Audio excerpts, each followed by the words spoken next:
Good morning, good evening, and everything in between. How are we all today? How are things? Are we doing good? Have we had an exciting... Today is Tuesday. Have we had an exciting Tuesday today? I can tell that chat has been very excited today.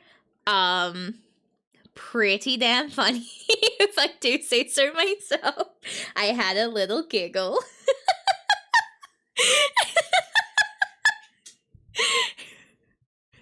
Oh my god. Absolutely. Thank you for contributing to the totem. Once we get back into that game, I'm gonna have so many redeems. Hi, Rice Man is president. How are you today? Welcome to the chat. How are things?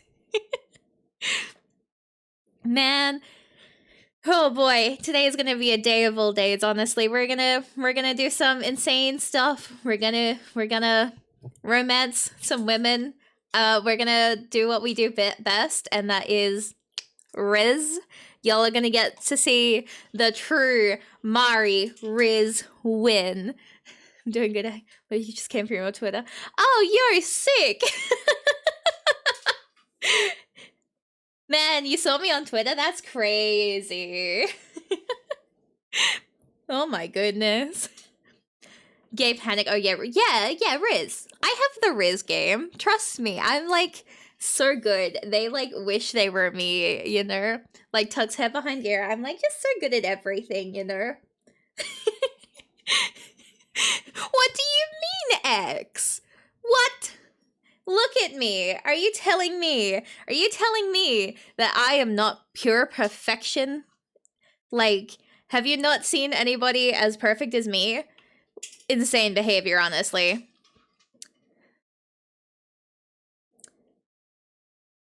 Okay, well, you know what? You know what?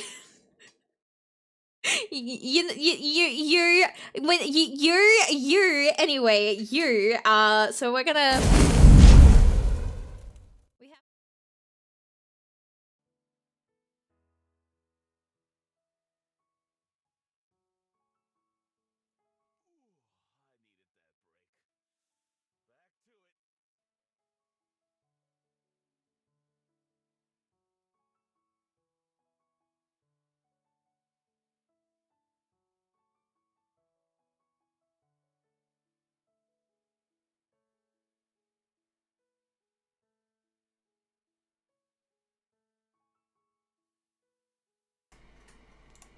Insane behavior from my settings. That's crazy.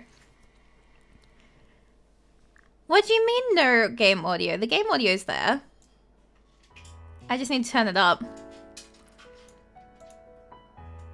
The sound of silence. Look! I've been maybe messing with a couple of things over the last few weeks. Oh my god. Let me fix that audio. This is insane behavior on my audio's behalf. Where is my thing? Wait a second. There we go. Now I've got the normal audio going. There you go. Unmess them? Look. Look, I am just a red panda doing my little thing. I am doing the best I can with the situation I've been given. Thank you very much. Okay, can you see everything okay now? Can you hear everything okay now? Because if you cannot, then I'm gonna skill issue you because these settings are fucking high as heck today. Okay, I think we are good to go. So I'm gonna press the funny button that puts us into the game. Are you ready for this? We're up to here.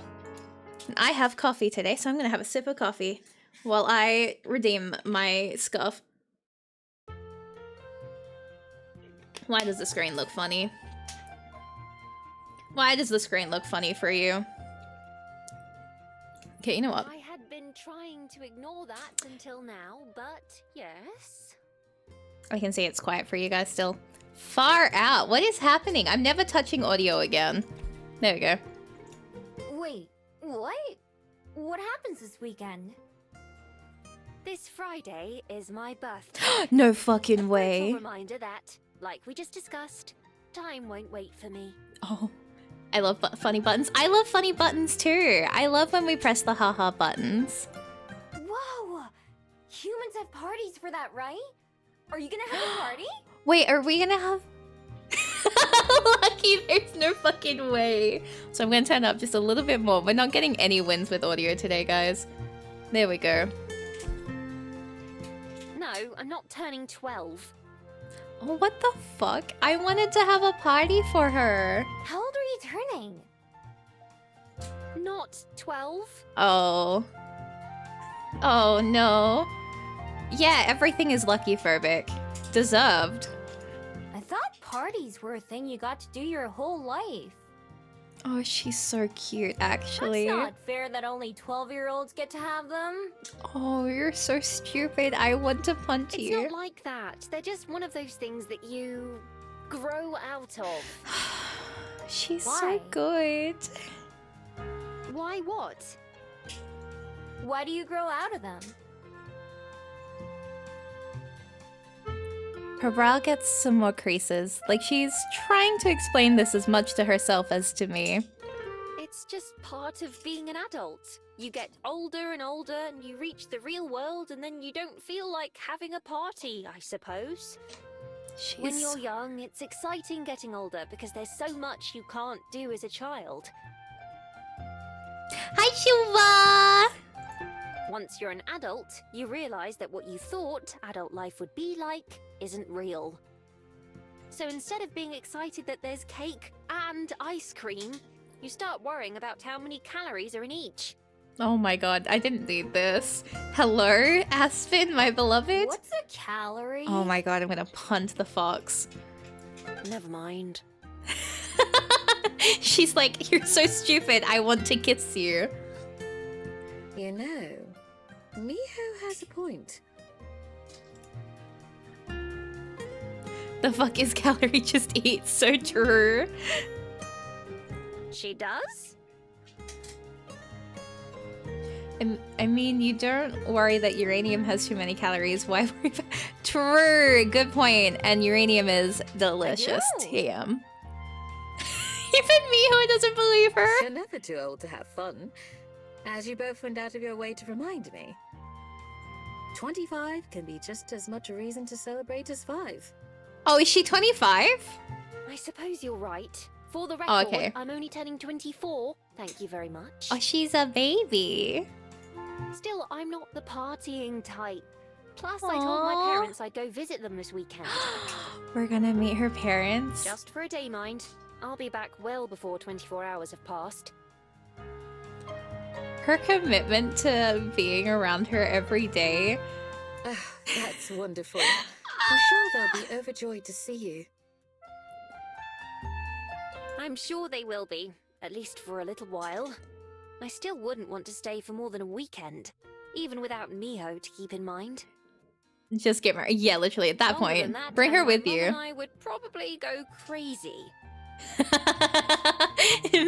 Me and Shura like having to deal with me all the time. Yeah, she'd go crazy. I'm not leaving Welly until late Saturday evening, though. Gay activities so Would you real. mind going with me to the bus stop on that day, Miho? Just to be extra safe. Yes. Yeah, of course. Willie. Even without a party, would you let us treat you to dinner on Friday evening? We can go wherever you like. Every time she says wellies, I think of like the shoes that you put on. So I always get really confused because she's like going like to sound a welly, and I'm like, why are you talking about the shoes? And I'm like, and I remembered like the location. I'm like, huh? Okay. That would be nice. Thank you. I can't believe I'm gonna miss out on the reaction. Skill issue. No gifts, though. It won't What? be a party. This is bullshit. That's easy, because they wouldn't know what to get you anyway.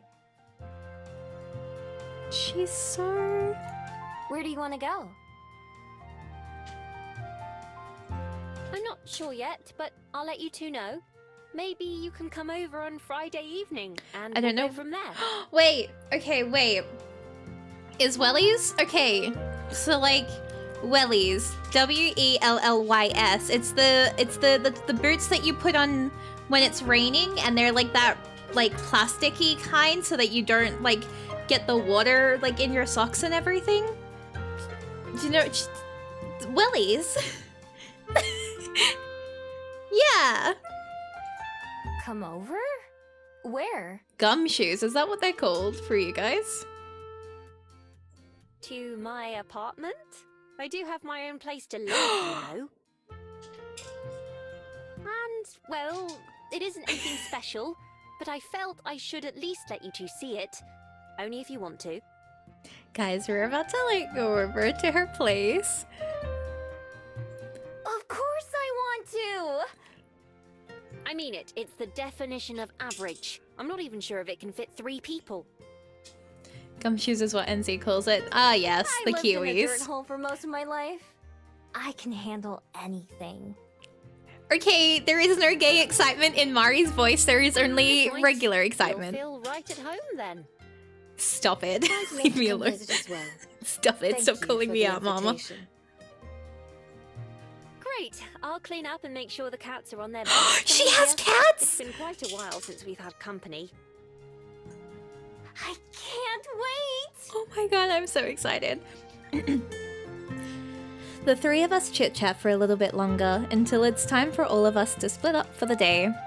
Miho, do you have any plans for the day? Nope. Not yet. Why? I was planning to go see a movie soon. Would you Oh like my to god! come with me? Yes! You're more than welcome to, of course, Juliet, but I imagine it's rather late for you. Unfortunately so. I'll be up a while longer, but I wouldn't be able to make it through an entire No movie. fucking way. I hope that you enjoy it though. I can't focus on the dialogue, I'm too excited. I understand. Miho? It's fine if you don't want to come along, but the showing starts in an hour, so we'd need to leave soon. I prefer to get there before it's crowded. Yes. Miho, please let me choose. Yes! Sure, I'll go. It's like watching a really big TV, right? Precisely. Oh, we get to I'm go sure on you'll a have date! great time. Oh! Have fun, both of you. I'll see you two later. I'm so ready. See ya! Yep, bye Juliet, bye! night. With that, Juliet waves goodbye and goes to bed. Are you ready to go? I am. Aspen leads the way outside and down the road. So what movie are we gonna see? It's based off a book that I read a long time ago. I should have mentioned that it's a horror movie. Hi That Horo, won't be how a are you problem today? for you, right? We're gonna see a horror movie? Shh. Nah, it's fine. What's a horror movie? Oh my god, we are setting this girl up for a bad time. A scary movie. This one's about a creepy clown that terrorizes a small town. What movie is that, A guys? clown? How is that scary? Well, he's not a regular clown, although those are frightening enough on their own. You'll just have to It's see it? I Oh, okay, suppose.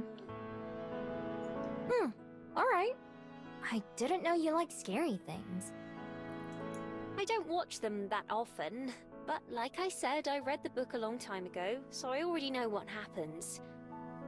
It's just interesting to see how well it gets translated to the screen. If it ends up being too much for you, just let me know. Not everyone has the I keep stomach for forgetting you these guys can sorts of see my films. mouse. Wait, stop. Never mind, we're normal. Okay. The movie theater is on the same street as the Bell House, but a lot further down. It's the one that Juliet showed me before.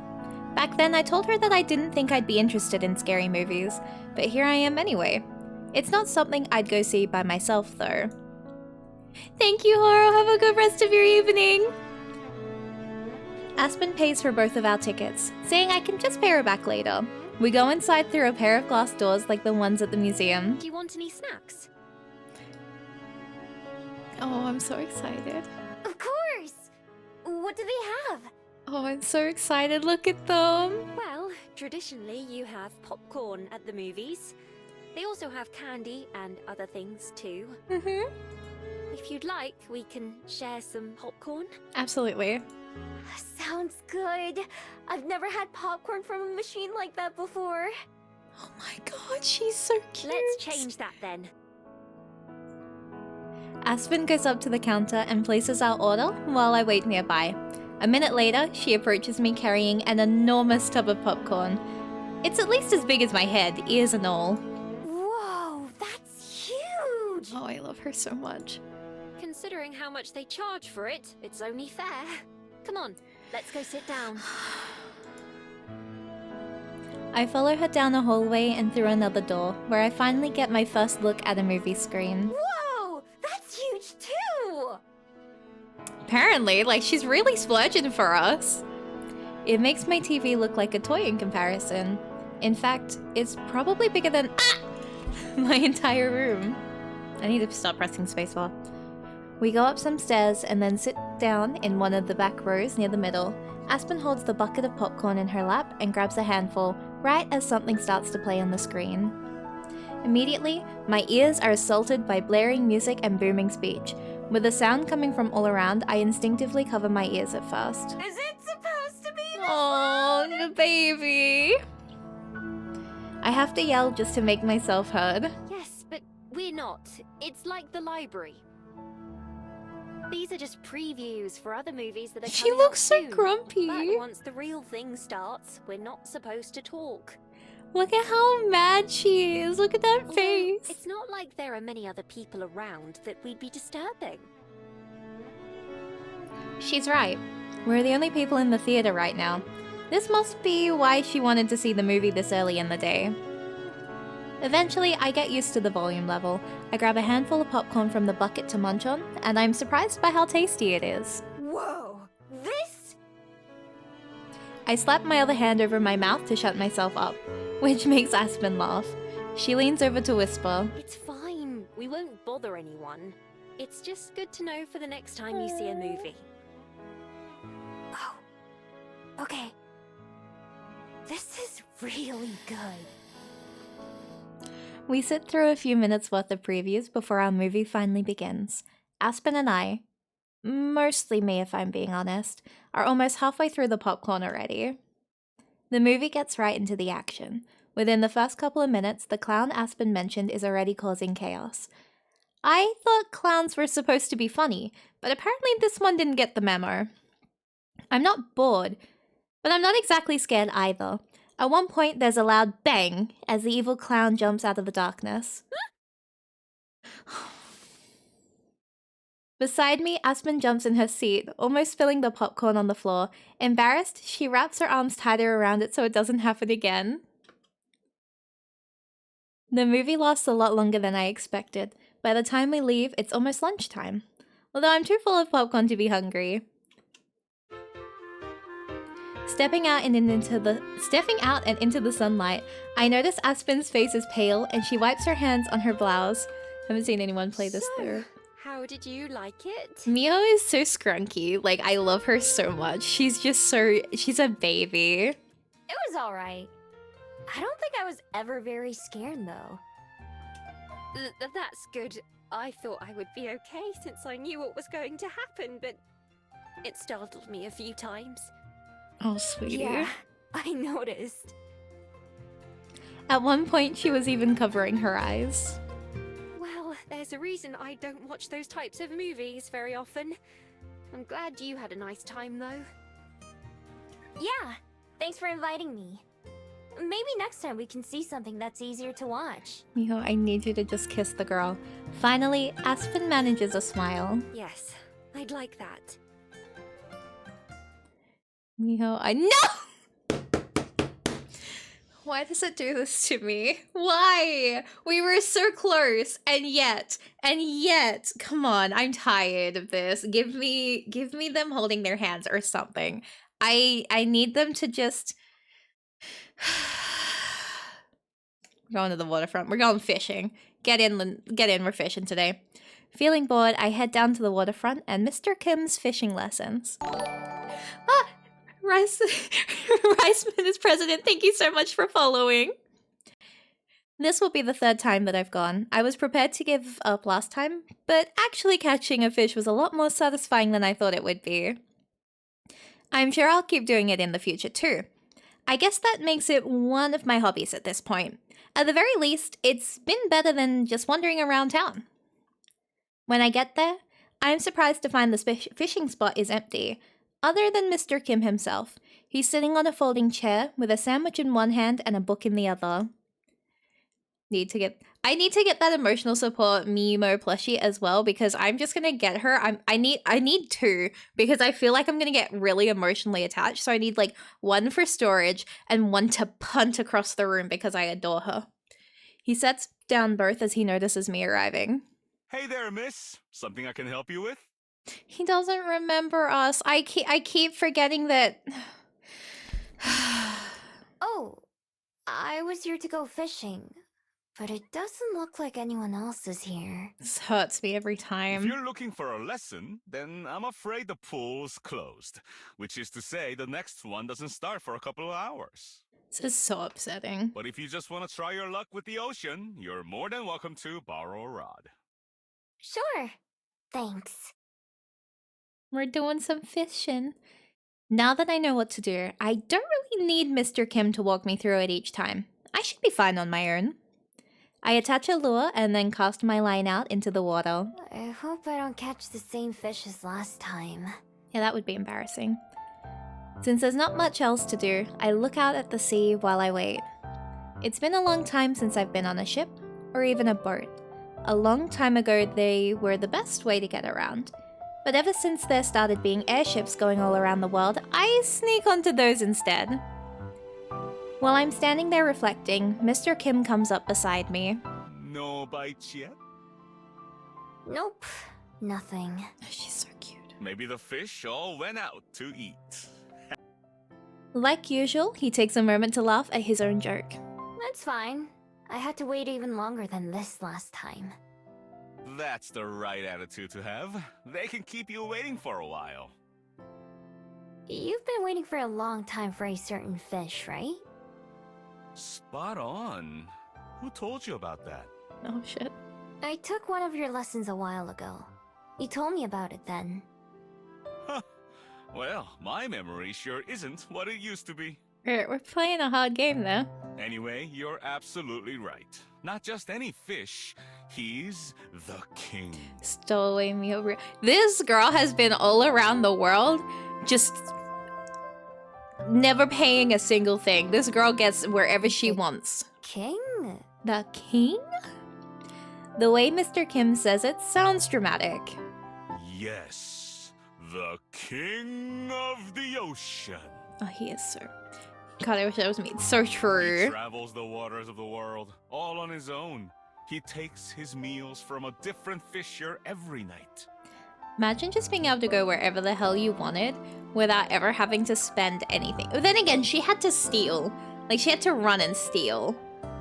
I don't know how she's still always playing, but get mood. It's said that if he chooses you, you'll have 7 years of good luck. He winks, giving me a big thumbs up. Not a bad deal for catching a fish, right? 7 years. Wow. That's a lot of years. Sounds pretty nice, doesn't it? Hmm. To tell you the truth, I don't care too much about that. But the privilege of being recognized by the king of the ocean, now that is a prize worth chasing. Okay. So, if he's always swimming around the world... She's been around the whole world but doesn't know what horror is. This girl did not know how to read or write. We're currently teaching her. We have taught her how to read her name. We were very excited. And write it. She can write her name now, actually. I try to picture it in my head. That's a lot of water. He only comes by once a year. 1 day is all you get, and then he's on to his next stop. And then the next fisherman. So true, Lucky. No wonder you've been waiting for so long then.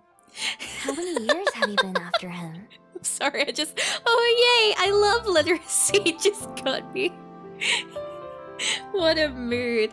We had a whole scene of Aspen like taking her hand and helping her write out her name, and it was it's pure down bad behavior, honestly. So real, honestly. She's so Aspen. Oh, I've given up counting at this point. 16, 17, who's to say? It's I called stopped Riz. keeping track of these 5 years ago. Bro. I've seen him once, which is more than many can say, but he swam right past our shores. I heard he was landed a few towns away. Well, that was rude. I'll bet he must be huge if he's the king. He's not tiny, that's for sure. His scales are every color at once, and they look like gemstones in the water. Whoa. I want to see him. Wait, can we catch him? You'll get your chance in a few months. He's due to swim past Wellington a couple of weeks before the new year. Yeah, all I can think about is that damn rainbow fish from that, like, kids book. You can bet I'll be ready. Where it's like, I won't share my my scales. I'll try to. What do I have to do? Oh, she's so cute. That's up to you. Some say it's just luck. Some say it's about having the tastiest looking bait. Some say the only thing that matters is where you're standing when he passes by. Oh my god. For me, I try to get to know the fish and the sea. I figure if they trust me, they can put in a good word with the king. Man's really negotiating with them, huh? Mr. Kim talks to me about fish and fishing for a while longer, until it's time for me to head off. Although I didn't catch anything again today, I still liked hearing those stories, so it wasn't a waste of time. At the end, he invites me to come back and fish anytime, whether it's a lesson or not. I promise to take him up on his offer, even though I know he won't remember it. I'd like to see this king too. There are still a couple months before he'll be here, so that's plenty of time for me to get better at fishing. With that new goal in mind, I head back home, already looking forward to returning. Guys, we're gonna get the fish. We're doing the fishing minigame. Oh my god, wait. Really? Really? Oh, do I have to? Surely not.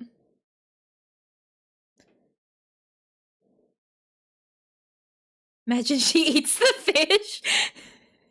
I believe in her. We're gonna see our girl for him. Bye, Lucky. I noticed from pictures all around the cafe that they're advertising some kind of new drink that has bananas and chocolate in it. Feeling a little burned out on my usual, I decide to be adventurous. Can I get that one?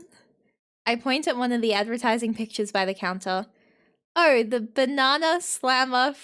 I'm not finished. What the fuck is that name? We'll see you in an hour, Lucky. Good luck with everything today. The employee grimaces a little while she says it. Happy birthday, Grimace. As if embarrassed to have even uttered it at all. She quickly adds, the name is a work in progress. Aspen asked me what I wanted to name the new frappe. And it was all I could think of on the spot. I'm really sorry. I don't know what apologizing to me will really do. I just kind of smile and shrug, handing her my money. Needless to say, the next time I visit the Bell House, all the signs for the new drink are mysteriously gone. God bless. Here we go. Guys, we're gonna see Aspen's home. Wait, actually. Did it freeze? Okay. Oh, I'm so scared. Why did it take so long to load? Later in the evening, Aspen sends a message to Juliet to let her know that she's ready for us to come over. And the two of us walk down to the address she gave us. Juliet leads the way, of course, since I don't know many of the streets by name. The fucking name, Riceman, no. We eventually arrive at an unremarkable-looking apartment building, just a few stories tall and without many decorations out front. This is the place.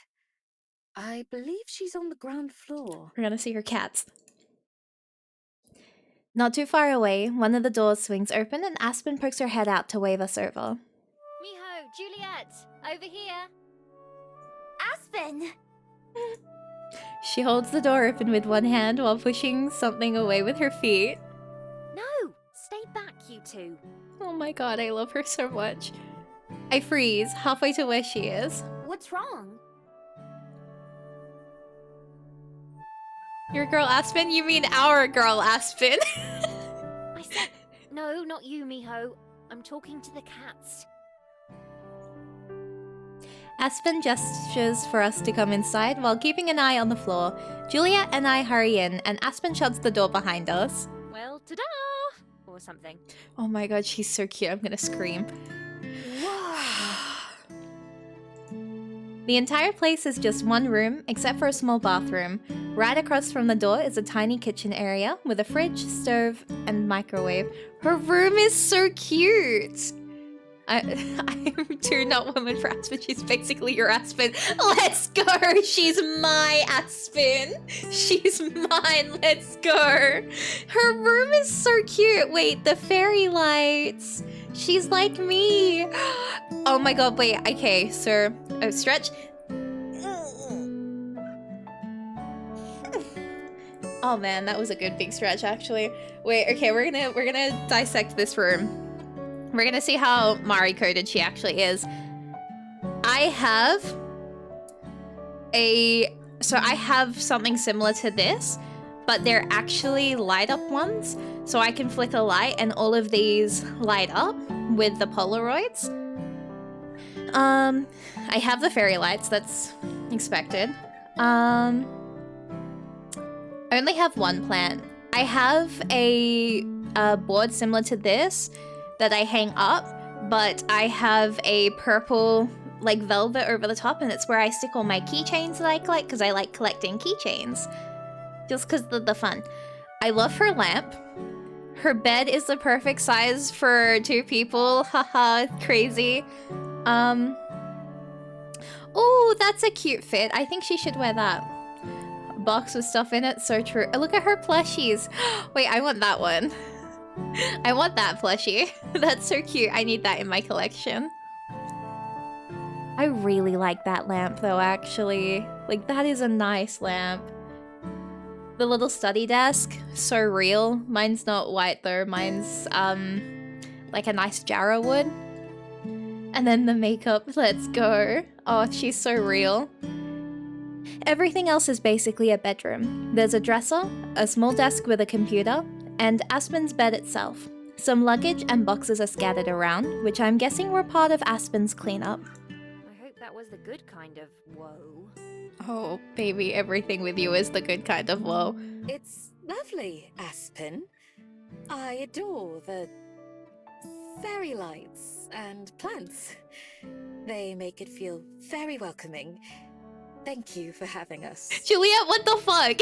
What was that? What was that? Girl, this room is cute. Don't you dare. Yeah, thanks. It was a good whoa, don't worry. I didn't really have any expectations, but I'm still kind of surprised by how small it is. I figured she'd been exaggerating that part, at least a little bit. The decorations make it feel fitting for Aspen, though.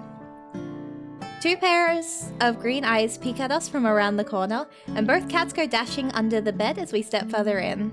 Sorry there's not more space to sit down. You can see why I don't have company over very often. Can we be your company over often? You can sit on the bed if you'd like. Or the computer chair. Oh, it's fine. I'm okay on the floor. Oh, she is actually a gay. That's so relatable, actually. Gay people and their inability to sit properly. I take a seat with my back against the dresser, while Juliet sits down on the bed as invited. Aspen ends up taking the sole chair for herself. Almost as soon as I sit down, I spring back up, remembering the occasion. Oh yeah! Happy birthday! This is so cute. Yes, happy birthday, Aspen. Here's to another wonderful year. I can't. This is so cute. Thank you. This year has been pretty good, I must say. Narrowing my eyes, I inspect Aspen, who notices and frowns at me. Can I help you? Yes. You don't look any older. Oh my god, shut up, Fox. I'm glad to hear that. It doesn't just happen overnight on your birthday, though. Not that you would be aware of that, I suppose. I'm sorry, Nikki, Juliet, nice clothes, Mio. That look really good on Aspen's floor. Did you just flip for Aspen? That is them, though. That is them. Anyway, enough about that. Are you too hungry? We've already done everything there is to do here, I believe. I need her to do that because I'm like dying here. There is no flirting happening and I need to punt the fox. I need her to start flirting so that I can get the dopamine. Now you understand why I never have people over. It's fine. I don't mind just sitting around. But yeah, I'm always ready to eat. Jeez, sir, I'm gonna go Have you insane. decided where you want to go? I think so. There's a seafood restaurant that isn't too far away that I enjoy, but don't go to very often. Does that work for both of you? Mm-hmm. I'm okay with anything. I just like food. Okay, okay. Indeed. It's your birthday, so we'll have whatever you want. All right. Let's get going then. The restaurant is a bit of a walk from Aspen's apartment, but it's a nice day, so I don't mind. We end up at a pier not too far from the museum I visited. It's not a very big place, but it's bigger than the Bell House. Half of it juts out over the ocean itself. Oh, where are you from, by the way? I like your accent. I'm Australian! Yeah, unfortunately, I have the Australian accent, debuff/buff, depending. We get seated right away, at a long table with metal stools. It sure smells fishy. It's supposed to. That means it's fresh. Our waiter brings 3 menus, setting one in front of each of us, and promises to come take our order soon. Aspen and Juliet both pick up their menus and start to flip through, so I do the same. Let me know if you need help reading anything, Miho. Nikki, the duality of your two Australian Riz, Jesus Christ. Thanks. Fortunately, there are plenty of pictures. The Bell House could learn a thing or two from here. I'm even able to read some of the words, like fish and corn. But there are others that I don't recognize at all. What do you usually get here, Aspen? Well, they're most well known for their crab, although it's very messy. And expensive, so I've never had it. Aspen, get it. I usually get the clam chowder or fish and chips if I want to hate myself later. Fish and chips if I want to... Girl, what do you mean? Fish and chips is like the staple. Oh. It's like the goods. Oreo crabs. Oh my god, Oreo crabs my favorite. What's chowder? No, but like, for real, what is chowder? It's like a thick soup. Oh. Okay. Isn't it hard to eat clams? I've tried before, but I couldn't get past the shells. I love this fox. She's so stupid. I can't. They do that for you. No shells involved. Whoa! That's nice of them. I'm sure they'd be glad to hear that. Is there something you usually order when you go out to eat? How is she alive? I ask that question every moment of this damn game. Like, every damn second of this game, I'm like, how did you make it hundreds of years? So when will I get my chicken salt? When would you like your chicken salt, Mama? I can send you some chicken salt whenever you want it. It's all yours. Oh, I've never been to a restaurant before. Unless you count the Bell House. That's not a restaurant, sweetie. Well, not as a paying customer, at least. Aspen looks so distressed. I love the constant, like, distress in Aspen's eyes. But I know how they work because I've seen them on TV. Oh my god. I hope you enjoy your first time then. I will. This woman is aging 10 years a day from just Miho alone. Both of you, feel free to order whatever you'd like. Don't worry about the price. Yo, Juliet's sugar mommying Don't for worry, us? I wasn't. This fucking fox! A nearby door swings open, and for a second, I can see into the kitchen as another waiter comes out, carrying a big bucket. A number of spiny claws and legs poke out of it. Wait. Is that... God. They take the bucket to another table and set it down, along with a big pile of napkins. The crab? Yes. I watch intently, curious to see how these people are going to get past the shells. You shouldn't stare, you know. Aspen, let her do it. She's learning. I ignore her. I have to know. They grab some utensils that I've never seen before and use those to crack the shells. I watch, fascinated while they do. Turning back to Aspen and Juliet, I've made up my mind. I want that! Oh, she's so... Clams are too hard, but I used to love eating crab. It's been a long, long time since I've had it though. It would be nice to try at least once. Oh my god. Sounds like it's settled then. We're all getting crabs! No, wait! Anyway. Our waiter shows back up, a few glasses of water in hand, and Juliet orders for all of us. The waiter takes the menus back, saying our food should be out before too long. I sip my water and look around, enjoying the new experience. Have you ever been here before, Juliet? Oh no, Aspen's not the rich one, it's Juliet. Juliet's got the money. She's the rich, like, very old vampire woman that's gonna be paying for us tonight. We're winning. I haven't. As I'm sure you know, I don't go out to eat very often. I've been to similar restaurants before, though. Mm-hmm. You went to the Bell House back when it first opened, didn't you? I seem to recall you telling me that once. God bless. I did, yes. I can still remember what I had. A chai latte with a blueberry scone. Jesus. Were you working there yet? She Oh wasn't no, even born. it was a few years before I came to Welly. Although, Okay. Regina, my boss, wants to expand.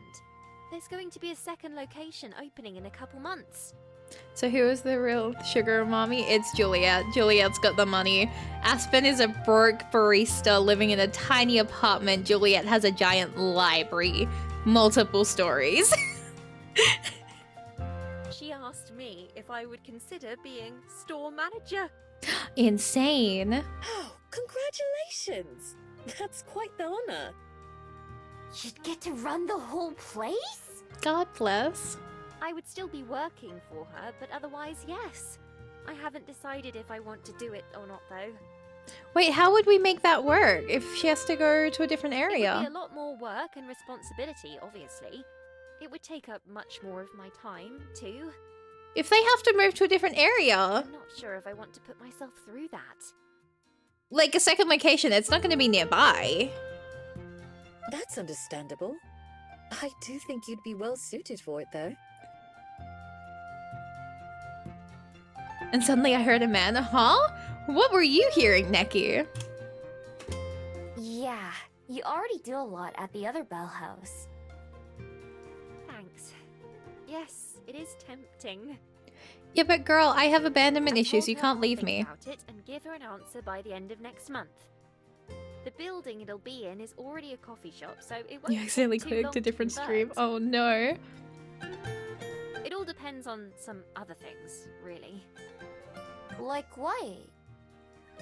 Well, for one, I'd been thinking about keeping this a secret until I hear back, but I finally finished a draft of my manuscript. Oh my god, wait, she finished it? I sent it off to a few publishers to see what they think. Oh my god. Oh, congratulations, Aspen. That's a stunning achievement. I'm so proud of her. I'm so proud of our Yeah. wife. What are you gonna do with all your free time now? Thank you. That's a good question. I'm sure I'll spend plenty of it worrying. You can spend plenty of it holding my hand. Other than that, I will need to find some new ways to fill my day. Me. If all goes well, then I won't have time to help out at the new store. I love my fanfic altar wife. Me. Me. I'm getting rather ahead of myself, though. It's only been a little over a week since I submitted it. You know what? I'm fixing something very quickly. Because we... There we go.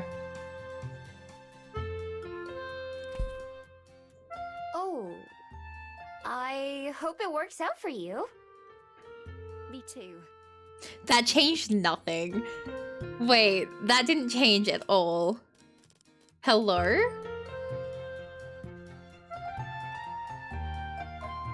Insane behavior. We sit and talk about the usual stuff for maybe 15 or 20 minutes before our waiter comes out of the kitchen, carrying a giant bucket like the one we saw earlier.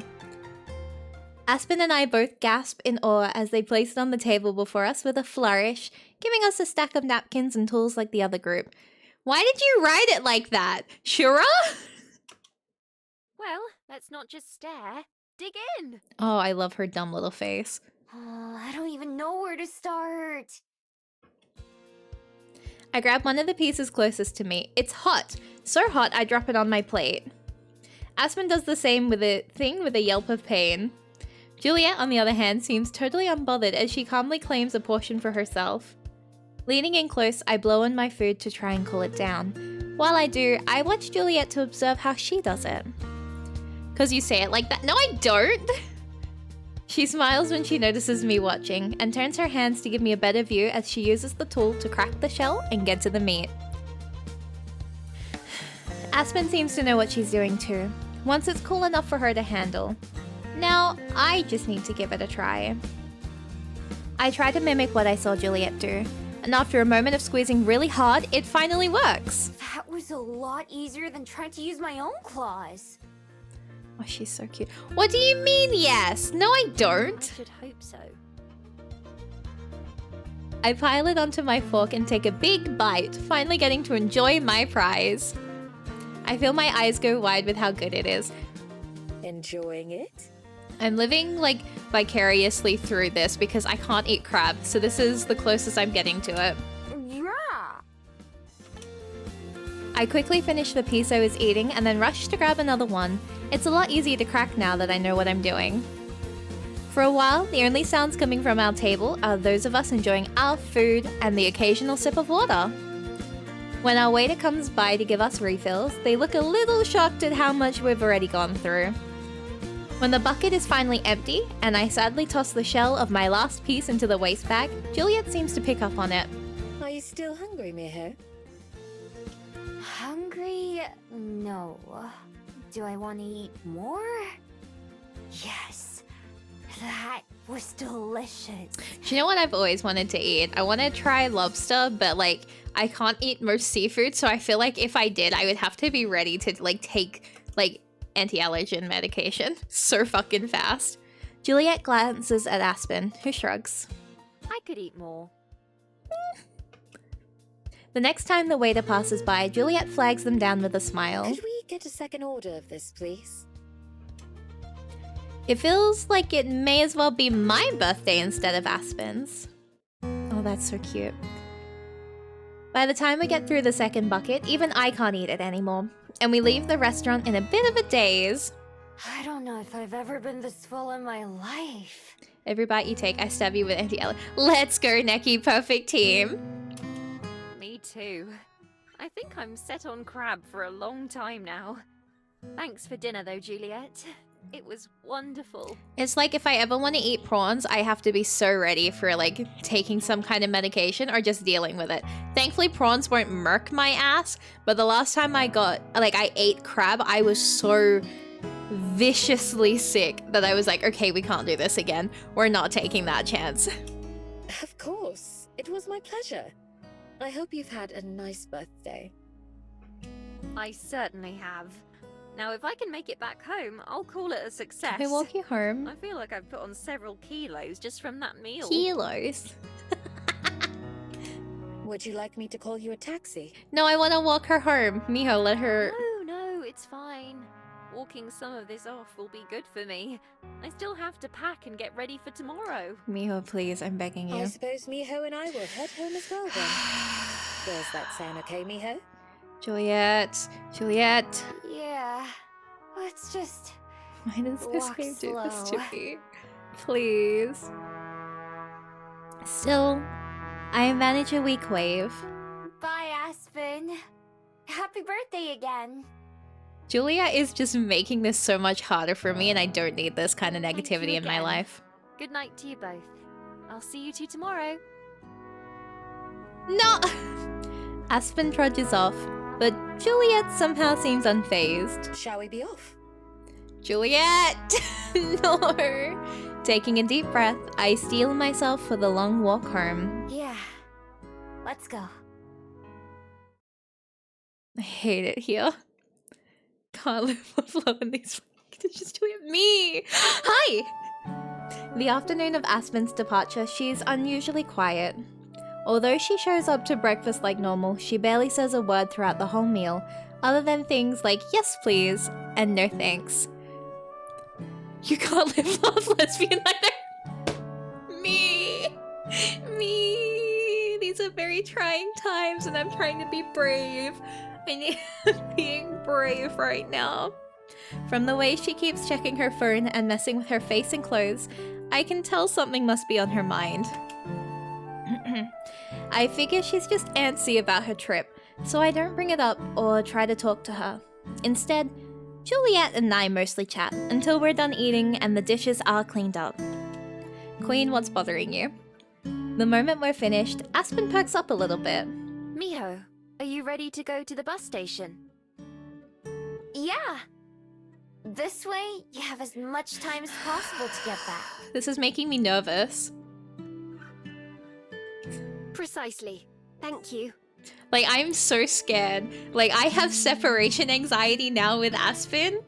Like, I am so scared of the fact that she is going to be gone for an evening.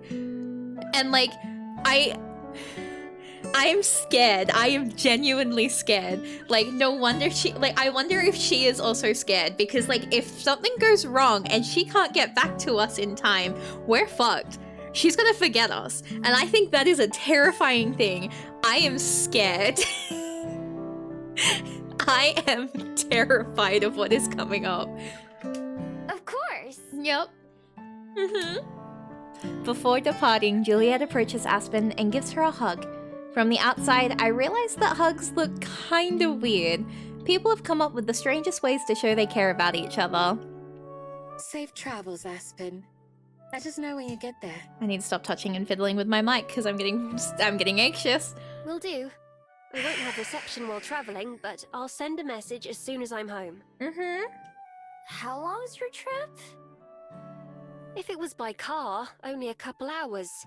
It'll be closer to 4 by bus, though. I'll take an early one on the way back tomorrow, just to be safe. Do you know who we haven't seen since? We haven't seen the mean fox lady. Ample reading time, it sounds like.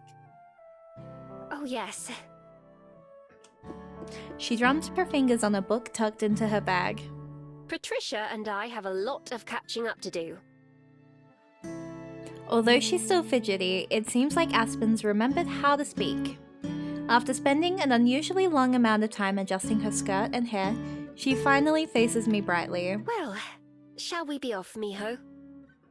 Yep. Goodbye, Aspen. Good night, Miho. Bye. Later.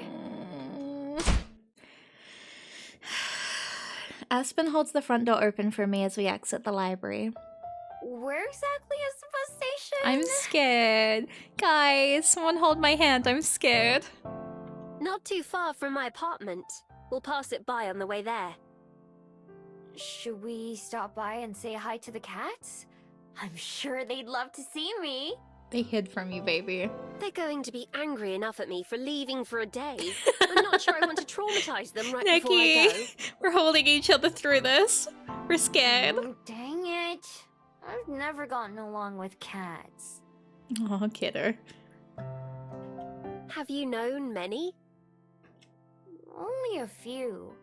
Some of the strays have some really good stories to tell. The two of us walk along in silence for a little bit before Aspen pokes me on the shoulder. I've gotten more used to physical contact like that, but it still surprises me every time. What's it like talking to an animal, anyway? How do you do it? Contributes blah. Let's go! Ava told me what's happened. It's okay. Okay. I'm not sure. was just something that I knew how to do, like making a den. Mm-hmm. A lot of the time, you can just feel what they mean without saying it. I don't know how to put it. No, that makes sense. There are some things that you just can't put into words, I'm so as much as nervous. you'd like to. Exactly! I have the problem a lot. I'll bet you don't, though. You'd lose that bet quite handily. Why, I'd say I struggle to put things into words more than anything. Really? How? I thought you loved writing. I'm gonna punt the fox. I do, usually, but it's not that simple. Sometimes you just can't use any old words. You have to use the right ones. And often that means going through lots and lots of the wrong ones until you find them. I think it's easier the way animals do it. It certainly sounds like it. I often wonder if I could talk to Percy and Byron, what they would have to say. Is that the name of her cats? Quick, what are her cats' names a reference to? What are we referencing here? Maybe they just complain about me not feeding them enough or something. Girl. Do you want me to ask them? Wait, that's really cute. Percy Jackson. Yep, and what's Byron? It's tempting, but no thanks. As long as I don't know for a fact that they're saying rude things, I can convince myself that they're not. Oh my god. Rather like that other cat in the box. Huh? Cats like being in boxes, so they probably wouldn't be complaining. Oh my god. Not quite what I meant, but I'll take it. For a bit, Aspen hums quietly to herself while we walk. I don't know if she knows that I can hear her. Even though she's being more chatty, there's still something that seems a little off about Aspen. I can't quite place my finger on what it is though. At one point, she checks her phone and starts to walk a little bit quicker. Are you looking forward to going home? No. If she has to think about it, that kind of answers my question. I am, yes. But like I said, I prefer to only do so for a day or two at a time. 'Cause of your parents? A little. They're not really that bad, though. My goodness. Mum's a worrywart and Dad isn't, so Mum feels like she needs to worry enough for both of them. It's the way that I spell mom. Insane. It's not too bad over the phone, but when I'm there, Mum always tries to convince me to stay and move back. That's a whole jump scare. I'm so used to seeing it in games the other way. Oh my god, mom jump scare. So I tell them they should move out here instead. And Mum goes into why they can't, and it's just This is tiresome. This is strange. I don't know if I like seeing it like that. Sounds like she cares about you a lot. Switch it back. She does. And I love her too, don't get me wrong. It's more the town than them. Or rather, the lack thereof. What do you mean? Huh? They live in the middle of nowhere. Alright, chat, do we remember the Australianism for middle of nowhere? Here's your kindling test. You've learnt this from me. What do we call the middle of nowhere, chat? While I take a drink.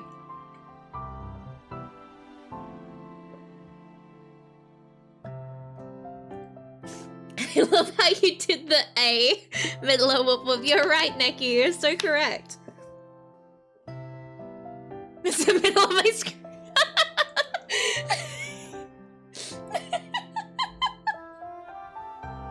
Look at the kindlings go. We remembered. Y'all passed.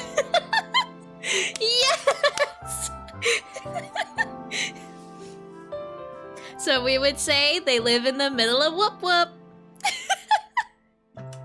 Mum loves it out in the countryside and says she can't live without her backyard view and half a kilometre from the nearest neighbours. God. I, on the other hand, can't live without bookstores and coffee shops and high-speed internet. This is me. So that's why you moved to Wellington?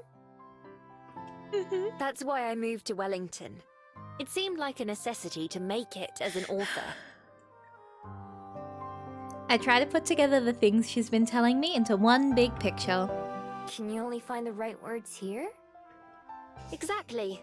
At least, that's what I thought before I came. Turns out that moving to a new city won't magically make you a better writer. Or even a writer at all. Back when I was in school, I used to daydream about what life in the big city must be like. Busy and important things happening during the day, and then nights full of excitement and sparkling wonder. Why did they write her specifically for me? Instead, it's the Bell House, and a tiny apartment the size of my living room back home. I thought if I put myself in this new environment, then I'd grow into the type of person who belonged there. I learned the hard way that places don't change who we are. They were prophets. You're so right. They just knew I would play this game one day. Still, better to be struggling to make it in the city than doing nothing out in the boonies, I tell myself. In the boonies, in the boonies. I get Minecraft stream flashbacks whenever you mention. Sorry, I think it sounds Shua. pretty nice. Peace and quiet. Nothing to have to worry about. I don't know, Aspen, I changed as a person once sent me on the cardboard box. They were Jesus himself. Ugh, not you too. That's exactly what my mum says. Trust me, it sounds better hearing about it than living it. Just like Wellington. Or any city, I'd imagine. I'm sure even Wellington must seem like a bore compared to some of the places you've been to. Like Shanghai or Seoul. Well, yeah. I Oh still my like it goodness. though. Those cities are too big for me. They're noisy and loud and smell bad, and anything can be dangerous. You have to be on your guard all the time. Oh, baby. It's not like that here. The scariest thing I've seen was a movie. Yeah. That's true. I'm glad. I'm glad you liked it enough to stay. Oh my god. Do you think Mia's ever gone to the film? What a fucking question. Yeah, absolutely. I absolutely think she has. Me too. She like multi-link. I don't know, honestly. We're well into the city. Pretty far past Cuba Street and the Bell House. Now that I've been there once, I also recognize Te Papa, the museum, when we pass by it. By now, there isn't much I don't recognize. I've been all over this part of Wellington enough that I could probably get from here to Mount Victoria with my eyes closed. I memorized other cities the same way when I lived there. But for the most part, once I left, I forgot all about them. I'm not sure I'd ever be able to forget the streets of Wellington, though, even if I wanted to. Instead of humming, Aspen started fidgeting again as we walk, messing with her phone and purse and hat and glasses. I recognized the shops and apartment buildings from the walk to Aspen's house, so we can't be very far from the station. Are you nervous? Me? No. No. Why would I be? Do I seem nervous? Girl, you are a mess. Yeah. Is it because of the bus? You don't have to worry about that. I've ridden on them lots of times and they only broke down like once. Baby. No, it's not that. I mean, no, I'm not nervous. No, are you nervous? Okay.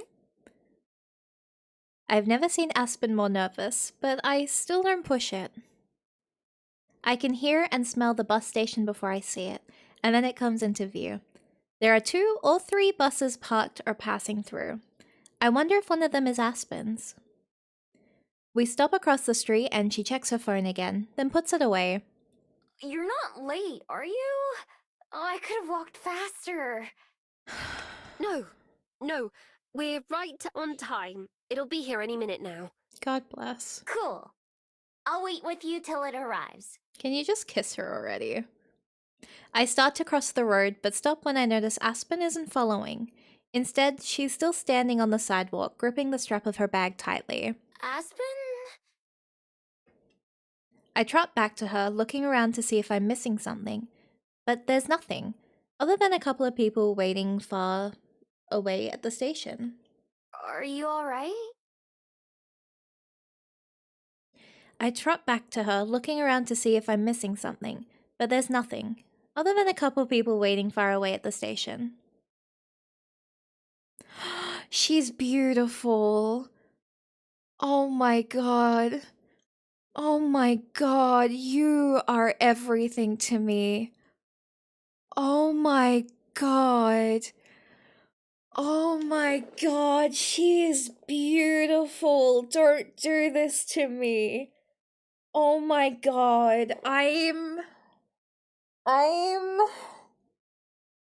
she looks what, she's, oh my god, I cannot, look at her, oh my god, I'm sorry, I need to, okay, I'm having feelings. I'm having a lot of feelings. I want this woman to, like, hold my hand so bad. I'm gonna die, actually. I feel like I'm going to die. Look at her. Okay, I'm sorry. We're gonna focus. She is so pretty. She blinks a couple of times and then takes a deep, deep breath before facing Hydra. Okay, look. Look. She took my breath away. I'm sorry. There you go. I hydrated. Okay. I keep looking at her and I panic. Okay. Miho, I have to tell you something. Huh? The effect of her words is immediate. Thud. Oh my god, girl, same. Same, Mio, same. Okay, tell me something. Like she cast a spell. My heart starts to race. Whatever she's going to say must be why she was acting so weird all afternoon. Is it something bad? Is she not going to come back after all? Yeah? I barely managed to croak out an answer. I can't handle any more heartbreak so soon. It's something that I've been thinking about telling you God, for wait. a long time. Wait, is she gonna tell us? Wait. She's so beautiful. But it was one of those things where I wasn't sure how. Or when. Because I didn't know how you'd take it. What could it even be? We just saw Juliet, so it can't be anything to do with her. Lena? But then, after we all talked the other night, I realized that I should just say it anyway. She's blushing. She's gonna... Because no matter what, I know I would regret it more later if I didn't. Who knows how many more chances I might get? Why is she saying like this as if she's never coming back? So I thought about it. A lot. What the right words were. And I just couldn't figure it out. So I didn't prepare. I'm just saying this, somehow, and hoping. God, I'm actually saying this, aren't I? Can you please say it? Her grip on her hat shifts, clutching it so tightly her knuckles are turning white. I feel frozen in place, not sure what to do or say. All I can do is stare, my heart feeling like it's going to explode out of my chest while she looks down at the ground. Whispering something to herself, she wrings her hat in her hands before finally looking back to me. There's something I want you to know. Miho, I used to think that there was no way someone like you could exist. Someone who looks at the world like you do, and is honest about what you see. The good and the bad. And at the same time, someone who doesn't realize just how much she has to offer. Just how much you make people happy. But here you are. Maybe meeting you used up all my luck for the rest of my life. But here you are. And I love you. And I just couldn't keep not telling you that. In case maybe you love me too.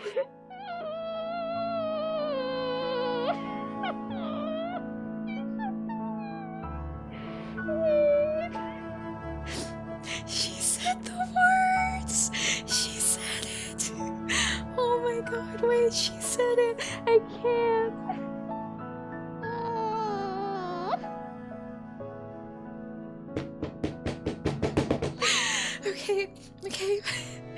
Okay. I couldn't keep just hoping and wondering and not knowing.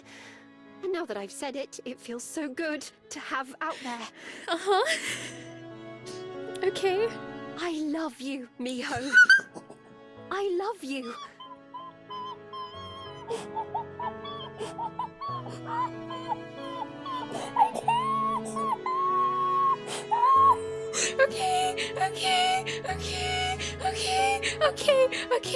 Okay. At first, I wasn't sure because everything seemed too perfect and unreal. I thought that I was just letting myself get carried away like I always do. A silly little daydream, but it's true. It makes me feel silly how much already, when I think of how utterly stupid it always sounded to me when reading about love at first sight. She said love at first sight! She's so silly! She's so silly! Oh my god! I'm gonna die! But how could it be anything else? I don't believe in coincidence, Miho. My life was changed the moment I saw you. I just didn't know it yet. Now I do. Now we both do. I love you, Miho. It's out there, and I can't take it back.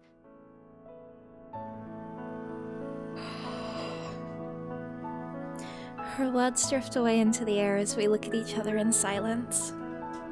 My head is TV static, buzzing with nothing to show. Not because it's empty, but because there's too much for me to process.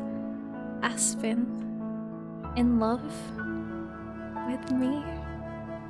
Wind whips past my face as a bus rolls by, pulling into the station. I barely notice it, barely able to notice anything. Aspen is in love with me.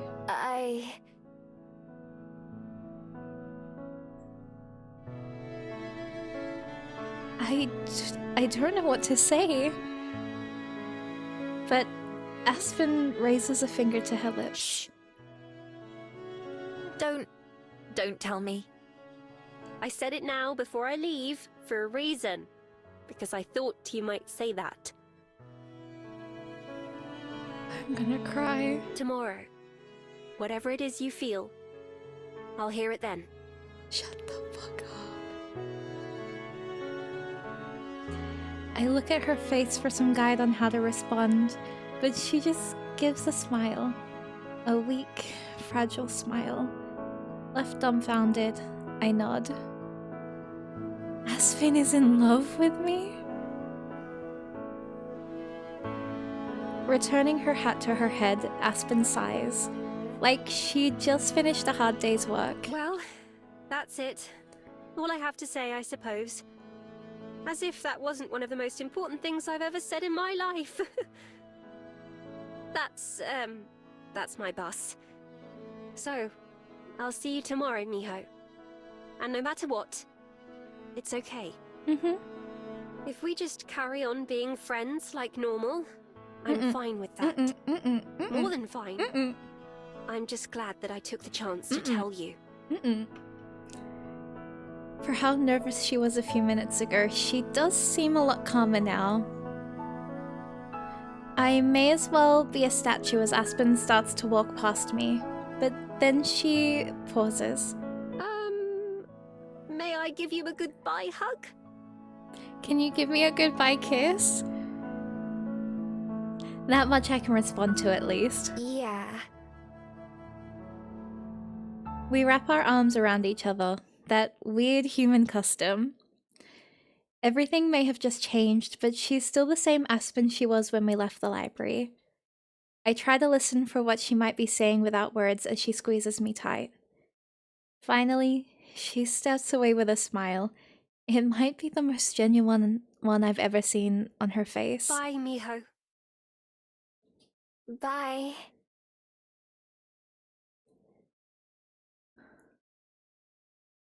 I make my way back to the library like a zombie, my feet moving without really thinking about it. Aspen's words keep replaying over and over in my head. I get them, but I can't make sense of them. There's not a sound to be heard from the empty aisles when I enter, Juliet having finished tidying up in the hour or so that's passed since I left. After a quick glance around, I head towards the stairs. When I head up to the second floor, I spot a sliver of light from underneath Juliet's bedroom door. I knock, and it opens just a moment later. Juliet greets me with a calm smile at first, but the corners of her mouth falter as she looks at my face. I don't quite know what expressions I'm making right now. I don't know what I'm even feeling to begin with. Miho? Did something happen? Aspen said she's in love with me. Oh, I see. Juliet's not the type to be shocked easily. That's why I wanted to see her for advice. But she's even less surprised than I thought she would be. Give me just a moment, and I'll meet you in my study. Maybe she's like a kid telling her mom. Yeah, literally she is. I nod and head over there, opening the door. As I walk into the darkness, I'm met by several pair of eyes. What? Just as startled as I am, several bats begin to flap their wings and noisily take flight, chittering overhead before most of them leave out the open window. The biggest one watches me for a bit longer before departing as well. Mom, Aspen's in love with me! Oh my god. By the time Juliet enters the study and turns on the lamp, it's just me and her. Sorry I scared off all your bats.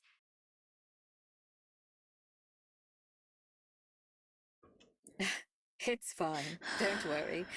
I'll be back before too long. I'm having so many emotions right now. I am so many emotions. I have so many emotions right now, guys. I'm okay. We settle down into the same seats as last time, with Juliet behind her desk and me across from it. So, Aspen. Yeah. Aspen. So many emotions, all of them gay, absolutely. I wonder what Aspen's thinking right now. Is her head as much of a mess as mine? Probably, knowing her. Or really emotional. No, what? Why did... No way. Emotionary? Far out. No one show Rye that. Don't show Rye that one. We had just gotten to the bus station when she stopped and said it.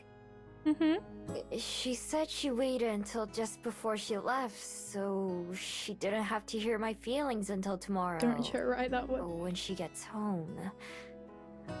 And what are your feelings? I love her. Juliet, I love her. I don't know. I'm not sure. I haven't ever Miho, you do love her, please. thought about love. Or someone being in love with me. Miho, please. I don't even really know what it means. I know the word, but how does it feel? How would I know? Miho. The other day, you talked about how much you loved Cosette, and how you didn't know much about love before then. Oh my god. This is a different love from that. I'm choking out Right? this fox. She thinks to herself for a while, carefully considering her answer. I'm glad she does. At least one of us can stand back and think over this properly. Yes and no. Of course, the bond between a parent and their child is different than that of two partners, but it comes from the same part of the heart. The part that you give away to somebody else. Love is when you care about another person so much that the feeling becomes bigger than you. When your life is more full and joyful for the presence of that person in it. Imagine that big text box where it just says mirror your game. She needs I could throw that. out any number of cliches, but they'd be meaningless. What love means and how it feels are different for every person. Oh, this is so... To speak from my own experiences, love is like a flower. It starts as something tiny, but as it's nurtured and cared for, it grows. It reaches toward the sunlight and towards something better, and blooms into something beautiful. Not all flowers grow at the same rate, and not all flowers look the same. But wouldn't you agree that that's the joy of flowers, Miho?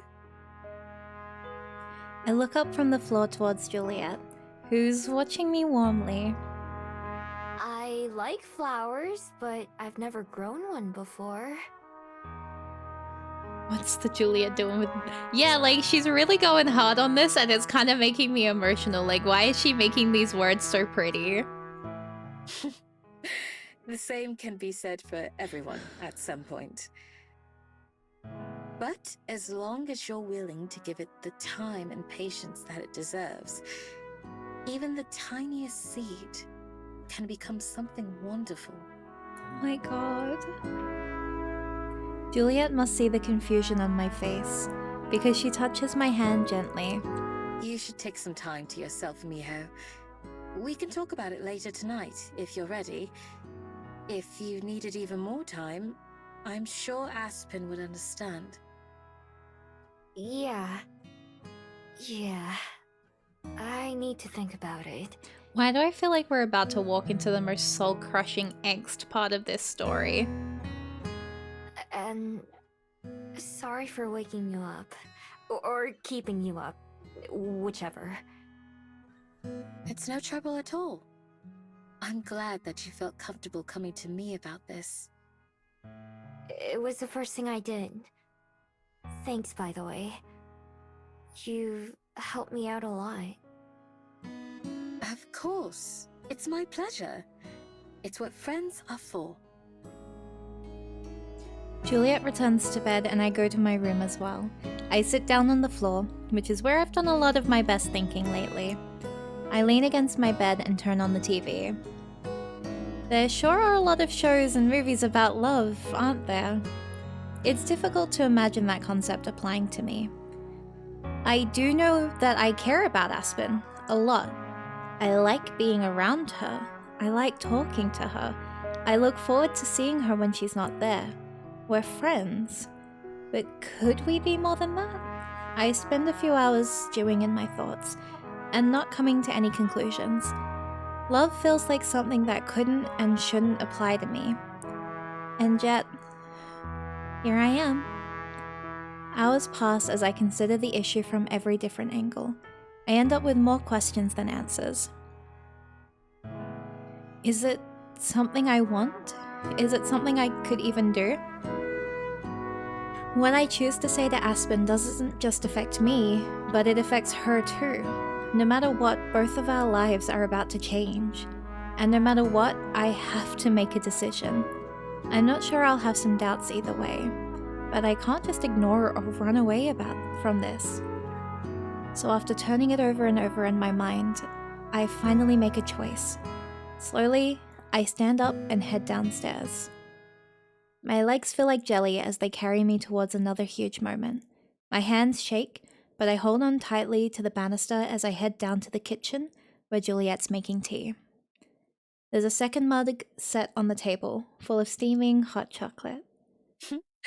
Right on time, like always. I was just about to call for you. I heard you get up a little while ago.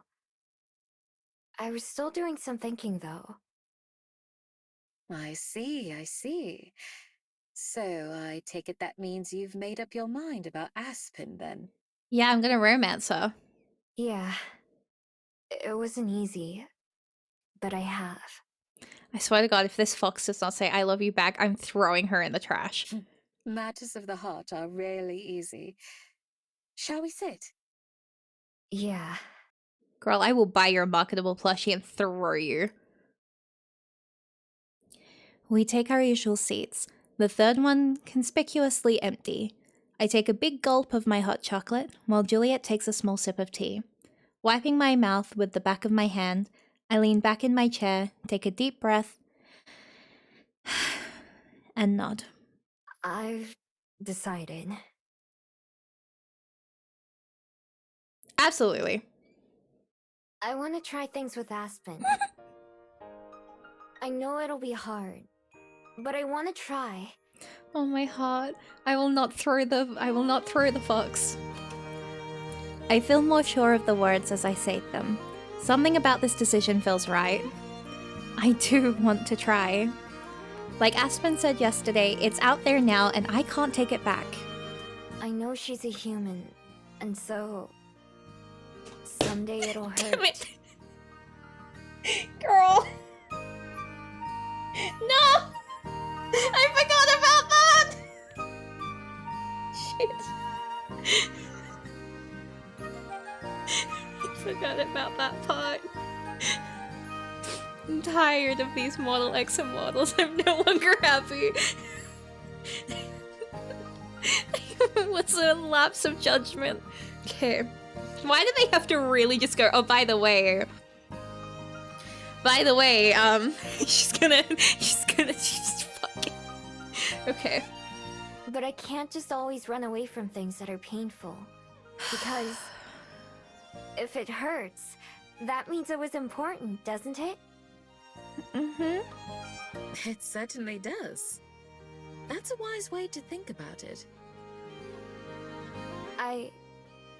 I know I don't know much about love, or how to be in love with someone. But I'm willing to learn, and try. Yeah, they really hit you with that, huh, Nikki? As I speak, I feel something stir in my heart. That feeling of excitement that's pushed me forward so many times before, kept me motivated in my lifelong search. Is that the feeling that could grow? I've always struggled to put a name to it. Could it be? Trying is all anyone could ask of you, Aspen or otherwise. All you have to do is be yourself. That's who Aspen fell in love with, after all. Riceman, I feel the exact same way. I can't tell you how happy I am. For both of you. No, don't remind me of time. No, don't remind me of time. She's so hot, haha. As it begins to sink in, I feel a grin spreading across my face. Aspen is in love with me. And I think that maybe, just maybe, I could be in love with her too. Thanks. I wish she was here, so I could tell her right now. Tomorrow seems so far away. Oh, baby. I'm certain she's thinking the same thing. Still, it is rather like her to say something so momentous and then disappear. Nikki, I'm surprised you didn't beat my ass for the time mentioned. It took quite a while for her to work up the courage to tell you. We got an hour 30 before me saying something about time. Didn't we do great today, guys? Didn't we do an amazing job? With a wink, Juliet lifts her teacup. I wouldn't be surprised if she borrowed the idea from some book or another. She's so... Yeah. Yeah, you're probably right. And wait, you knew she was gonna tell me? Marionette. Wait, you'll do this on other streams too? Huh? Not exactly. I've known for a long time that she held feelings for you. She never told me outright, but Aspen isn't particularly subtle. Juliet was just a really bad wing woman. She kind of really sucked at this one. I never noticed. But I guess I don't know what I would have been looking for either. Unbelievable. All that's important is that she was able to tell you how she felt, and you were able to accept those feelings.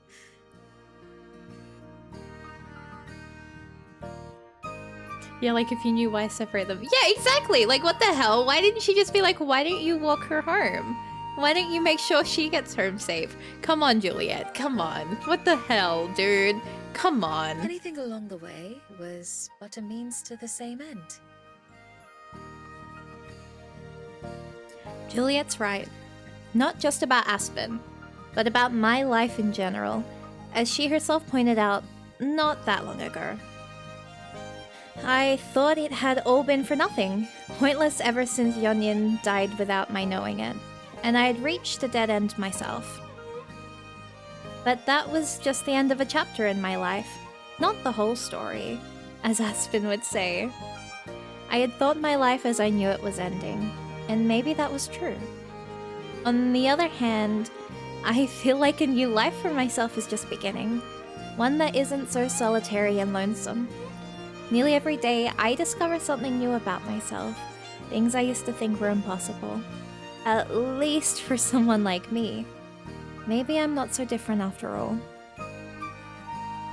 I've found a new place to belong, and someone new to share my life with. As much of it as I can. Aspen, who's seen just as many different sides of me as I have of her, and who still chose to tell me she loved me. Even though she'd never told anyone that before. I can't wait for her to get back so we can find out what's next together. With nothing more to really say about it until Aspen returns, Juliet and I move on to talking about other things, like the library and recent events. I feel pleasantly warm, like I'm glowing, as we sit there and chat. That sensation carries me through the rest of the evening and all the way to bed where I lie for hours. Usually I'm frustrated when the chaos of my own thoughts stops me from falling asleep. But for the first time ever, excitement, rather than fear, is what keeps me awake. Instead of just waiting for the day to end, I close my eyes, looking forward to the dawn of tomorrow.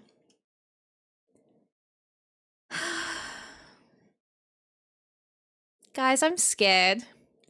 For once, my struggle to fall asleep worked out in my favor. I sleep until later than usual the next morning, meaning I don't have to wait as long for Aspen's bus to arrive. I've barely even woken up and I'm already thinking about her. Looking up at the ceiling, I can't help but smile. I wonder if she's thinking about me too. I am too full of nervous energy to stay in bed for too long, so I hop up and get ready in a hurry. In the kitchen, I figured Juliet must have already eaten, cleaned up, and gone to bed, because I don't see any dishes or leftover food. To my surprise, she comes downstairs just a minute after I do. Good morning. Hey! I didn't wake you up, did I? Oh my god. No, not at all. Although I was upstairs, I thought I'd wait and have breakfast with you like usual. Oh, thanks. Sorry for keeping you waiting. I kind of fell asleep late, so I slept in too. Understandable. I'm sure you have lots on your mind. You can say that again. I want to get to my wife so bad, I'm scared. I take my seat at the table while Juliet pokes through the fridge. Are you hungry for anything in particular? Yes, my wife. Not really. Maybe something light? I don't think I can finish a big meal right now. Chuckling, Juliet retrieves a couple pieces of fruit and some cheese.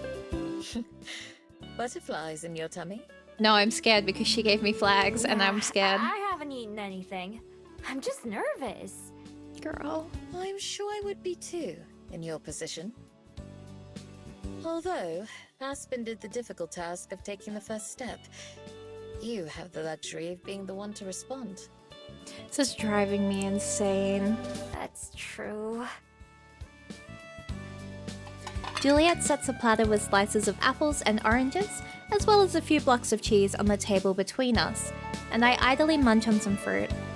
Do you want to come wait at the station with me? I'm leaving after we're done eating. Pride flags, but someone painted it red. It's pride flags, but one of them's waving it in a death flag manner. I'll pass, but thank you. The two of you have plenty to talk about on your own, I'm sure. But I imagine I'll see you both later tonight? Nope, we're going back to her place. Definitely. Okay, we're coming back, never mind. The minutes pass by agonizingly slow, especially after Juliet goes to bed, but eventually it's late enough for me to leave. I burst up out of my seat, forcing myself not to walk too fast. As long as I'm walking, I'm doing something. If I get there too early, I have to wait, and I hate waiting. Humming to myself, I follow the same route Aspen and I took yesterday. If I wanted to, I probably could have found a faster way, or even a longer way to kill more time. It's not worth the risk of getting lost though. The closer I get to the station, the faster my heart races. The growing anticipation, the way I can't think about anything else, it reminds me of something. Something I haven't experienced in ages. It reminds me of days in the forest towards the end of my time as a regular fox. The way I felt on the way to the clearing every day to see my person. Back then, it was different, of course.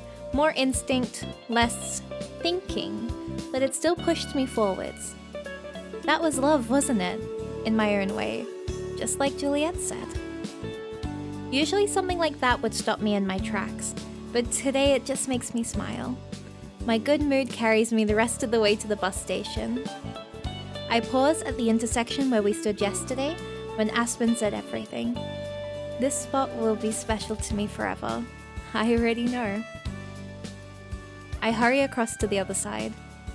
There are a handful of other people waiting, standing or leaning against the fence. I sit down on one of the empty benches, practically buzzing with anticipation. I watch the clock as it continues to tick away, until finally the scheduled minute comes and there's no bus. I sigh, disappointed but not too surprised. Since when are buses ever exactly on time anyway? Soon the bus is a couple of minutes late, and then 5 minutes, and it gets harder and harder not to worry. Good thing she left early. Oh no. I notice that I'm not alone. Some of the other people waiting are beginning to get agitated too. One person stands on the edge of the sidewalk, peering in either direction. A couple of others who had been waiting in the boarding zone since I got here sit down on one of the benches near me and pull out their phones. One of them taps a few times, reads something, and then groans. Told you. Delayed.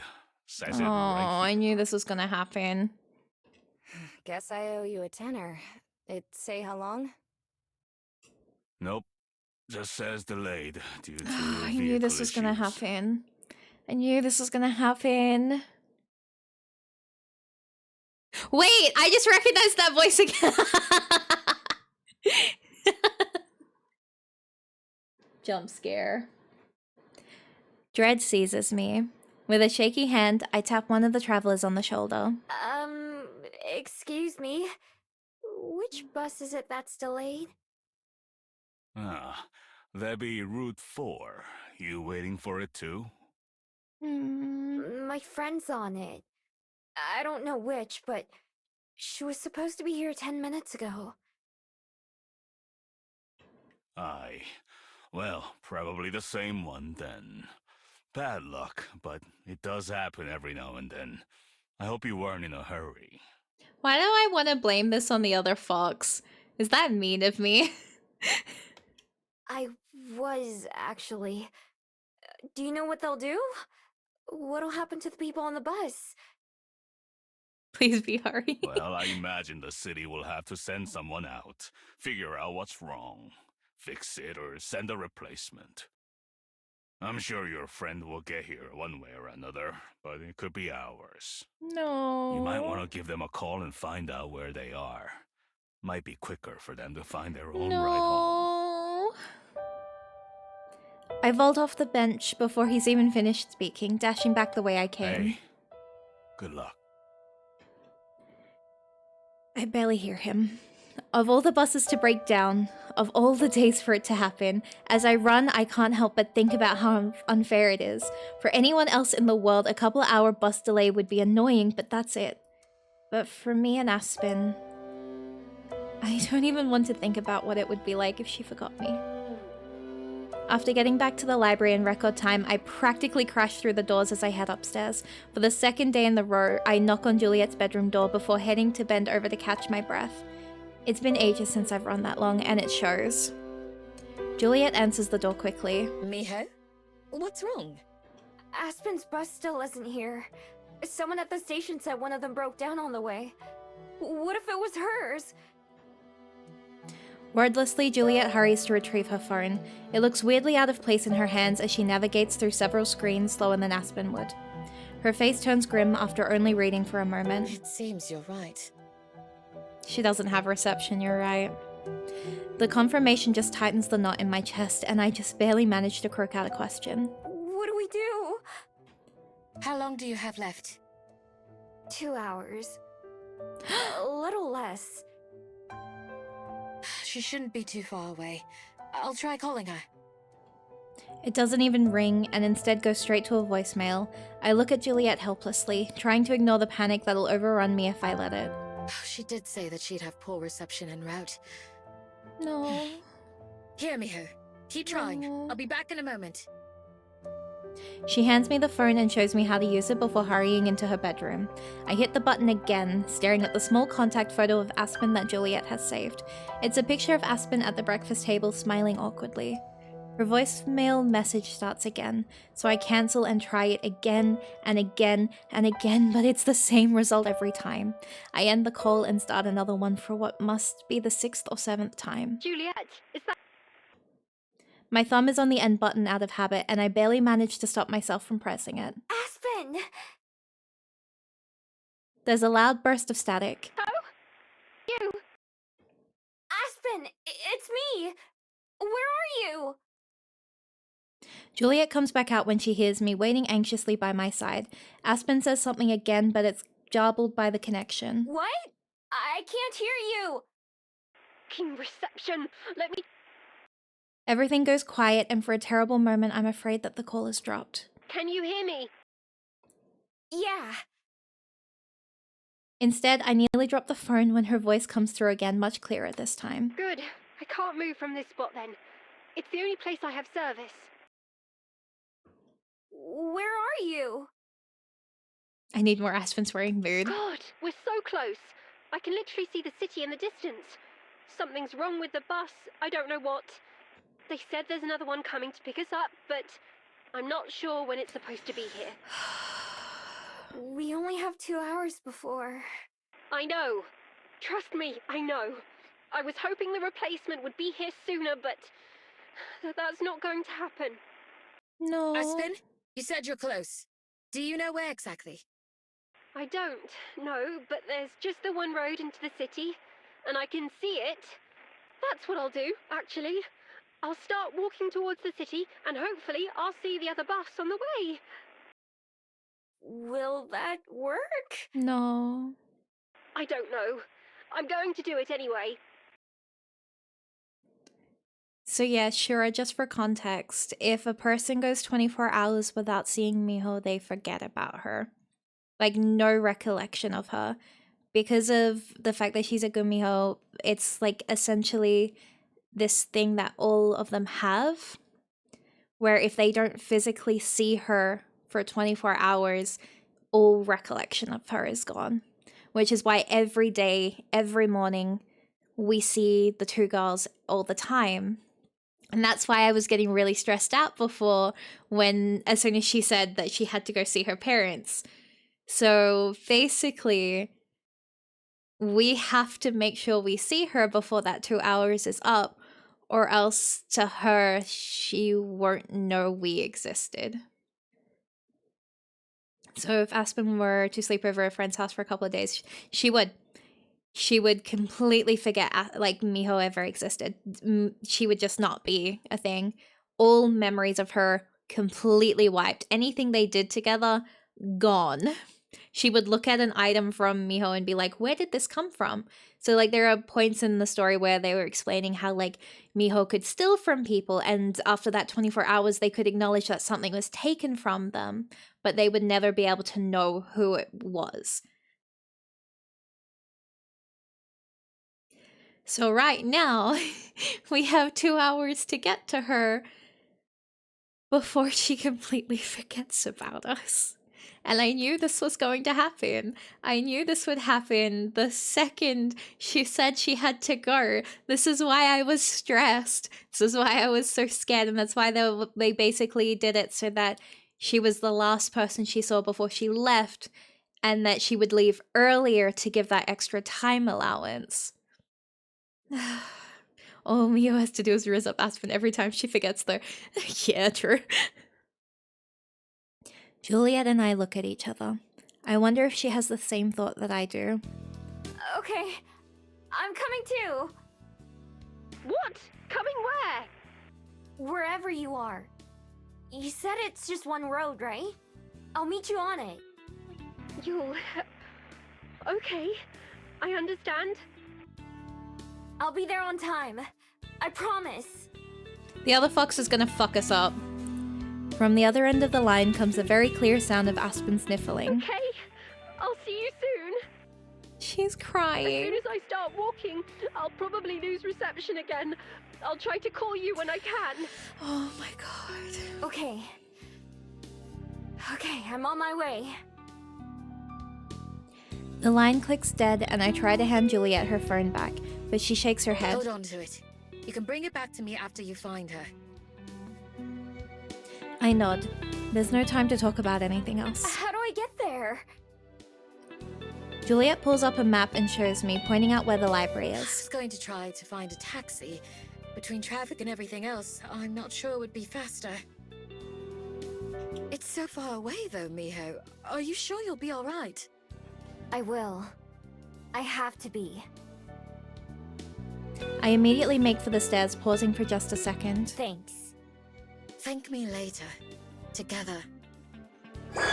I nod and then I transform as I bolt out the front door. Foxes can't run as long as humans can, but they can run faster. As a Gumiho, maybe I can do both. Wind whips at my tails as I rush forwards, channeling whatever willpower and determination I can into running. The map Juliet gave me showed which roads to take to get out of the city, but I don't need roads. I love long-distance relationships and fucking... I run straight for the edge of town, dodging traffic, pedestrians, and more. Dogs bark as I race through their yards, and shocked people gape as I dash past them without paying any attention. I don't even know how long I run for, I just know that I don't stop. Even when my legs and chest start to ache, I keep going. A little pain now is nothing compared to what losing Aspen would be like. The buildings begin to thin out even as traffic increases, and finally I find myself out of Wellington. Following the road, I race towards where Aspen must be. Cars and trees fly by, replacing the buildings and street signs. There are hills and forests that I'm sure are as beautiful as everything else I've seen, but I hardly notice them at all. The longer I run, the more it starts to take its toll on me. Against my will, I can feel my speed flagging, each step taking just a little more effort than the last. I've pushed this form to its absolute limit, and eventually it brings me to a halt. I change forms once again, gasping for air as I place my hands on my knees, trying to catch my breath. The run from the station back to the library winded me, and this was many times harder. But I can't stop moving, even if I can see something. I have to keep going. I have to. Lungs on fire and with my legs feeling like lead, I make myself take another step and then another. Mustering all of my strength, I break into a jog the fastest I can manage. I keep my gaze set on the horizon, hoping for a glimpse of her. Anything to set my heart and mind at ease. Anything. The sun begins to dip even lower, as if the sky is reminding me that time is running out. Well, maybe time should just give us this, you know?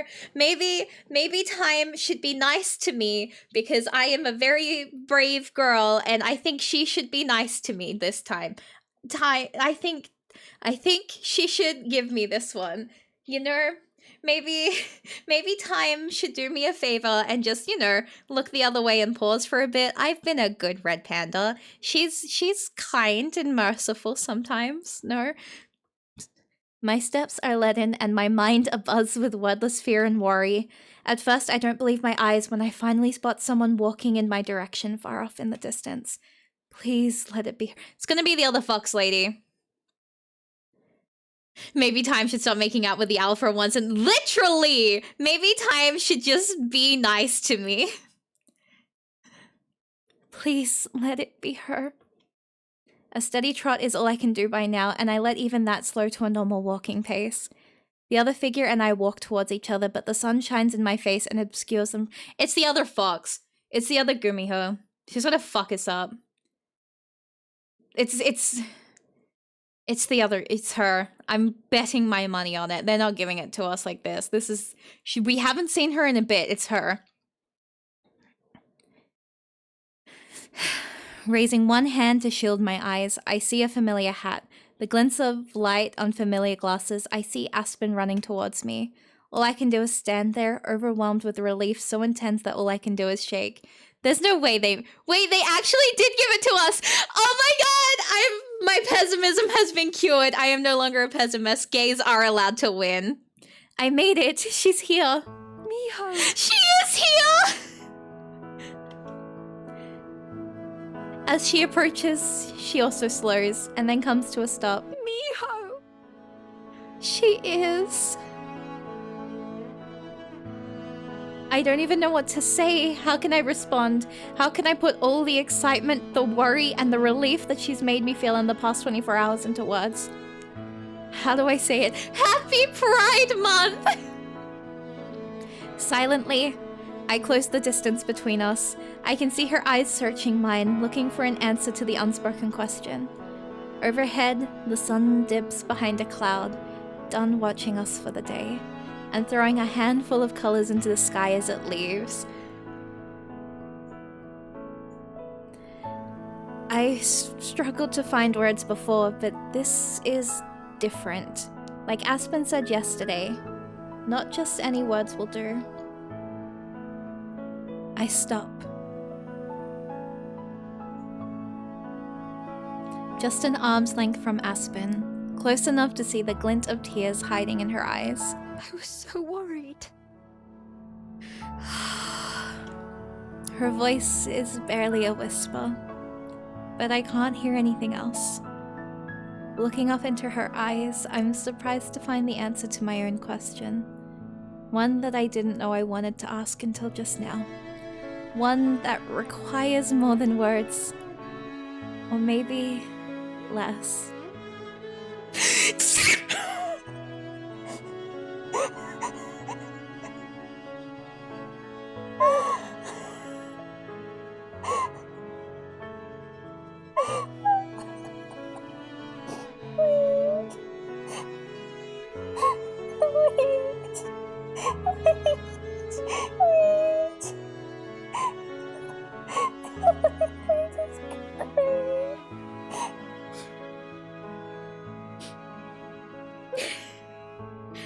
I take the last step that separates us and lean forward to kiss Aspen.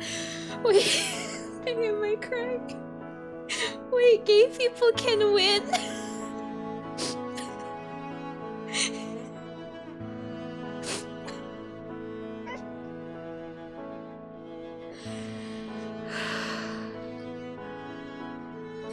The marks of human affection have always seemed so strange and foreign to me, and maybe even unappealing. As I kiss her, I think I understand. Without hesitation, Aspen's hand rises to touch my face, holding me in place, as if I'd want to leave. She moves like she was waiting for this. Maybe she was. It's unlike anything I've ever felt before. The closeness, the warmth. I place my own hand against her wrist. I think maybe I understand Aspen's fears better now, because I would also be content if this moment lasted forever. Even when we separate, Aspen's hand stays on my shoulder, keeping me close. I see you thought about what I said. And practically nothing else. I wonder if I'm crying. Pulling me into a hug, Aspen rests her face against mine. So I wasn't the only one then. She sighs contentedly. There's so much more I want to say, but this is hardly the place to say it now, is it? I'd nearly forgotten where we were. Not far from the side of the road. Turning around, I look back at the city, which is starting to light up for the evening. Oh, right. My heart. It's kind of a long way home, you know. Oh, my heart.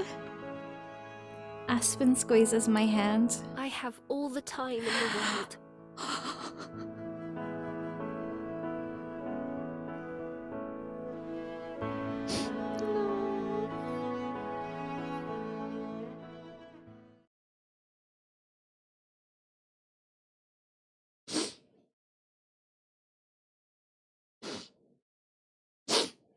Oh my god.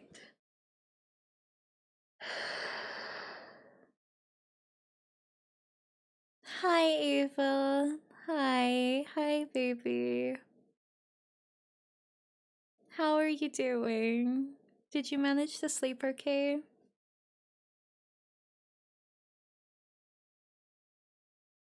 Okay.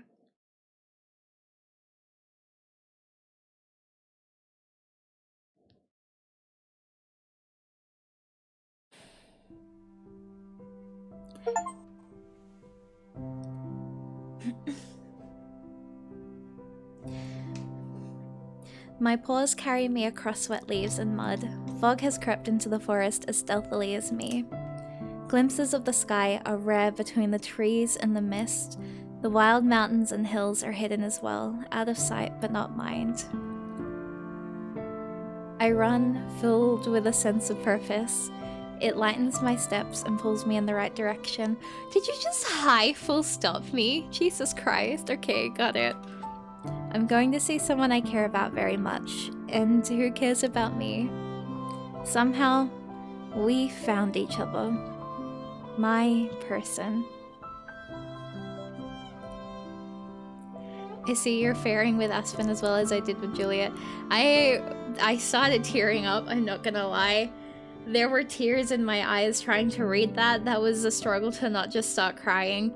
It is very rare to get really well-written Women Love Women content, and these guys have nailed every bit of it. Like, I have never, ever experienced anything so perfectly written when it comes to Women Love Women content. This is genuinely wild.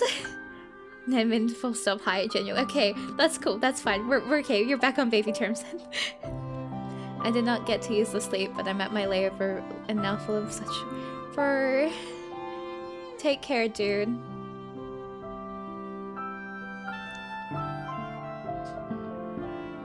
Marionette, I recommend playing this game.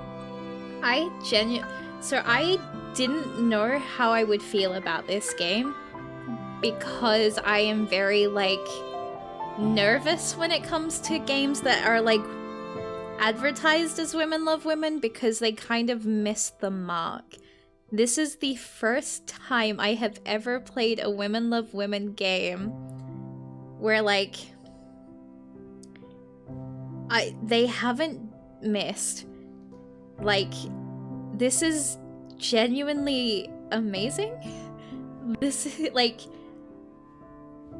I'm so used to there being something very evidently separated, but this feels like it was written for Women Love Women in mind, and that's insane.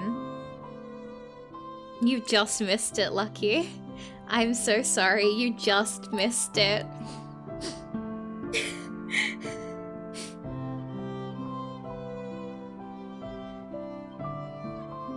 Ava gets baby terms, Mari calls Ava dude. It feels like it was written by women. Yeah, like it literally feels like that.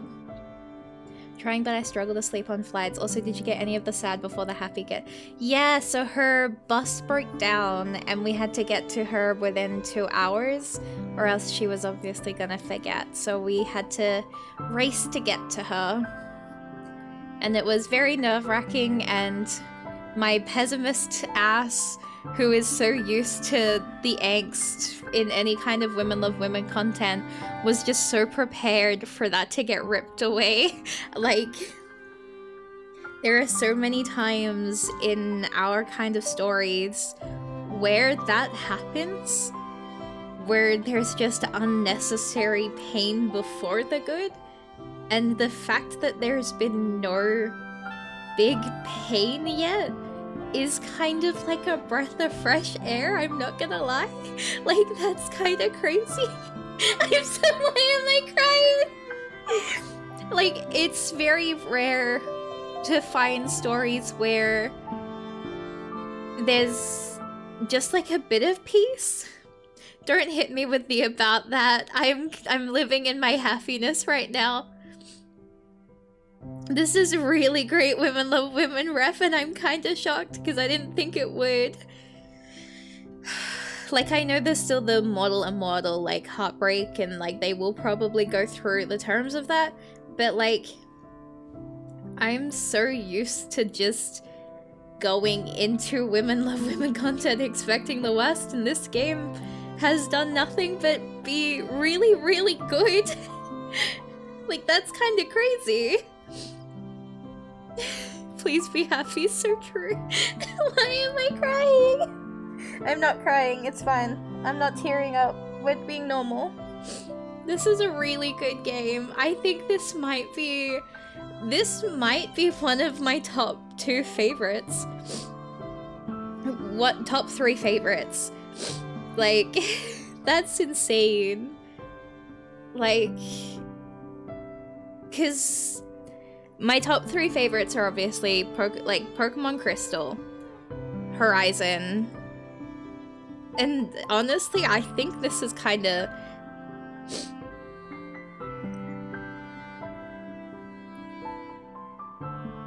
Oh, it's not because I did Juliet route first, so Aspen did forget about us. Wait, she forgets about you in the other route? That's insane! So wait, is it still a locked situation where they get stuck? So you got the Aspen is stuck route still? And you just don't make it in time? That's crazy. I don't think I could emotionally handle ever playing the Juliet route, just because the idea of Aspen forgetting is genuinely settling. Like, that's insane. Holy crap. Okay, enough with the Mari monologuing. I'm sorry, I'm really emotional. I have a lot of feelings about this game. It's really,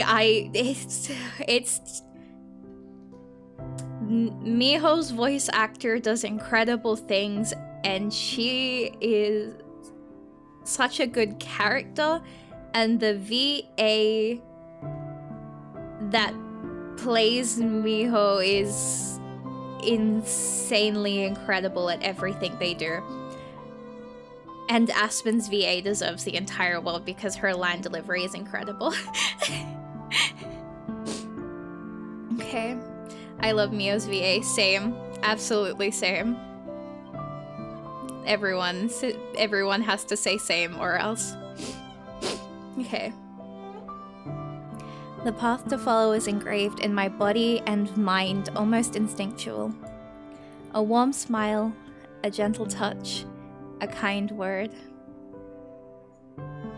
These are the things that draw me forward. I slow down as I get closer to my destination and to the silhouette waiting for me.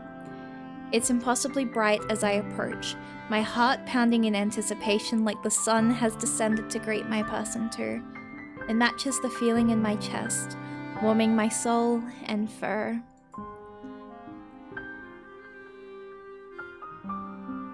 So bright that when my person turns around, swooping low to greet me, light is all I can see. But I don't need to see. Only hear. That voice I could never forget. Little fox. Where is your home? I awake with a yawn, head on my pillow as the dream fades away. It's been a long time since I've dreamt about the forest. It used to happen a lot, especially when my travels first took me out of Korea, but over time they stopped. Shit. She's her home. The dreams are always the same. I'm somewhere in the woods, running to the clearing where I'd meet Chungmin. There, they'd greet me in the same familiar way. Something was different about it this time, though. Of course, the first thing on my mind after my dream is Aspen. I have a feeling that's how most of my mornings are going to start from now on.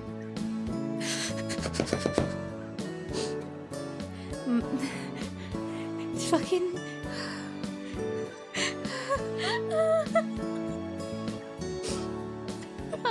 Lesbians.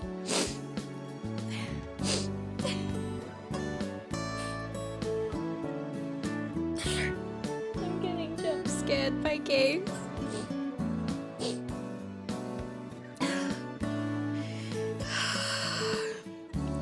My lips tingle as I recall our kiss yesterday. My first kiss ever. The first of many. I promised Aspen. Although the stressful part was over, the rest of the day was equally exhausting. By the time we got back to Aspen's bus to get her stuff, the replacement bus finally showed up and took us back to the city. From there, we dropped off Aspen's things at her apartment before going back to the library to give Juliet the good news. My legs felt like they were going to fall off, and both Aspen and I agreed to get some rest. The art is just so beautiful. Even the anticipation of seeing her today couldn't keep me up, and I feel well rested and excited.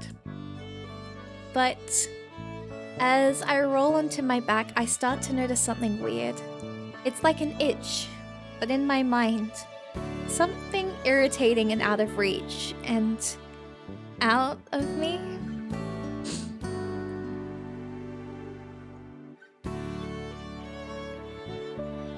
It takes me a moment, but I realize that it's my bead. I know it's the same way that I knew how to run and hunt and dig. Tugging at the baubles around my neck, there's an obvious change. Of all the beads on my necklace, only one is special. Most are just pretty things I collected and stuck on there. Only one has been there with me from the moment I became a gumiho. Became me. Since then, it stayed exactly the same. No matter times I throw or drop or lose it, the necklace comes back to me with the bead unharmed. Not a single scratch or chip or blemish. Until today. Instead of the normal pale white, it started to shine. It's barely brighter than usual, but I notice in an instant. In fact, it's almost as if... I hold my necklace up to be sure. It's glowing. I don't like that. That makes me nervous.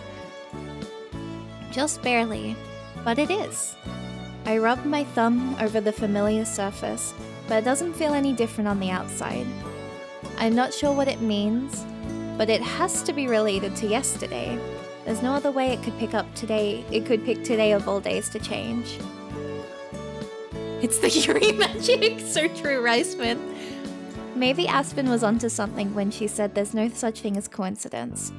Either way, it's magic, and magic I can't control. My bead has always been a part of me, but it's something I can only partially understand, and in that wordless animal way I described to Aspen. When the time comes, whatever it's that's coming, I just have to trust that I'll know what to do.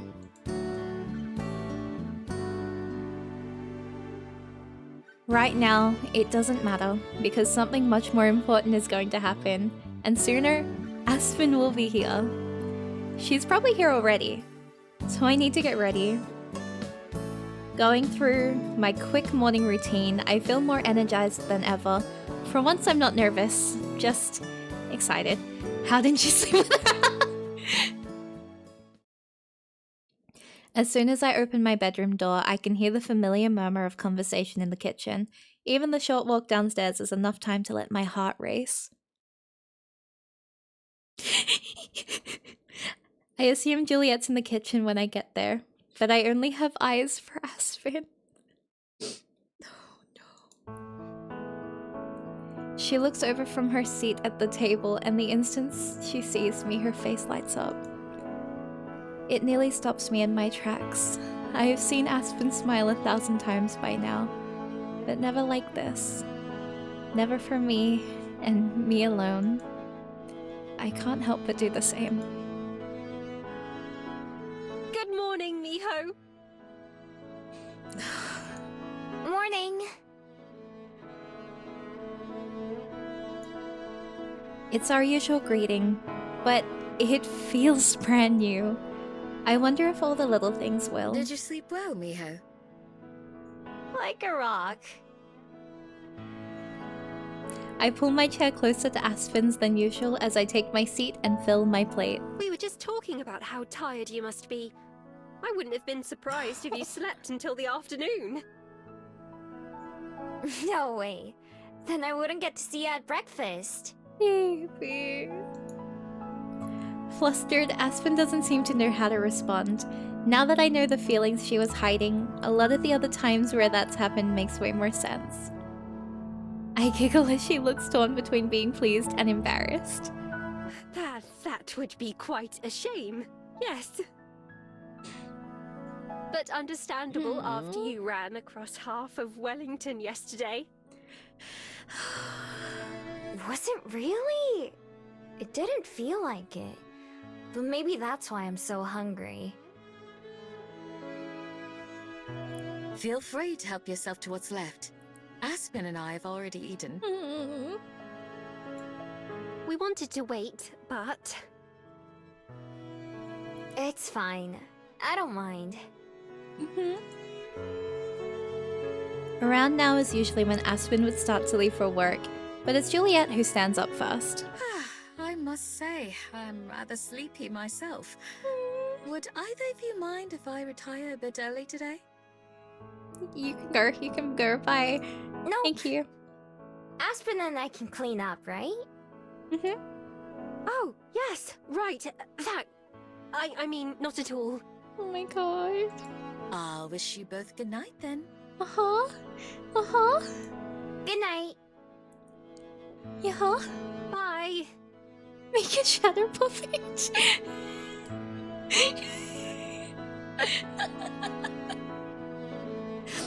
We both watch as Juliet departs, before turning to face each other. As soon as our eyes meet, Aspen looks away again, blushing, but laughing. What is it? What's funny? Nothing's funny. It's just... It's hard to believe. Oh, baby. They're so girl fails, you're so right, I mean, Nikki. Us? You and me? You can't imagine how many times I've sat at this table wishing we were like this. Together. Girl, Oh. same. Girl, same. Girl, same. Girl, same. Girl, same. Me since day one, girl. Me since day one. You and me, we're forever. I promise. That warm, fuzzy feeling from before takes over my face. The one that goes with the realization of how special I am to her. How, out of everyone in the world, I'm the one she feels this way about. And now... Mari, I'm not really sure, but I think Aspen's gay. What? That's crazy! What? Can she hid this from me? Here we are. Miho is blushing. Chat is the voices in Mari's head. Chat is the voices in my head. Yes. Here we are. Here we are. Everything is the same, but everything is different now too. It's just as confusing as it is exciting. This is the first time I've seen this game. I'm not particularly ill about it. Riceman, I need you to buy and play this game and experience it from the beginning, because I feel like it's an amazing game. Like, get it.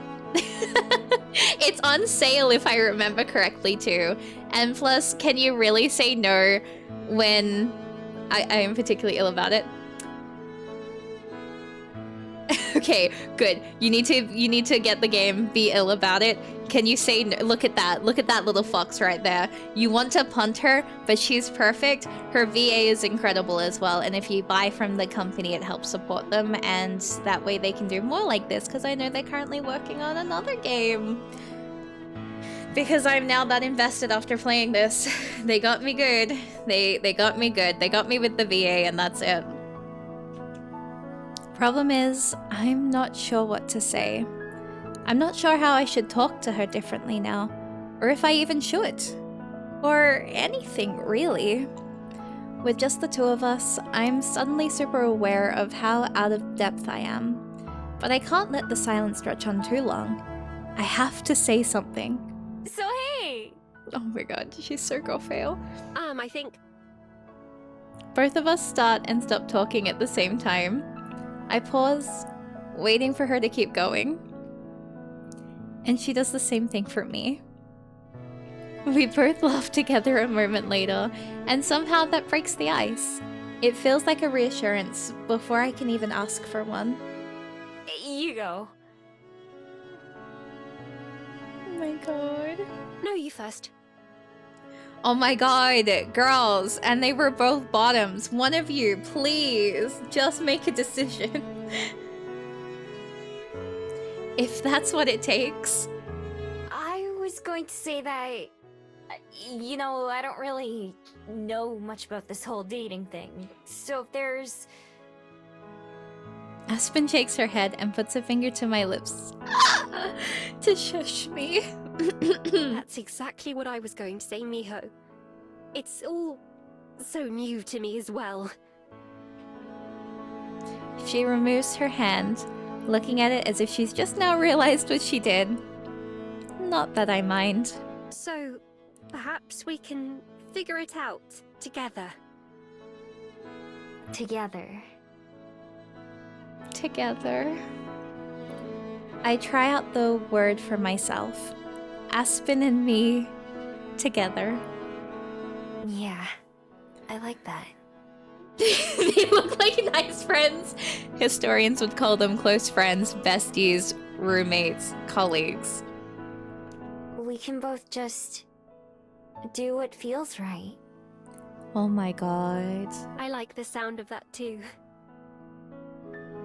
Aspen's sleeves rustle as she takes my hand, her fingers gently intertwining with mine. It's cool to the touch. That feels right. Oh my god. Her soft actions make me feel braver. So does this. Mari's thoughts are not in the Bible. Mari's thoughts are not. Oh my god. Oh, okay. I lean forward and kiss her, just for a moment. Because a moment may as well be an hour. I'm not sure it'd ever be enough. I'd say we're off to a good start. Girl, yeah, true. So right, you're so right, you're so right. Me too. I think you should keep doing that. Just being near each other already feels more meaningful and exciting. Since this is just the beginning, I can't wait to see where things go from here. Of course, I'll have to wait a bit longer. With her free hand, Aspen checks her phone, and I see her frown in response. Time to go? Mari having thoughts which exist in the Bible. Okay, look. Unfortunately. Most of my thoughts exist in the Bible. She stands up, and I stand with her, still linked by our hands. It feels almost unfair that daily life, with all its obligations, still matters right now. Sounds like a lie. Oh my god! Riceman! Aspen hasn't even left yet. but I'm already waiting for her to come back. She's like a puppy. I wish I could stay here with you longer, though. She's like a little puppy. Your words just aren't worded in order the same way as in the Bible. Oh my god. Most of them are in the Bible. The 10 Commandments in particular, and how to violate most of them. Oh my god, guys. I am the Caesar idol, remember? Dirac, baby! How are you today? Me too. Maybe I'll just come buy a bunch of drinks at the Bell House, so I can talk to you at the counter. Oh, mijo. Yeah, I think this stream kind of ruined the Caesar idleness of my aesthetic. Right? The chapter with all the, like, sin? Huh? What do you mean? Hello? Perfect. I can tell my boss I was just engaging with the customers, like she wants us to. Oh my god. You're kind of sick today. Please make sure you rest then, kiddo. Look after yourself. Both of us laugh again, and Aspen steps forwards to lay her head on my shoulder. I lean my head against hers, surprised by how soft her hair is against my cheek. I really will be thinking of you all day, counting down the hours. Oh my god. Same. I couldn't think about anything else, even if I wanted to. Oh my god. Normally, I'd think twice about saying something so embarrassing, but it actually feels pretty good. We walk together to the front door, taking as long as possible. See you soon. Not soon enough. I stand in the doorway as Aspen slowly walks backwards, holding onto my hand until the very end. She looks into my eyes. I love you, Miho.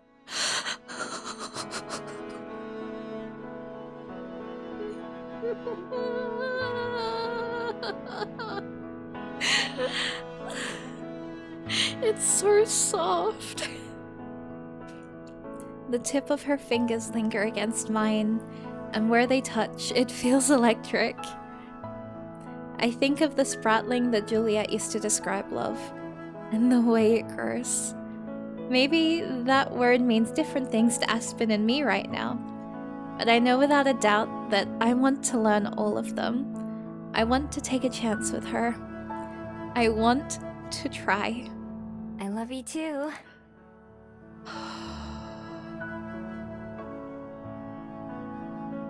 And I mean it. We stay like that for just a little longer, not needing to say anything else. Then finally, Aspen turns around and begins to walk down the hill, taking my heart with her.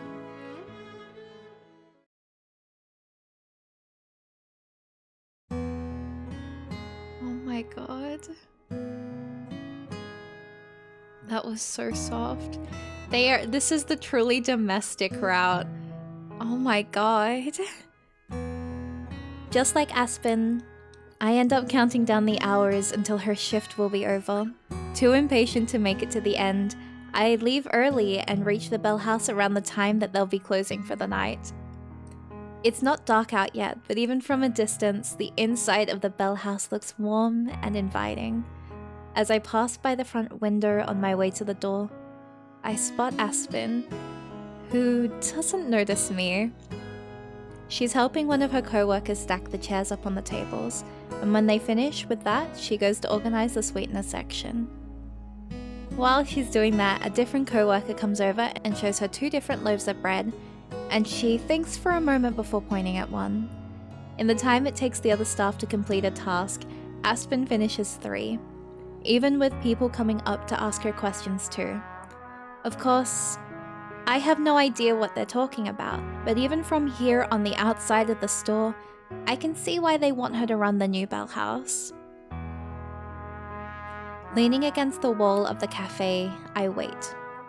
Most of Aspen's co-workers leave before she does, and it's several minutes before she finally walks out the door at a brisk pace, going right past me. Aspen! She is so love-struck. I This is such a rare domestic girlfriend's view, and I'm living for this. Spinning around, she quickly goes from surprise to smiling. Miho! I was just thinking about you. Although that's been true all day. I got tired of waiting for you at the library, so I decided to come down here so I could see you even sooner. Oh my god. That earns me a hug and a kiss on the cheek. I love you. Have I mentioned that? Oh, you can keep mentioning that.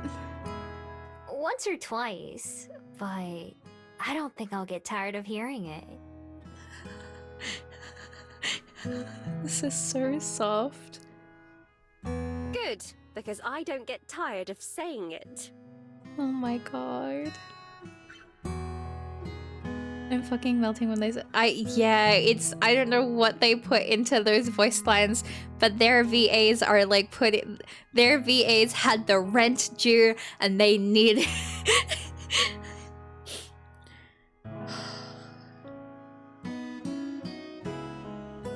the love I have for Miho's VA. This is just, they continue to amaze me every day.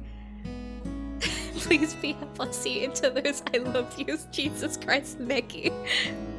I need to look up Aspen's VA because, like, she's kind of really winning me over as well. I came into this for one VA and I think I'm leaving with two. Aspen links her arm with mine, snuggling against my shoulder. Normally, when someone gets so close to me or touches me, my first instinct is to jump away. But not with Aspen. Your love for Miho's VA is the same love as Aspen and Miho. Yeah, exactly. It's only the first day, but I've surprised myself with just how much I'm enjoying being Aspen's girlfriend. If she hadn't told me her feelings, I probably never would have realized my own. But once I opened myself up to the idea, I realized that almost all of my favorite memories are with Aspen. When I'm with her, I just have fun. Being around her cheers me up, even if I was in a good mood to begin with. I wonder if it's the same for her. I hope so, since just being myself has always seemed to make her laugh and smile. I never would have imagined that I'd be able to do that to someone, that they could feel that way about me, or that I could feel it too. I've never been so glad to be wrong. So, what do you want to do now? Well, I need to go home to change and take care of the cats. Would you like to come over?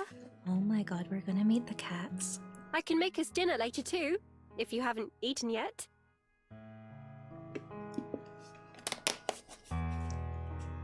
Sure! Even if I Okay. had, I'd make room for that. You can get soft gay whispers. It's settled then, shall we? Arm in arm, Aspen proudly leads the way to her apartment. The moment she starts to unlock the door, the sounds of meowing and scratching claws from the other side start up. They're excited to see you too, huh? Excited to be fed, more like. Scooch, boys. The cats run around underfoot as Aspen steps inside, with me following behind. As soon as they notice me, the meowing stops, and they both scurry away. Aw, how rude. You'd better get used to Miho, you two. You're going to be seeing her around a lot more. Oh my god, we're gonna be seeing her around more? Oh my god. That's crazy. Aspen puts her hands on her hips and talks sternly to the sulking cats. They both meow in frustrated responses until Aspen sighs. Yes, yes, now let's get you fed. She grabs a jug of cat food from on top of the fridge, the rattling sounds making the cats brave enough to run past me and go harass Aspen some more. Go ahead and make yourself at home, Miho. I'm going to take care of them and then freshen up, so I'll be a minute. Mm-hmm. Okay, take your time. Yeah, take your time, it's okay. I sit down on the edge of Aspen's bed, doing my best to not disrupt the neatly made sheets. Aspen sets the bowls of cat food on the floor near the door, and the cats position themselves so that they can watch me while they eat. Rolling her eyes, Aspen steps over them towards the restroom. So dramatic. I wonder who they get that from. Anyway, be right back. It isn't long before the sound of the running shower starts. I look around the apartment, paying closer attention to the last time I was here. Because it's so small, it feels like there's something of Aspen's personality in every corner. From the glittering lights strung across the ceiling, to the stuffed animals on the bed behind me. I recognize some of the books on the shelves and the desk from the library. I'm sure there's a story behind each and every decoration. I'll probably hear more than a few of them eventually. After the cats finish eating, they skulk into the room and sit down across from me, glaring. I wonder if something about my ears and tail makes them mad. Guess what? I transform into a fox right in front of them, spreading my tails out like a fan. I don't growl or anything, but I lock eyes with each cat in turn. Immediately, they both yell and run for the bed, tripping over each other as they rush to hide, fur puffing out like clouds. I cackle to myself as I change back and sit down again. Cats are always so fun to tease, so some opportunities are just too good to pass up. I need to check how long it's been. I'm so good at picking the 3 minutes every time. Before long, Aspen comes out looking refreshed. She surveys the room just like I did. Oh, I pressed the wrong button. Sorry to keep you waiting. I guess there's not a whole lot to do here, is there? It's fine. Wasn't that long. I was just being nosy and admiring all your stuff. Oh, she's so cute. Be as nosy as you'd like. I'm going to start on dinner. Okay. Let me know if you need any help. Sister. Thanks, but just the company is enough. It won't be anything very fancy. I'm much better at making drinks than food. Oh, girl. Don't you make food at the Bell House too? Not really. We have bakers who come in earlier than I do to prepare most of it. I just have to heat things up and serve them. Unlike our beverages, which I make from scratch. From scratch. She's so talented. Speaking of which, would you like some coffee or hot cocoa? I'll be making some for myself. Sure. I'll have whatever you have. Oh, baby. That's easy enough. Now let's see.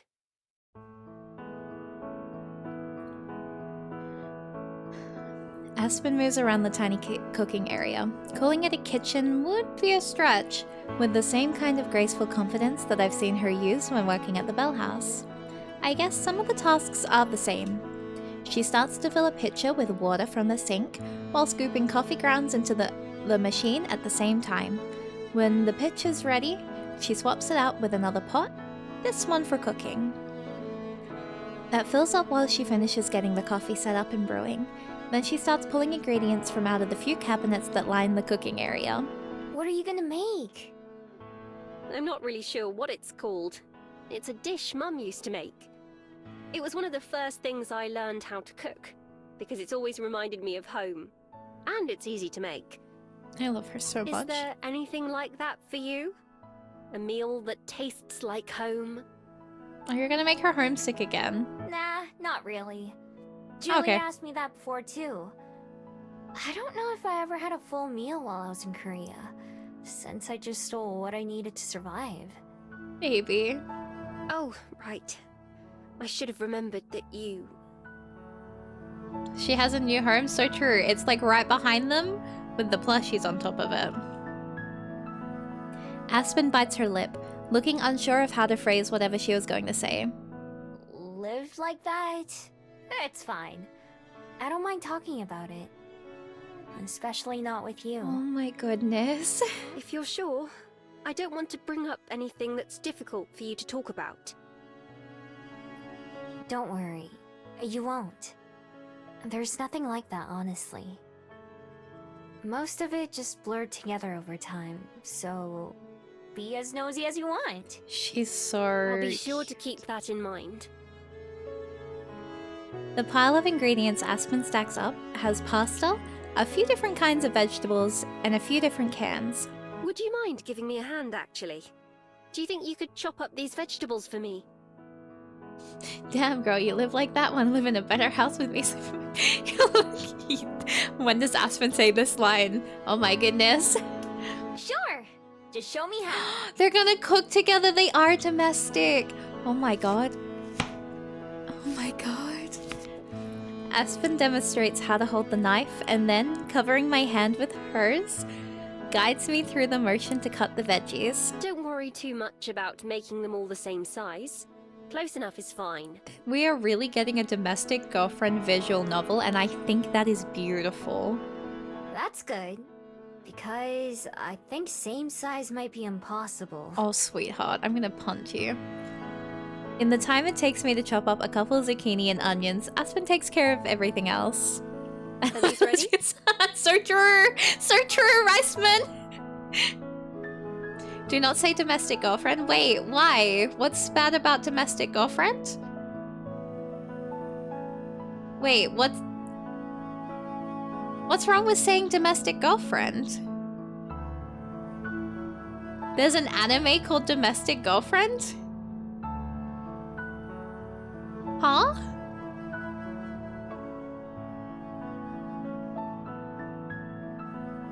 Leave love for country girl lesbians.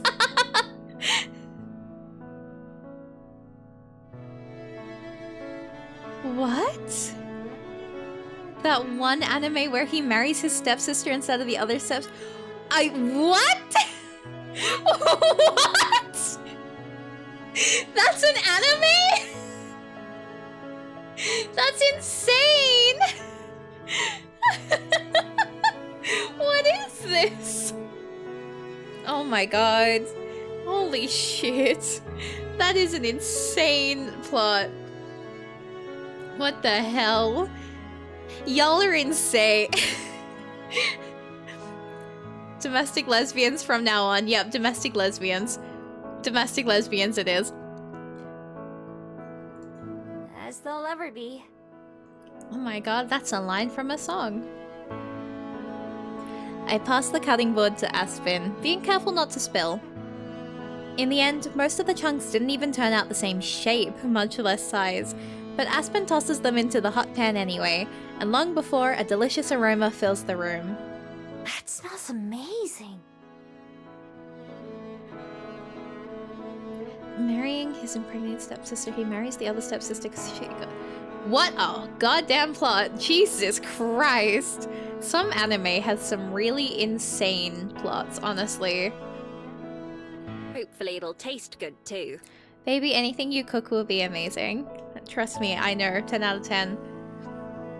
I don't have any doubts myself, but I don't think Aspen will be satisfied until the dish is done. Since she seems focused on watching the sautéing veggies and boiling pasta, I don't talk so I don't distract her.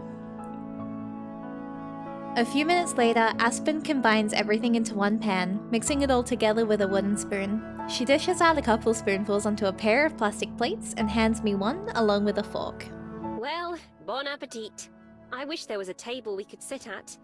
I usually just eat at my desk. You can have that spot, and I'll take the bed. Oh my goodness. That's fine. I can sit on the floor. She's so relatable with the, yeah, I can just sit on the floor. The amount of times I have people be like, oh, just sit there. And I'm like, no, the floor's fine. Like, I can, all the time. Any situation I can sit on the floor, I'm gonna sit on the floor. Sit on her lap, they're eating. That's so inconvenient. The floor? Yeah, it's the gay people thing, Aspen, you should know. Yeah, it's where I watch TV in my room too. Sweetie. I'll join you then. Oh my god. Neki! Neki!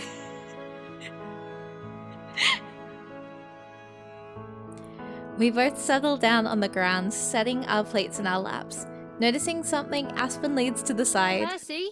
Byron? What are you two doing back there? I lean over to peek under the bed too. 4 angry green eyes stare at me from the farthest darkest corner. Feigning innocence, I sit back up. I love the absolute, like, banter that these two cats and her have. She's so cheeky. She's so silly. Huh. Wonder what their problem is. Gee, I wonder. I guess they're just not used to having company. It's Oh been my a long time God. since they've met anyone aside from you and Juliet. That must be it. Oh my god. I don't mention that I might have something to do with it too. But hey, the cat started it. Grabbing my fork, I turn my attention back to dinner. I try to make sure to get a little bit of everything in my first bite. It's still hot off the stove, so I have to blow on it to cool off. Aspen watches anxiously while I chew, waiting to start eating her own meal. Well, how is it? Oh, they're so cute. Whoa. This? No, I need to find a better way to describe it than usual. It's delicious. Oh my god, she's learning words. Really? Oh, I'm glad you think so. She's graduating from it's so good to it's delicious. Our little fox is growing. Really, really. The food itself is good, but it tastes even better knowing that Aspen made it. I scarf down my whole plate and then get up for seconds. After cleaning my plate the second time, I finally set it aside along with my fork. Did you have enough? There's still more if you want. Oh my goodness. I'm good. Thanks, though. That was seriously great. Thanks for making it. Girl.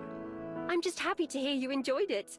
It's been ages since I've cooked for anyone other than myself.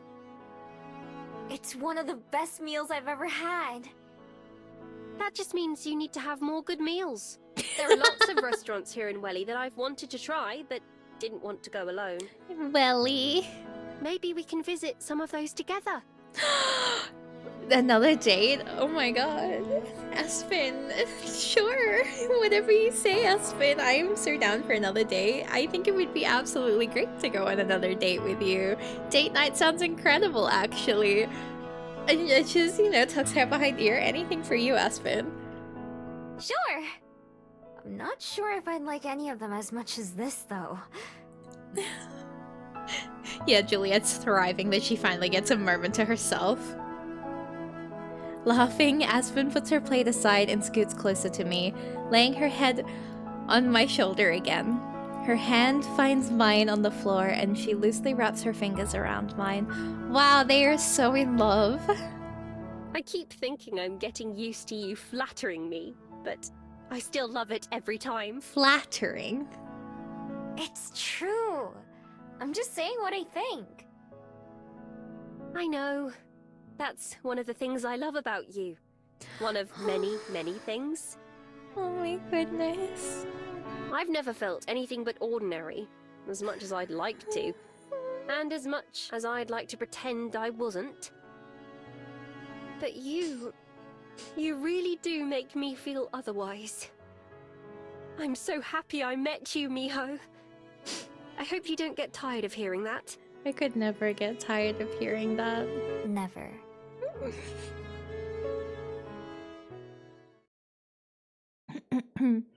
I'm okay. Even though things have changed so much, the morning routine is more or less the same. The three of us chit-chat about our lives and mundane things until we finish eating.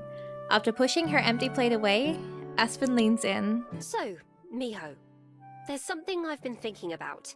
They are so soft. They're... oh my god.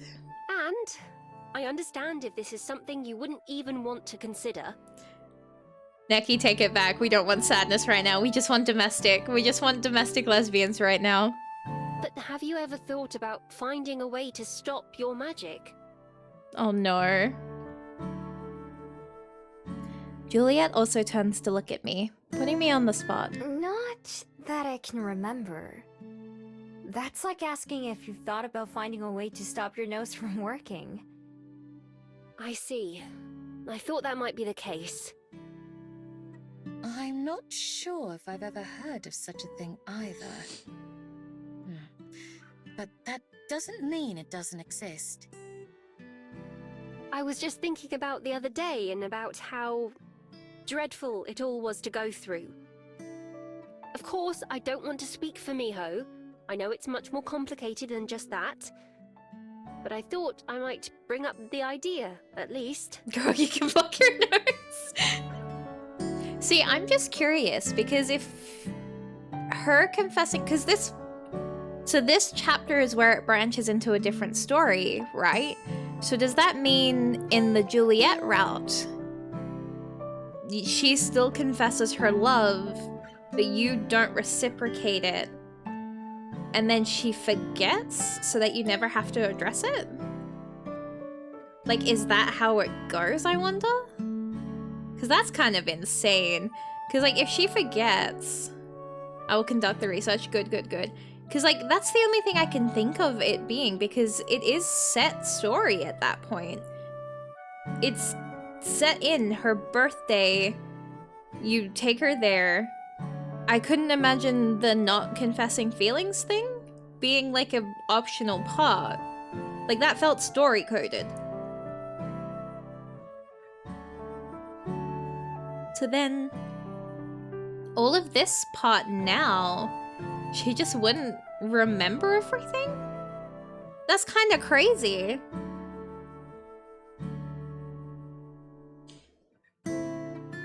She did confess, I just don't know how. I feel like if you hadn't followed that route, that's crazy. You've got a point. Not having to worry about people Juliet forgetting scenes. me Okay. would be a huge relief. Right, I thought you might agree.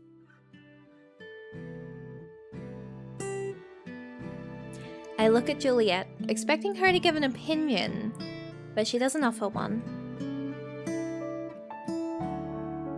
It's true that life would be a lot easier without my magic. Well, half true. This life would be easier, but the life I used to lead, I couldn't have survived without it. Well, it's purely hypothetical right now anyway. For all we know, it might be impossible. So no need to think about it too much. It's worth thinking about, though.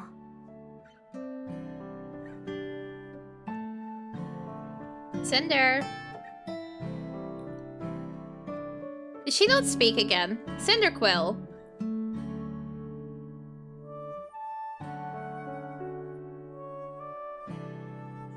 God damn it. Okay, I will take a hydrate. Unbelievable.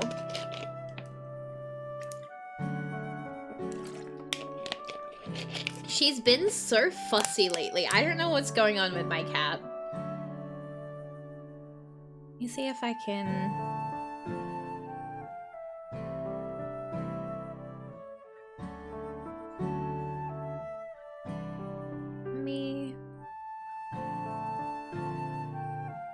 She's so... I don't know why she's being so weird lately.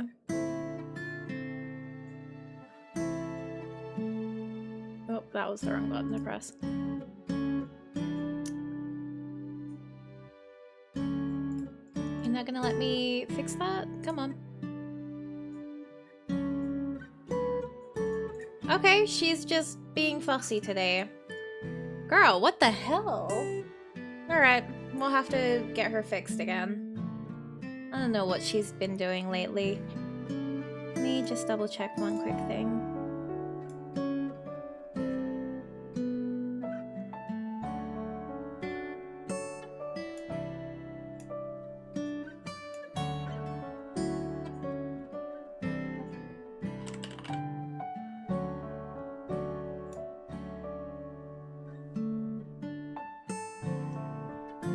Wow, she is actually having a mood today. Whoa, what's going on, girl?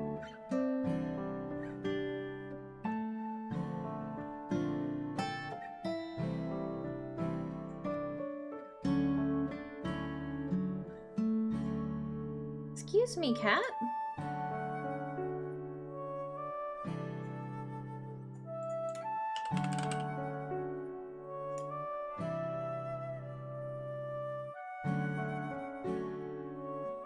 Tell Cinder I love her. Hi, Cinder. Riceman wants to say that they love you. She's sleeping right now. She's really having a fussy day. I don't know what she's doing to be so fussy, though. Like, she really is just deciding that she... Because, like, she did this last time, too. And in all of the tests, she works fine. But then it gets to stream, and she's like, no. Not today.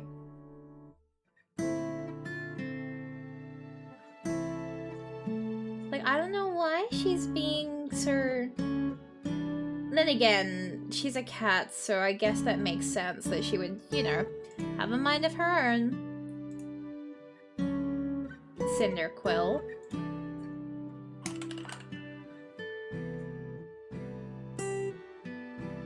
Yeah, she just doesn't want to talk today. Alright, well, girl, I'll put you away. God, Cinda. Alright, she's just... Sorry about that. I'll have to figure out how to return that. I don't know why she's being so puffy. What a little brat. Talk to her later. The only two people who actually remember me are in this room right now. All the other people I've met here in Welly, I couldn't really call them my friends. As much as I've liked spending time with them. Every time we see each other is the first time as far as they're concerned. Maybe that wasn't so bad when I was still on the fence about whether I'd even stay in town or not. But now that I've been here a while, long enough to build something worth missing, I wish I could make those connections into something more secure. Even if there's nothing I can do about my magic, I can at least try to figure out a way to maintain friendships with the others too, not just Aspen and Juliet. It couldn't hurt to find out, right? It's not like I have to go through with it or anything if I don't want to. Putting the cat away. If she's not gonna talk, I'm gonna put her to bed. Where is she? I look so, like, bare without her there, actually. Oh my god. This is like a jump scare. Crazy. Exactly. Simply being informed is never a bad idea. So, does that mean you have an idea? Oh, you have another shoulder. I know, crazy, huh? Well, not quite. But I'd be happy to start doing some research on the topic. Our girlfriend's gonna research how to cure us of our curse. That's insane. Never mind, I just found the best thing, but I'm not gonna say it yet. Just know Aspen and Mio are gonna be the most domestic fucking lovers you'll see. Good. Crazy. Oh no, Speed. If we're going to find anything, it's likely to be in a book. And if there's one thing I'm good at, it's reading. Oh, Aspen, I would do anything for you. Good luck with that. Let me know what I can do to help. I'm so happy they I'd be lived the glad to lend a domestic hand as dream. well. Perhaps I could find someone who'd be knowledgeable about Gumiho. Myth and folklore are often at odds with reality, so it can be difficult to discern what's true and what isn't. Someone who'd know about Gumiho, huh? Are we gonna go see our favorite scary lady? One person comes to mind, but I'm not sure how willing she'd be to help. I still haven't mentioned the other Gumio I met to Aspen and Juliet. In my head, I've started calling her Silva. It just feels wrong somehow. If someone had told other people when I was around, I would have been furious with them. It would have made hiding and stealing a whole lot harder too. So, as a fellow Gumiho, I've kept Silva's existence a secret from everyone else so far. For all I know, there could be more than just Silva. There could be a whole community of Gumiho here in Wellington, and I'd have no idea. I don't think that's the case though. Besides, Silver seems unhappy enough with one intruder on her territory as it is. I just remembered something very scary. Wait.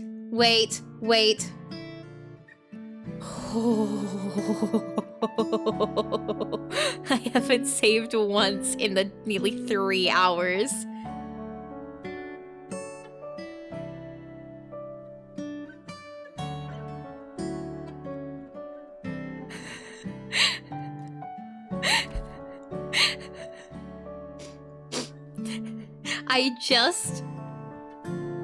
The only reason I realized is I know you guys can't hear it because I fixed my mic settings, but it started pissing with rain outside.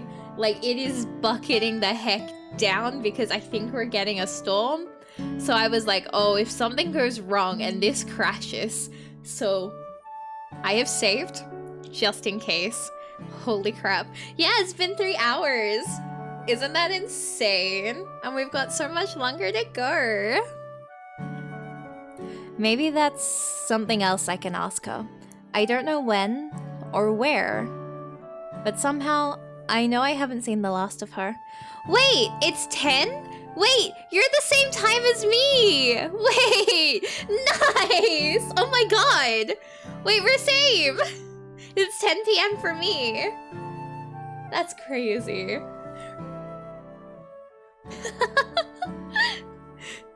Yo! Insane! Maybe that's something else I can ask her. I don't know when or where, but somehow I know I haven't seen the last of her. For now, I just sit back and listen as Aspen and Juliet discuss various books and theories to start with. I feel like I should be more involved. It's my magic after all, but this is one area where I can't really contribute. I can't stay out of it forever and let them take care of me again though. I have to try something on my own too. I just can't refuse to participate in my own future.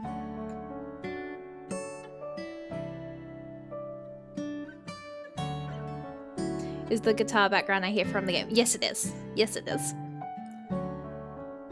As it gets closer to time for Aspen to leave, Juliet checks the clock and then stands up. Off to bed?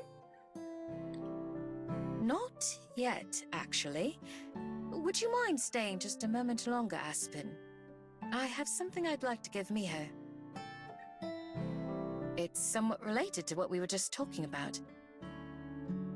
Oh, no, I don't mind. God bless. For me? What is it? You'll see. I'll be right back. Oh my god, Neki stuff trying to steal people into me. Disappearing upstairs, I hear Juliet enter her study for a moment before returning with a small, nicely wrapped box. It is a There's ring. no particular occasion, but still, I felt like wrapping it. No way. Juliet hands me the package, which I take carefully.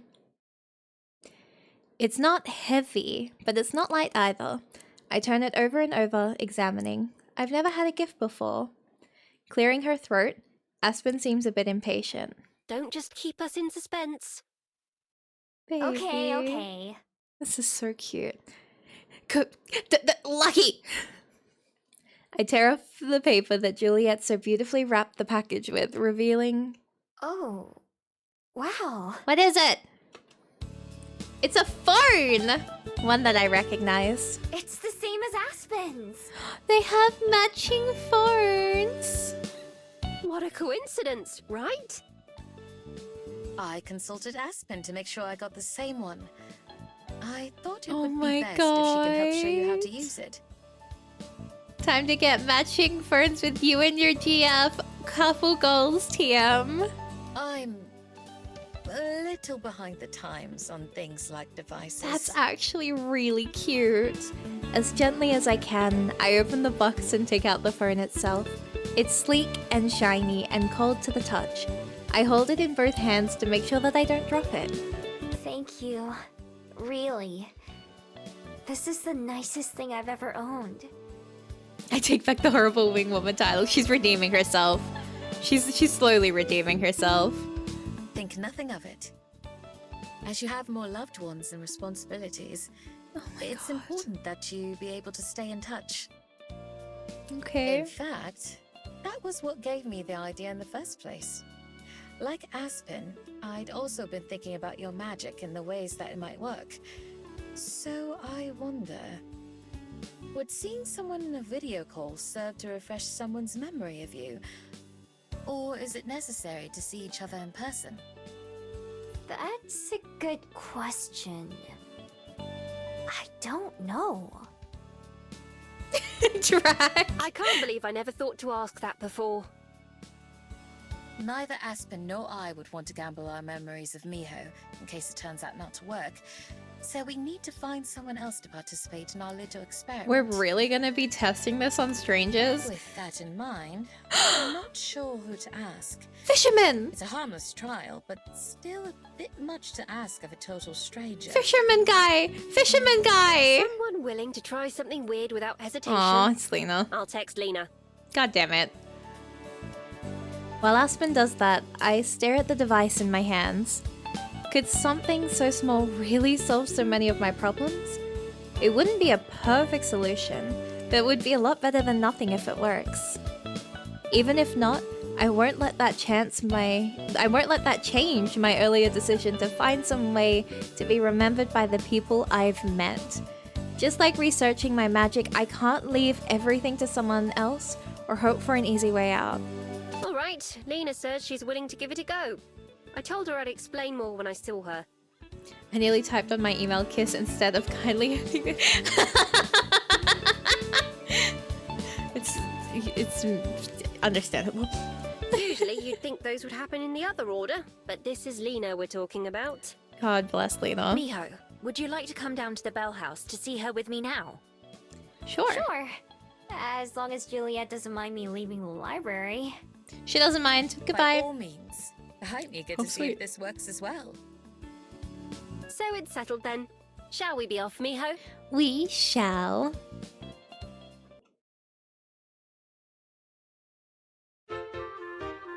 Lane is waiting for us outside the Bell House when we arrive. Morning, boss! Hey, Lena. Yeah, no, it was a bad time. So, you're the person with the weird memory thing, right? Yep, that's me. The way her eyes changed. I'm Miho. We've met before, actually. Around the Bell House, mostly. You competed with Aspen to make the best ambrosia latte, or something. Huh. Okay, makes sense to me. So how do we do this? I love her girls. Oh my god. Lena looks like what the coffee with fruit is. Oh my god. Really? That's it? What you mean? I would have thought you'd take more convincing than that. Absolutely I not. guess I'm not surprised, but... Look, Aspen, we should be thriving right now. Yeah, it lines up. I remember doing all those things that Miho mentioned, but I couldn't think of who I was with. Now I can stop trying to remember that and devote that brain power to something else. Yes, well, I'm sure you'll need it. So, let's see. I just need to get Miho's number, right? And then video call her tonight? Right. Any time should be fine as long as it's before this time tomorrow. Miho can come with me again in the morning, and we'll see if you know who she is. Please let Got this it. work. I'll try extra hard to remember her. I'm not sure it works like that, unfortunately. I wish it were that simple. Maybe it is, and you just didn't try hard enough. Okay, Lena, shut up. Placing a finger on either temple, Lena closes her eyes and hums deeply. Does that help? Shh, don't interrupt. I'm gonna punch your mood. Lena hums for a little longer and then opens her eyes with a wink and a thumbs up. Okay, got it. Of course it helps. It's my secret technique. Oh, you are insufferable. Whoa! If it works, then maybe you can teach Aspen too! Oh, Miho, you're stupid. I think I'm alright, actually. But what if it's really useful? Miho. That's a very big if. Whatever. You'll see tomorrow when I remember all of this. Anyway, Miho, what's your number? It's, I'm gonna punch all of them, actually. Yeah, fair. It's not Aspen. I pull out the phone Juliet gave me, inspecting it closely. I'm not sure where it is. Shouldn't it be written somewhere? I look around the edges, trying to find anything that seems fitting. Let's do this instead. Miho, may I see your phone? No, just Lena and Miho. Okay, good. I hand the device to Aspen, who swipes one finger up and begins to quickly tap through the screens. Whoa, you're a pro at this. Juliet's a lot slower whenever she uses hers. Drag the fucking vampire. I'm not sure that Juliet's the right standard. She still prefers a landline when she can. Oh, landline mention. Oh, gross. Okay, here. I saved Lena's number for you, Miho. Now you can call her so she can save your number. Right. Yes, we vampires have been referenced. Let's True. see. Drac represent the vampires. Taking my phone back, I try to remember how to do that. Lena comes and watches from behind Aspen. New phone? Moving away, Aspen brushes imaginary dirt off her shoulders. You're in my bubble. Wait, she's never like that with us, like, ever. That's so funny. Actually, that's really cute. Wait, from day one, she has never been like, that's my bubble with us. It was love at first sight, actually. That's kind of cute. That's the same kind Aspen has, right? Oh my god. Yup. This is the first phone I've owned. Wow, really? So then how do you check Triller or Space Face? Trilla! Trilla! I fucking hate this game. But, like, I love this game. But Trilla? Trilla? What are those? Space face. Jesus. Stumbling backwards, Lena seems like she's at a loss for words, which might be a first for her. I guess she does have something in common with Aspen. Lucky. Wow, you really do have a lot of catching up to do. I'll help you get set up when I call you. Oh no, please don't. Like, you can't not have a Triller, even though it's terrible, I hate it, but you have to have it. Space Phase, I don't know about. Everyone Okay, I think that's enough, Lena. So true! I've never had someone describe my experience as perfectly as that. Oh my god. Oh, you never let me finish talking! Melon Musk earned Trilla. Oh no. I love using Trilla only because where else am I gonna find unhinged content of 3 a.m. streamer spaces? Melon You Dusk. never Oh my would god. finish talking if I didn't stop you. That's not true! Oh my god, Lena, go away. I found Mari on Trello. Oh god. Discord, yes. 3 a.m. unhinged Discord calls where no one else is allowed to talk but the streamer, so true. For a second, Lena seems pretty serious, but then she thinks about it a second. Well, maybe a little. But just a little. On Switch? Oh, Twitch. Anyway, it's fine. I'll tell Miho when I talk to I her found- tonight. See you guys later. If you follow it with what I think you're gonna follow it with. I'm going to be in there with you in like 2 minutes. That's later, isn't it? Oh my god. Lena flaps her wings proudly as she walks into the Bell House. You let her win, huh? Aspen sighs. Sometimes it's better to just let her go. But I'm glad she said she'd help out. She's a mess, but she sticks to her word at least. You two seem pretty close. Do we? We started working here at the same time, so we spent a lot of time together. They argue like siblings. You've spent more time with her outside the Bell House than I have, though. She can be a lot, but she comes through when it matters. Like with this. I knew before messaging her that she'd be willing to help out. It's just how she is. Don't you dare tell her I said that, though. Oh, they are like siblings. That is the worst, like, don't tell them. Stepping towards the Bell House door, Aspen turns to say goodbye to me. Well, it's my least favorite time of the day. Time to say Oh goodbye. my god. It's not too late to ditch work and hang out with me instead. We're a kiss. Believe me, it sounds more and more tempting each day. Excuse me, Aspen, can have kiss? Please? That just means I have to keep trying. I should probably get back to the library too, though. No. I've been a very brave red panda. Where's my kiss? Yes, don't let me keep you. As much as I'd like to. We go together for a quick kiss. I like this new routine of doing that every time we say goodbye. I'll see you tomorrow then. Of course. You know where to find me. Good. I hope you have a wonderful day, Miho. I love you.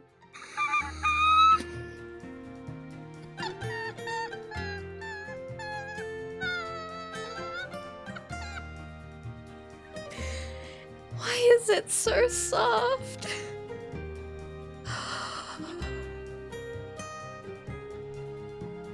I love you too. Have a good day at work.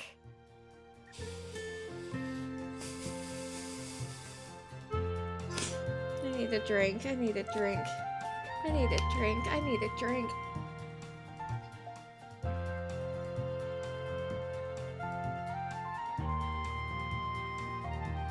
There is so much softness in the way they deliver those lines.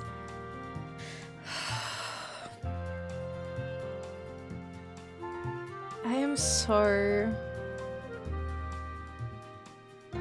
Oh my god. The love that I have for them right now is just... Oh my god. Oh my god.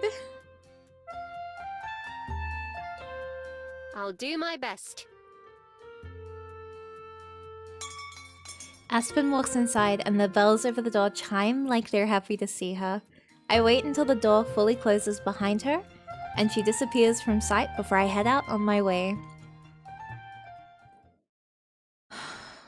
They're so baby. It's almost bedtime when my phone finally buzzes, startling me and almost making me drop my phone on my face. Relatable. Lena's name pops up and I tap what I hope is the right button. Hello? Miho? Can you hear me? It's Lena. Her face fills the screen, making it pretty easy to see who it is. I wiggle the phone around, trying to make it point at my face. Problem is, it's reversed, so I keep confusing myself. How does Aspen use this thing so much? Hi! I see you! Can you see me? Yep. Hi! She waves at the camera with her free hand. I have to sit up to do the same thing. Thanks for calling. This is gonna be a big help. God, I hope this No works. problem. Sorry I've forgotten you so many times. I know I'd be totally upset if people couldn't remember who I was. It's like, hello? How can you forget me? Oh my god, Lena, shut up. It's alright. I'm pretty used to it by now. Yeah, but still, it's gotta suck. Lena. I've got an idea, though. I'll just call you like this every night, and that way I won't forget you, right?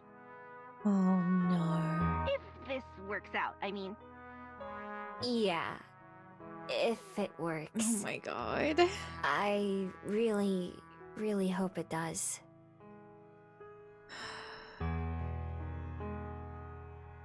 Still, every night... Even if the phone makes it a lot easier, that's a lot of phone calls to make. Forever. Funny how that word keeps getting in my way. Yeah, it's no big deal, though. I mean, I'm always on my phone before I go to bed anyway, so I can just make calling you part of my routine, like brushing my teeth and stretching. Oh my god. Ever since I quit ballet, I have more free time, so I can fit it in. That way I won't forget to do it. That would be kind of funny if I did, though. Not like funny, but funny like ironic. I think that's how you use that word. Aspen always tells me I'm wrong, though. This is painful. Actually, speaking of Aspen... Alright, goodbye, Lena! Lena goes on to tell me a story about work today, which turns into a story from work the day before. She goes on like that for a while. I try to smile and laugh when it seems appropriate, but my arm is starting to get sore from holding up my phone like this. Finally, she runs out of steam and yawns, switching into sleeping mode in seconds. Anyway, I just thought that was funny. I'm gonna go to bed now. I'm super tired. You're coming to the Bell House in the morning, right? Mm-hmm. Yup. I'll be there with Aspen. Okay, see you soon then. I hope. Well, I'll see you either way. But I hope I remember you.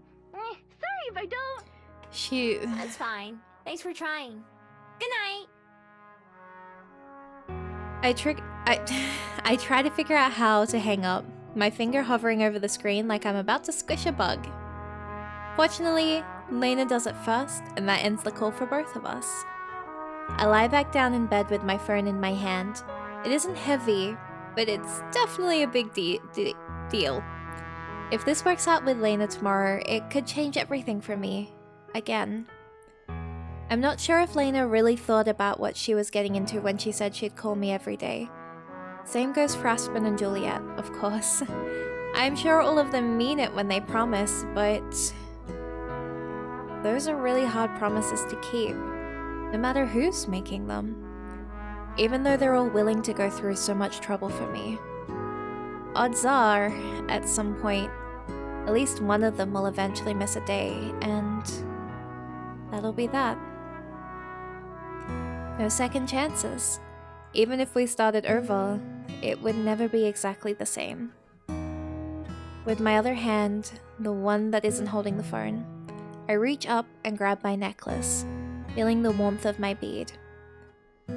It's been a big pain lately, but for such a long time, my magic was my most useful tool. My secret weapon. As much hiding and scavenging as I did before, it would have been 10 times worse if any of my crimes had followed me. Are those days really past me now? Permanently? Aspen's idea about stopping my magic is interesting. I can't get it out of my head.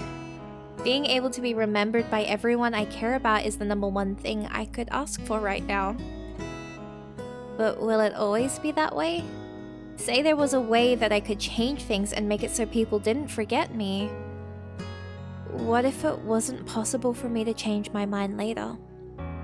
Sure, it sounds nice at the moment, but forever is a long time. I keep being reminded of that. I tug my necklace up so that I can see the bead. It still has a soft, white glow to it. I wish I knew what it meant. I wish I knew what any of it meant, or how it worked. Good night, Drac! I wish I didn't have to deal with these questions and problems. Of all the forms for my magic to take, it had to be this confusing one. Gripping my bead in my fist, I yank my necklace off my neck and hurl it away from me. It clatters and rattles as it hits the wall and then the floor, lying like a snake in the darkness. Closing my eyes, I silently count in my head. 1, 2... There's no flicker or pop as my necklace reappears around my throat, as if it had never left. My bead hasn't changed at all. Not that I expected it to.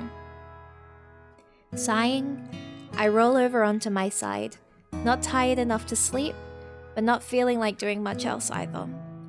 This necklace has felt like a lot of things before. A comfort, a memento, a guide. It's been my one constant since the beginning. Right now, heavy against my pillow, it feels like an anchor.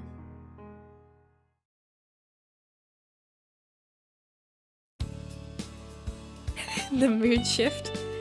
Like always, the next morning, I am cheered up by seeing my friends. After a quick breakfast, Aspen spreads out some sheets of paper on the table, and Juliet and I both crowd in to see. So I started doing some research on Gumiho. I found plenty of information that I thought was interesting, but I'm not sure how much of it will be useful. Hey, that does sound just like me. Oh, don't say that. I'm just kidding. Good. Oh my god. As I was saying, it's hard to figure out what's accurate and what isn't. They're so... A lot of the specific details would have had to come from the Gumiho themselves, and as far as I can tell, The none of them are girlfriends. talking. I couldn't find anything about memory or forgetting. Maybe it's self-explanatory, why not? Beyond that, most of what seemed accurate were things that we already knew, like being able to change into a fox. Have you had any luck, Juliet? I'm afraid not. I checked what books I could think of, and none of them yielded any more than you said. I'm not aware of anyone else around who might be helpful either, unfortunately. Of course, it's only been a couple of days so far. I'll keep looking.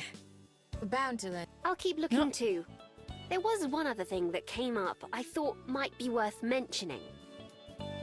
Oh? I read a lot about Gumiho carrying a special bead that has something to do with their magic. You have one of those yourself, right? I remove my necklace, more gently than last night, and hold it out for them to see. Yeah. I've had it my whole life. May I see it? You can try. I pass it to her and Aspen handles it delicately. Pardon? What do you mean?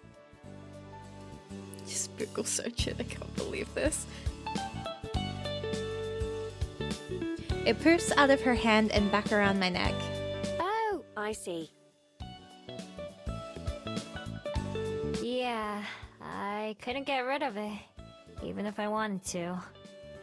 I Okay. wrong? Or is it glowing? Yeah, that part's new. I was in bed when I don't like noticed it a couple days ago. I don't like the sudden glowing, it makes me nervous. I don't know why she's so casual, it scares me. I know it's important, but not how or why. Your wild instincts inform you. Juliet says it so matter-of-factly. Not like there's something bad or that I should have gotten rid of. There's still a part of me. My other self? No. The other part of me hasn't gone away, even as I've spent more time away from it. When I first came to Wellington, I still thought of myself as a fox. Now, I'm not sure how I see myself. But my bead and its mysteries are a reminder that I am something different. Well, that sounds promising.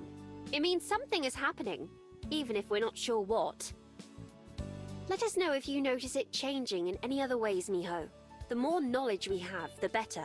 Yes, miss. Yeah, My beloved. My love. Once again, I think of Silva and her bead, which shone much more than mine. Will mine look like that someday? I wonder what it took to make hers glow so brightly. Maybe even Silva doesn't know how the bead works. If it was instinctual, then shouldn't I understand too? I guess I'll just have to ask sometime. I wrap my necklace back around my neck, popping the magnetic clasp together. One way or another, we'll soon know more about Miho's magic from your experiment. Yes, I think it's just about time for Miho and I to head out. By the time we get there, it'll have been a full day.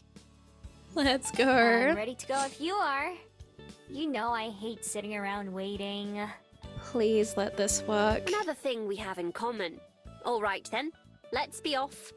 Please. Good luck, you two. Let me know how it goes. We Will deserve do. it. We deserve this win.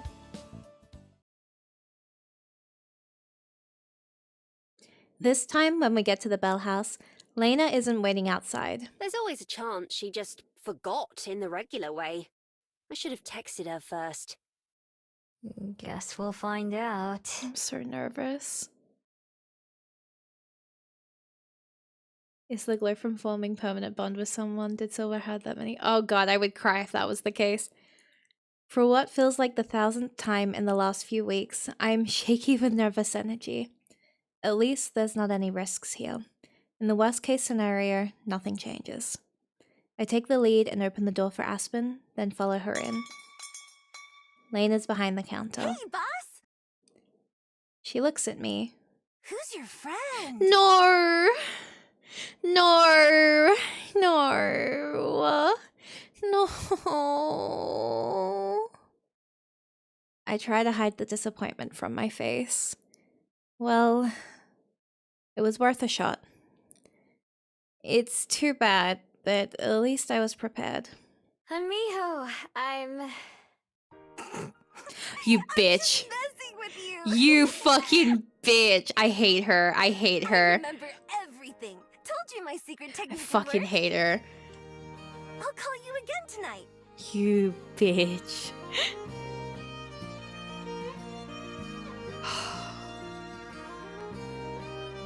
Speed, she's all yours because I'm gonna fight this little fella duster.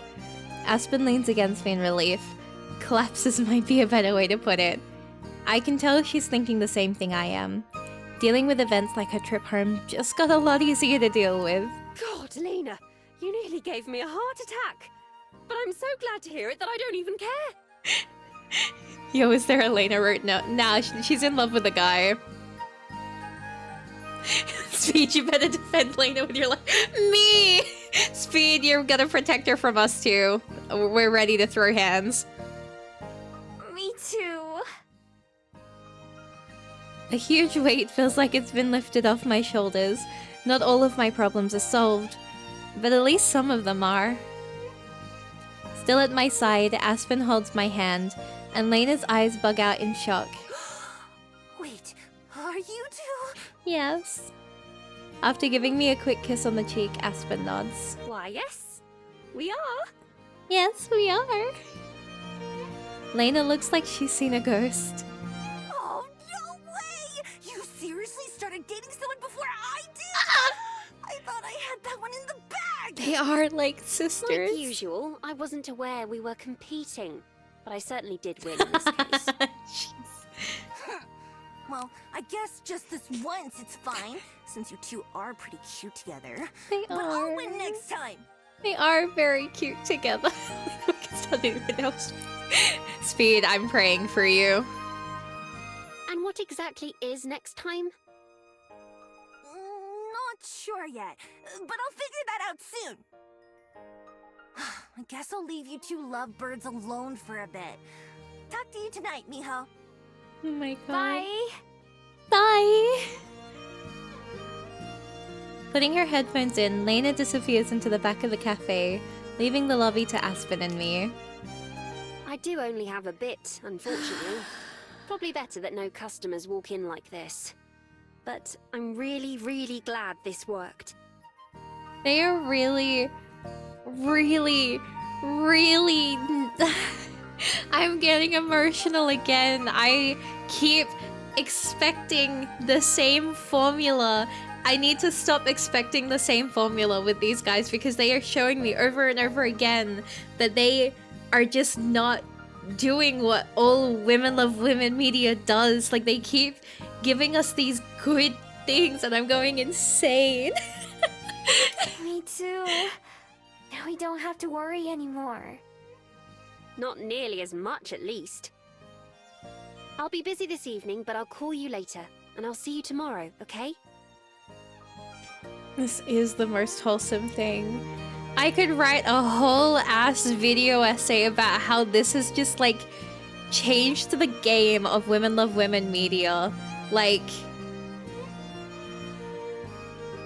this has like oh my god. Okay.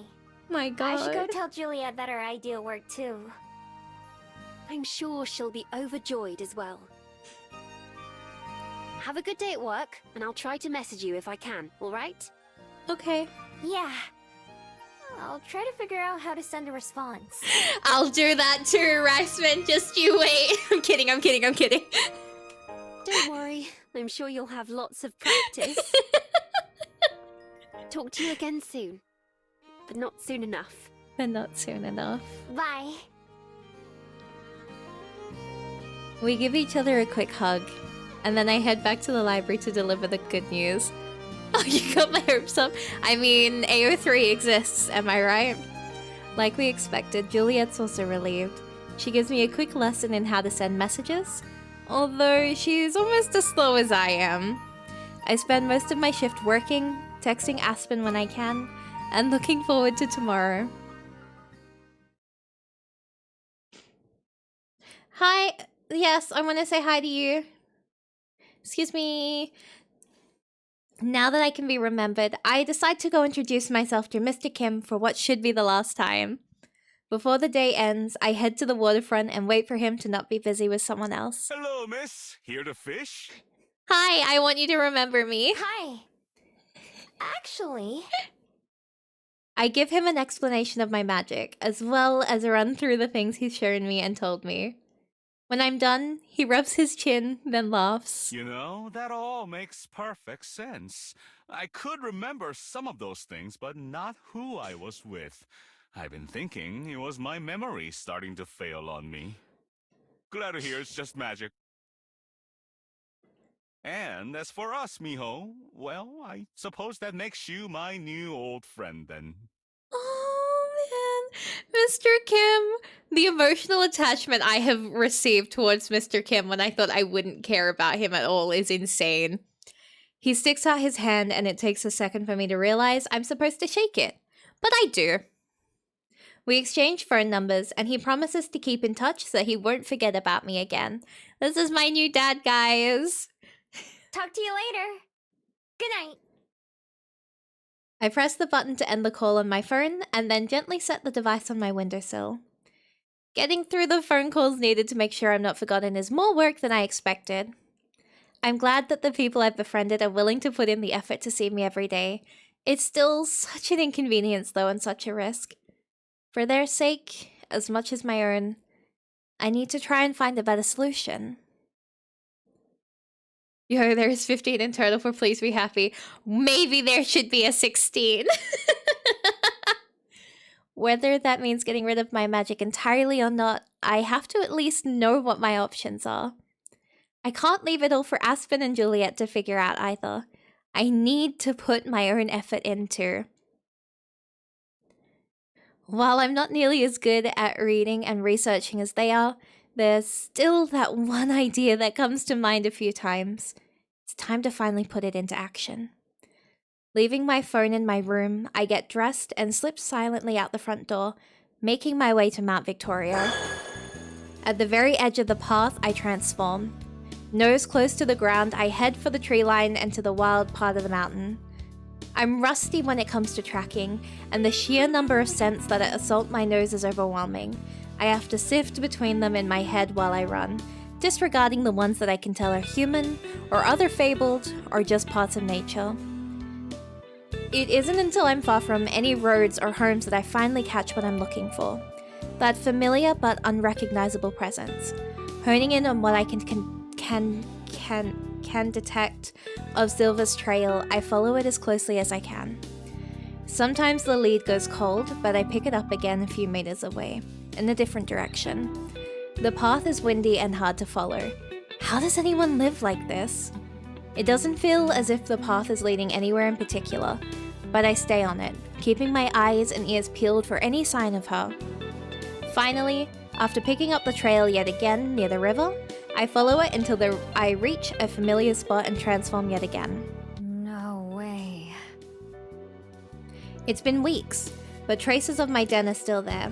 The weather has destroyed a lot of it, but the tunnel is only half caved in, and evidence of the holes where I buried my snack and supplies remain too.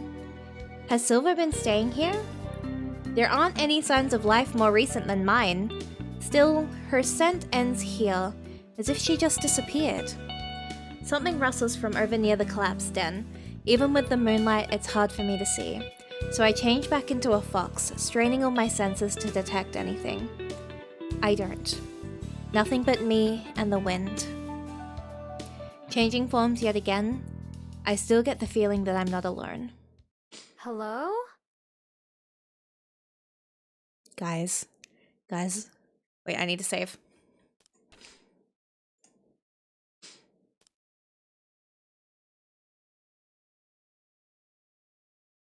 That is so ominous. Closing my eyes, I listen for any kind of response. A footstep, or a whisper, or even a breath. I got rid of the ears, so I'm apologizing in advance. All I hear is silence. Pitiful. No! Jesus. Okay, we're being normal. We're being normal. The voice is just inches from my ear, and I leap away on pure instinct, spinning around to face Silver. I gave you so many chances, and you failed every one of them. Mm-hmm. I don't know where she came from or how I didn't notice her, but she's here, slouching in the moonlight, although I'm sure that, just like me, she could turn and run at a moment's notice. Or fight. I hope that's not what she wants, because I don't think I'd win. How'd you do that? Sneak up on me like that, I mean. Can you raise the game voices audio a bit? Okay.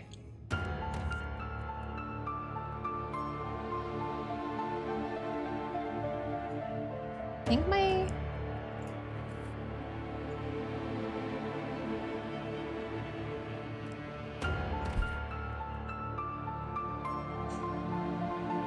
I didn't even have to try. I see nothing has changed since last time. If anything, the human pet has only gotten more docile. Mm-hmm. Tell me, do they feed you scraps from a bowl as well? Mm-hmm. It's a plate, usually. Lucky. She certainly hasn't gotten any nicer since last time. But as harsh as she sounds, she remains at a distance, and I let myself relax a little. Now that I've had time to get used to her existence, she doesn't seem as intimidating. Even if I was more scared, I wouldn't want to show it like last time. Maybe it's because she reminds me of myself in some ways. Although her arms are crossed, one of her wrists shines in the moonlight from where her bead hangs on a strap. It's almost like looking in a mirror. We're as different as any two people can be, but just by existing, I feel some kind of bond with her. Something wild. Behind her shawl, I can see her eyes narrow. So you admit it then. Perhaps it's for the best. A dog dreams of nothing more than its master's hand. The way I get chills every time she speaks with that voice. You can close your eyes, forgetting what made you open them in the first place, and disappear. Oh my god. Silver spits out her last words like a challenge, daring me to respond. Her eyes shine like her bead does. I wonder if mine says anything about me. Shura?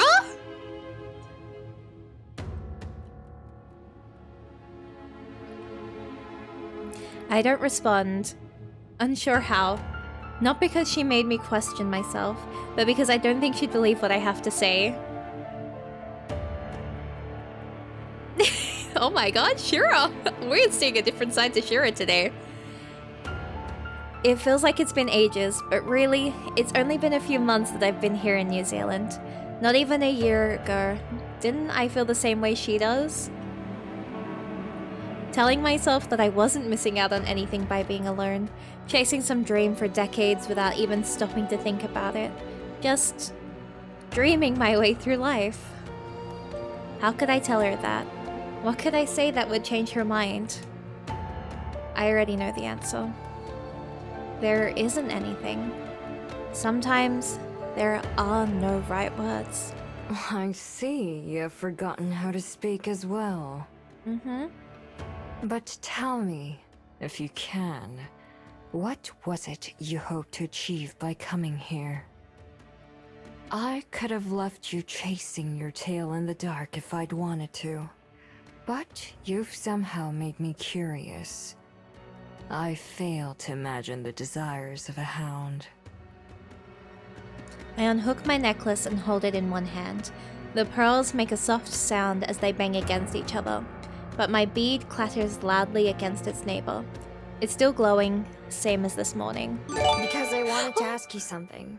Oh my goodness! If there was some way to stop her magic. Thank you so much for Stop the gifted people from marionette. forgetting about us.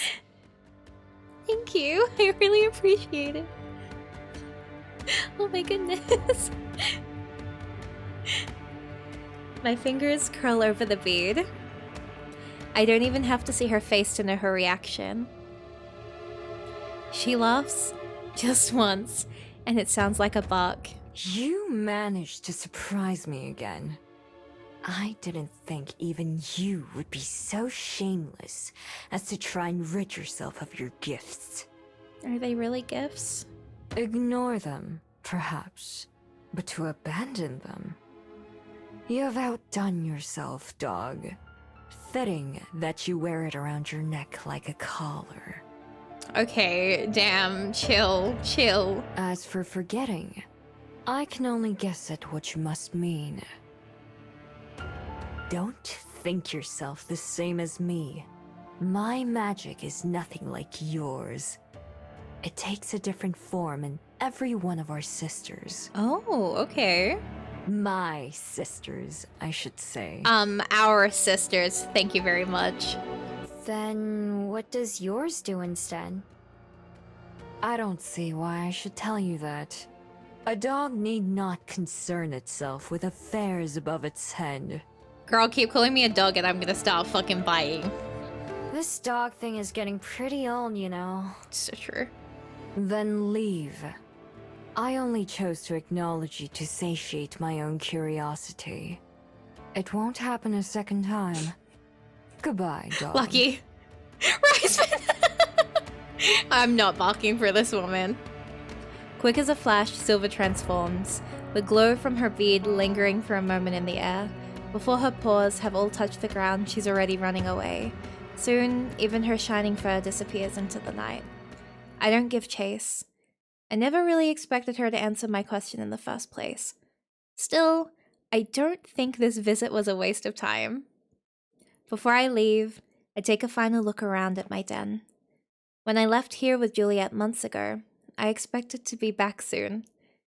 But since I never went back, I never really said goodbye. It wasn't much, even then, and it's even less now. Compared to some of the other hideouts I've made, I didn't stay here very long. Still, it's special. I'd have a hard time going back to sleeping in the ground instead of a bed again, even if I had to. Maybe it'll change in the future, but right now, I'm pretty sure that this will be the last den I ever made. Looking around, I am all alone again, and it's silent. The birds that used to chirp and greet me in the morning are either sleeping or gone. Still, Night-night, birdies. my beloved. I whisper a final farewell before changing forms and dashing back to the library.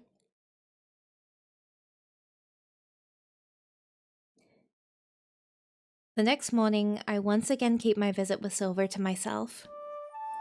Breakfast is tasty like usual, and after a good meal, Juliet goes to bed and leaves Aspen and I on our own. I stand up from the table and stretch, expecting Aspen to do the same. Time to go, huh? Yes, ma'am. Not today, actually. Okay. Regina's having me go back to working a mid-shift on some days, so I don't have to go in until noon.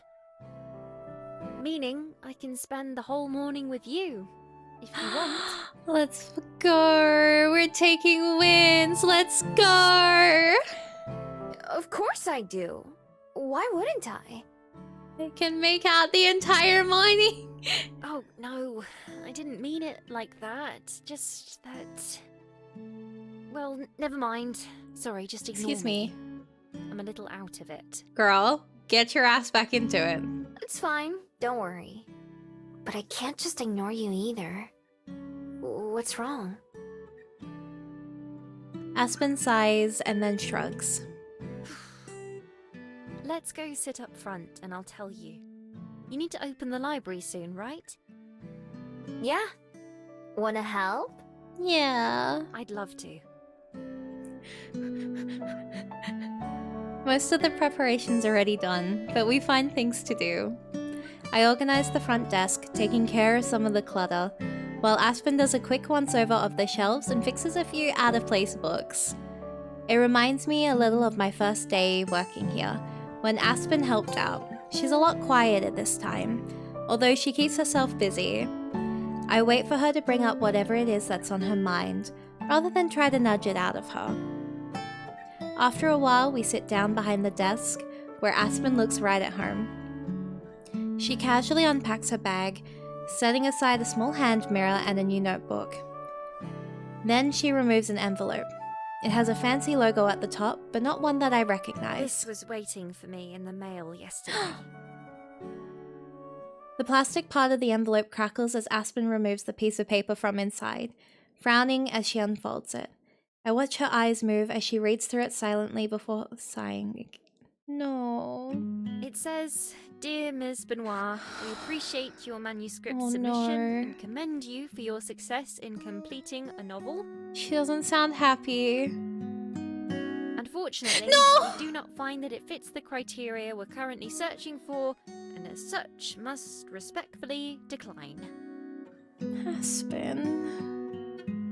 Respectfully, Purple Penguin Publications." Aspen. Slapping her hand with the paper, she clicks her tongue. That's it. Not even 50 words, including names. I doubt they even read past the first chapter.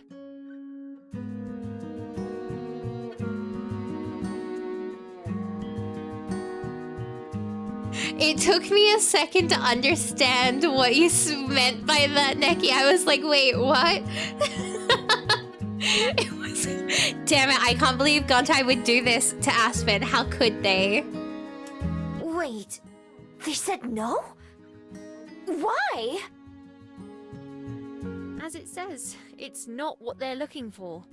I wish they would have given more detail than that, but I suppose I'm lucky to hear anything back at all. Aspen, baby. They're totally gonna regret it in the future when your books are really popular. Honey. I hope you're right. Oh no, my heart is physically aching at that. Wow, that's harsh. Girl, I get it. I just had the same recently. That's rough. That's rough timing. I was prepared for rejections, of course. Even Agatha Christie didn't get published until her second book. Oh my god. Still, I wasn't expecting them to come in so fast. Baby. You sent it to a few different ones, right? Right, I made a list of my top 15 choices and submitted it to all of them. At first, it was going to be my top 10, but I decided maybe I should expand it some. It turns out that was a good idea. So far, 3 of them have already said no. This one stung a bit more because Purple Penguin is one I was hoping would say yes the most. I can't believe this. I'm sorry. I hope your other top choices still work out. Okay, 3 out of 15. She's still got a chance. Yes, me too. It's why I wasn't going to tell you and Juliet at first. I wanted to wait until I had good news to share. But Baby. I'm not sure that'll be coming. Oh, Aspen. I'll try not to be a downer, though. I knew there was a good chance this would happen. Don't let me distract you from work, either. Nah, you won't. Here, look at these. Girl. I really like that their angst is really, like, they have, like, their, like, fantasy, like, oh my god, forget me thing. And then they just get some genuine, real, relatable angst like that. Because, like, everyone can say, yeah, I know how that feels. That's insane. Lucky, oh my god. Me talking about how emotionally driven this is. Lucky lifts her shirt up. In an effort to cheer her up, I pull out some of the writing practices that I've been working on and show them to Aspen. Wow, you've improved so much already. This looks great, Miho. Jail this child. With a genuine smile, Aspen slowly flips through the pages. I know there's not much to see, since it's a lot of repeating the same thing over and over, but she still looks at everyone. Really, I'm so proud of It you. was in the group chat, oh my god. Love how please be happy issues aren't just she might forget me, but also let's do lesbian taxes together. Yeah, literally! Thanks. Showing Aspen my attempts to learn how to write feel a little silly compared to her finishing a whole novel, but I can tell that she means every word of praise. I'm proud of myself too. I don't tell her that a big part of my motivation is being able to read what she writes. I want it to be a surprise when I get... Oh my god. Oh my god. Wait. Oh my god. I need a second for that one. I need a second for that one. Okay. They're so... From the very start, having Aspen in my life has inspired me to be a better person. Now that we're in love, it makes me want to try at least twice as hard. I want to be able to love her writing too. Even if those penguin people don't like it, I'm sure I will, because it comes from her heart. I believe in Aspen, even when she doesn't, just like she's always believed in me. I want to do everything I can to live up to that faith. Aspen sticks around for a while, reading a book from one of the shelves. I keep my nose to the grindstone all morning, using every free minute that I get to practice, only taking a break to say goodbye to Aspen when she leaves. Even when it gets boring, which doesn't take very long, and even after my hand starts to hurt, I keep practicing. One letter at a time, I'll get there. My heart. Oh my god. Let's see. Cafe. I like going to the cafe.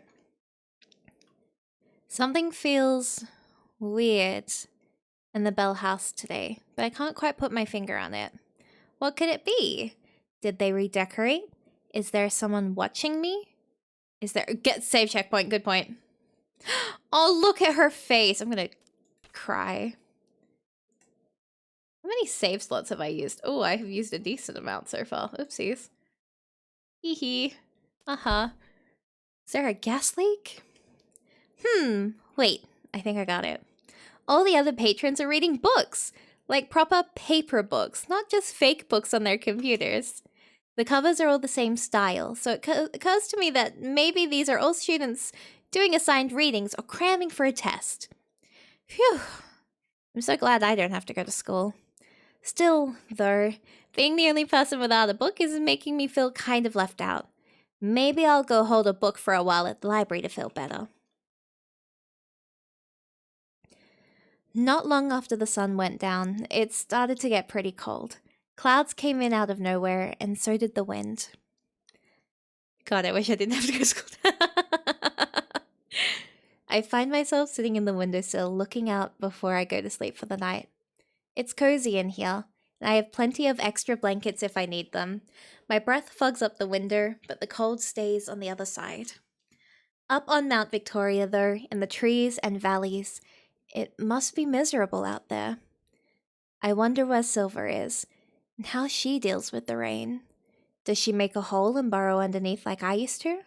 Or maybe she finds somewhere dry to sneak into, like an empty shed or an abandoned house.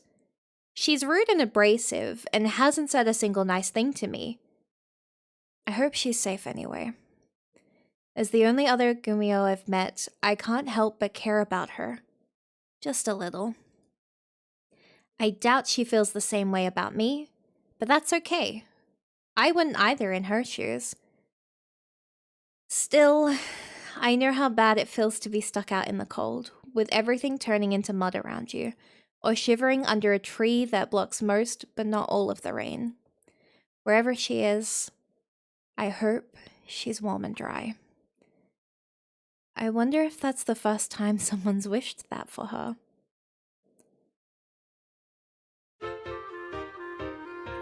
The next day, the rain has stopped, but it's still gross and wet outside, dreary as Aspen puts it. Still, it's as busy a day as I've ever seen at the library. My main job is stopping people at the door and getting them to wipe the mud off their shoes before they can go in. I care a lot about it, because my secondary job is cleaning up mud off the carpet. The door swings open and a big cyclops stomps in, looking around. Hiya! Welcome to the library. Wipe your feet Oh my before god, you come my in. brother? Pardon? I won't be here long. I don't mean to get in your way. I'm Oh just my looking God. for a friend. A deuce mention. Who's your friend?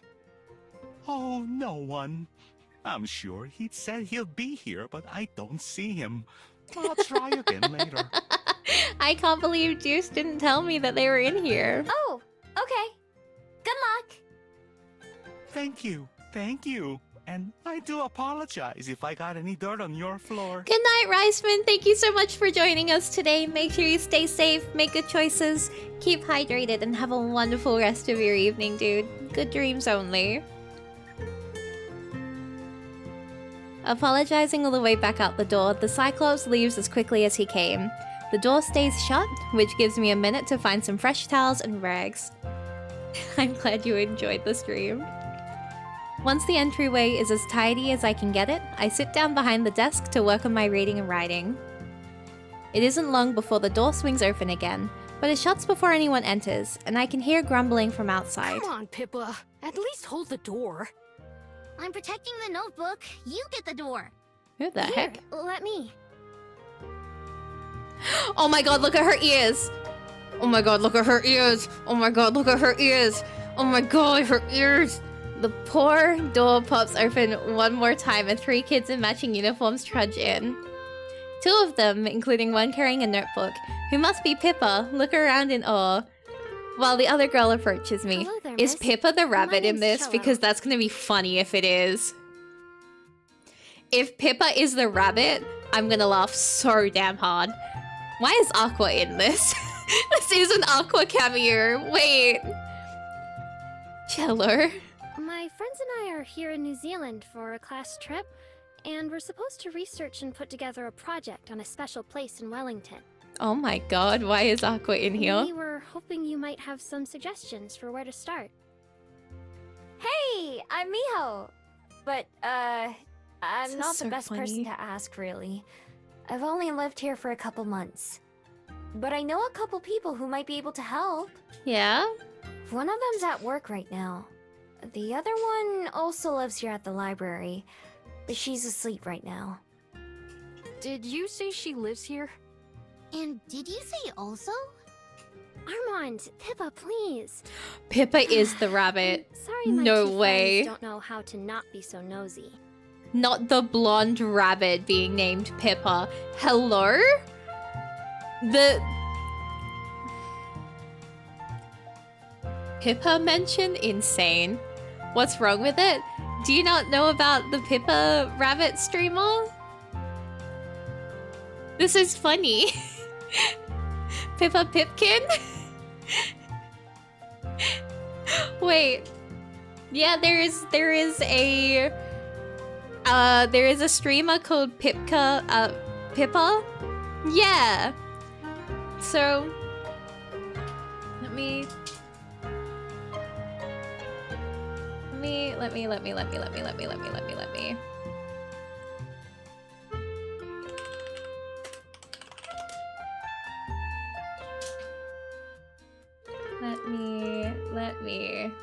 me.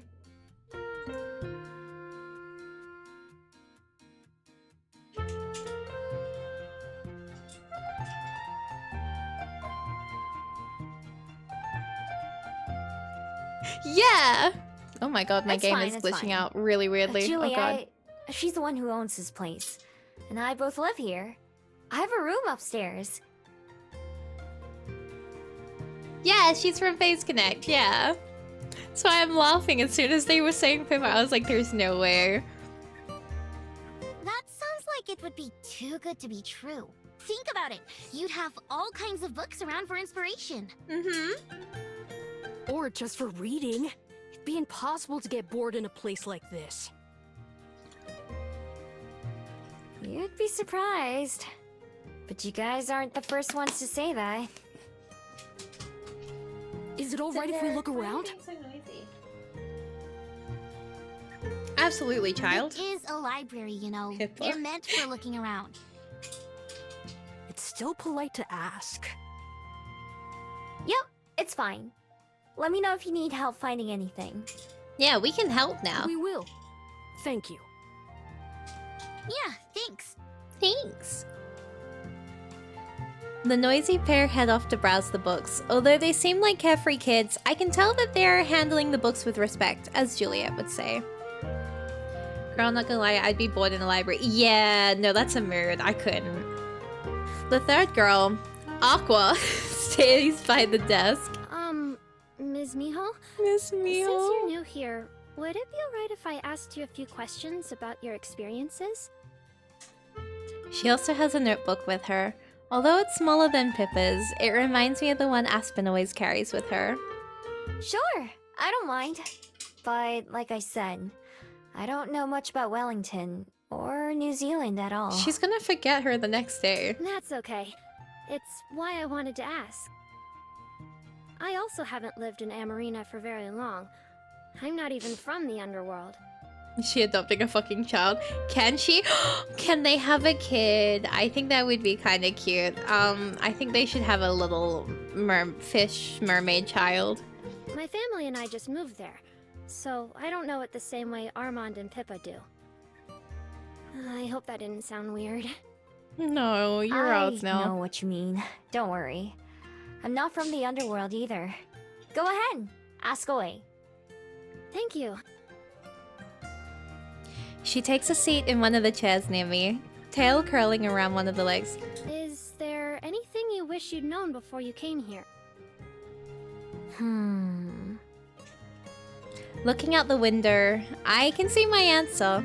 I wish I'd known how Rainier was going to be. I wasn't prepared for it at first. Do you not like the rain? I love it.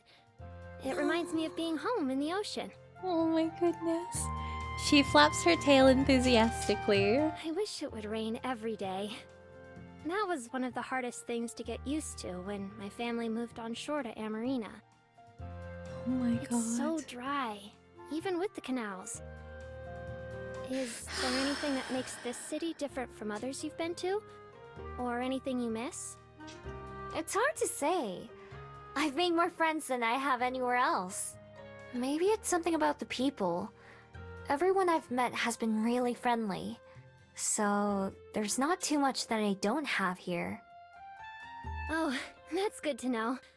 It's not always easy for me to talk to people, so I've been worried about doing this report. She's shy. I'm the same way. I think you're doing just fine. Not for real, Kiwis are so nice. What the fuck is up with that?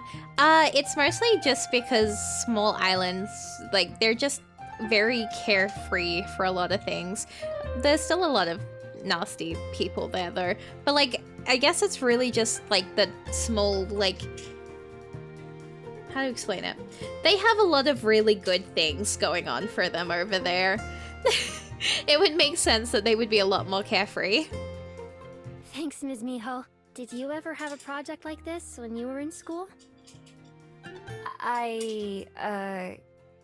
Well... Tell the kid you never went to school, Miho. I didn't really go to school, so to speak. I'm so happy for them. Wish that were me. Same. I get it. Without doxing myself too much, I live in a small place and people are friendly. Yeah, no, that's like, it's... Small communities tend to have a lot more familiarity between them. Were you homeschooled? Something like that. Yeah. Oh, I see. I just have one more question. Do you have a favorite place in Wellington so far? Yeah. My favorite place? The docks. The gay answer. The gay answer. The gay answer. Bell House. There's a cafe I like called the Bell House. I have a friend who works there. Friend? Friend? Aspen's bed is so real. The drinks they make are good, and it's a nice place to relax. Friend. That does sound really nice. I think it's hard to feel like you belong somewhere until you Can't find a believe special this. place for yourself. I had a girl in front of that. I swear to God. After writing down all my answers, Cello puts down her pen. Maybe that's the problem. No matter what, it's going to be hard for us to write if we don't see anything for ourselves. She's just friend-zoned her own girlfriend. Insane. Thanks for answering all my questions. We're going to be here all week, so we'll probably come back with more. Anytime. Good luck with your project. Miho, they're gonna forget about you. Thank you. I'll go make sure my friends aren't causing any problems either. You're insane. They're not, luckily. And after a while, all three of them leave the library again. Nice kids. Nice kids.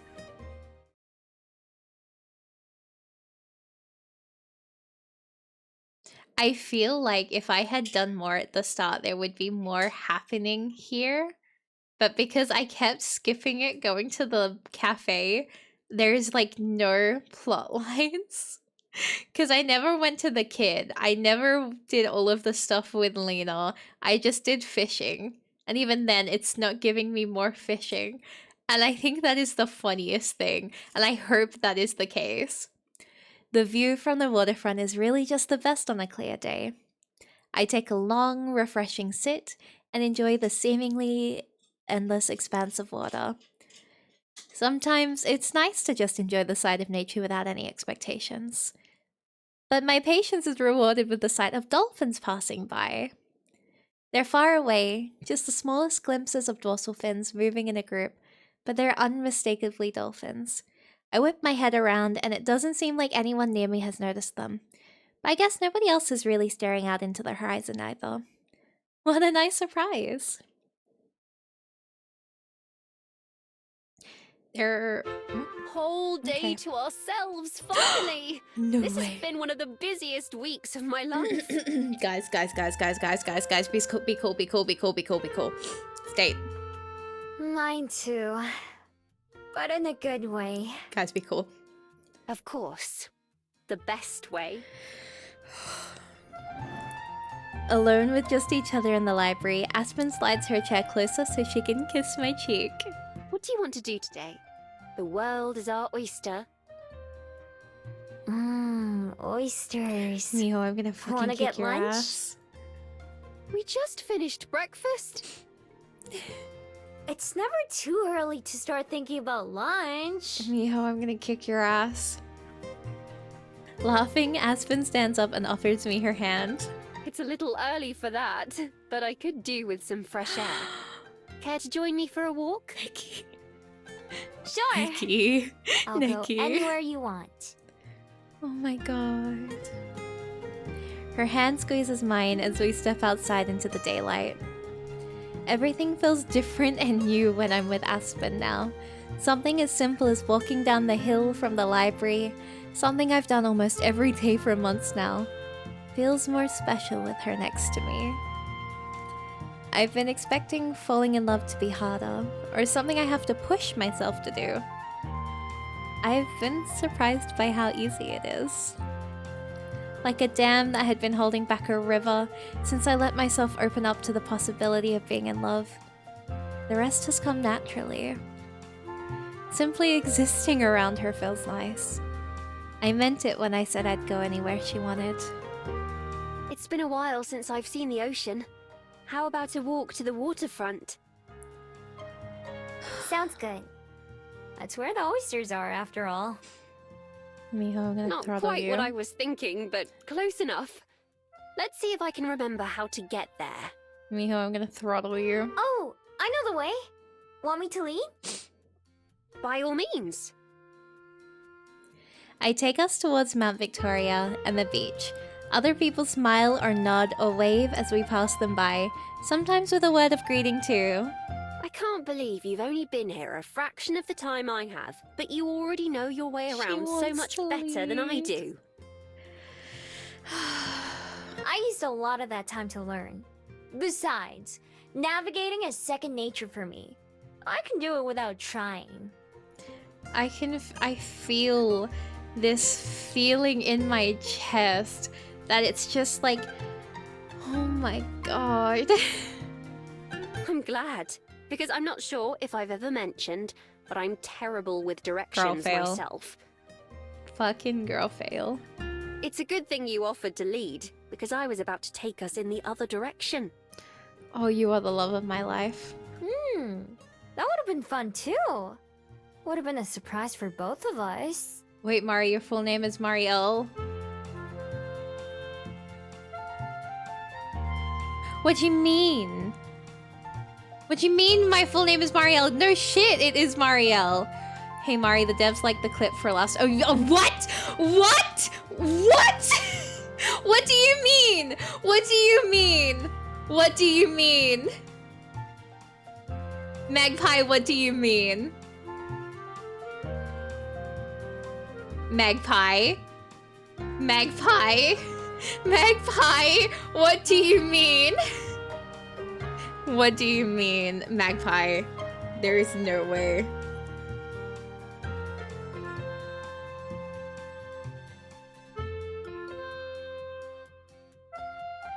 What is happening? You're giving me a Twitter link.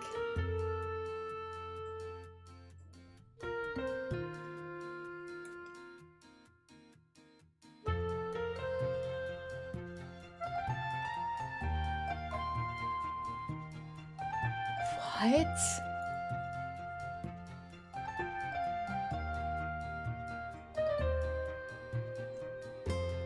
No way. Wait. No way. Wait. Wait. Wait. Wait. There is no way.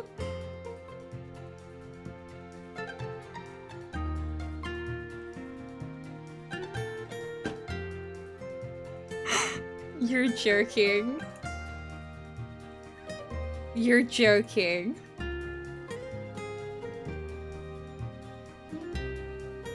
There is no way.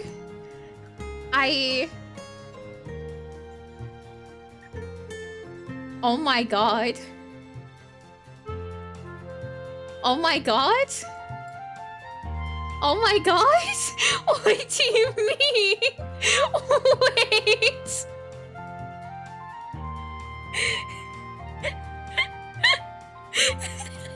This is insane. This is the biggest dub of all dubs. There is no way. Oh no, wait, I've been perceived having a gay breakdown. Wait. This is insane.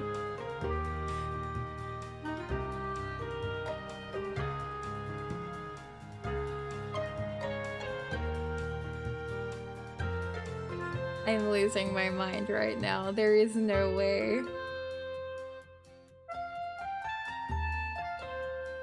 This has to be a fever dream. This is the funniest, most stressful moment of my life. First Mari winning forever, so real. Oh no, I'm like, I'm so hot all of a sudden. Wait, I'm like flustered. This is insane. Oh no, they've seen me have a gay breakdown about Aspen. Oh no. Oh no. Oh no. This is insane. Oh my god. Okay. Okay.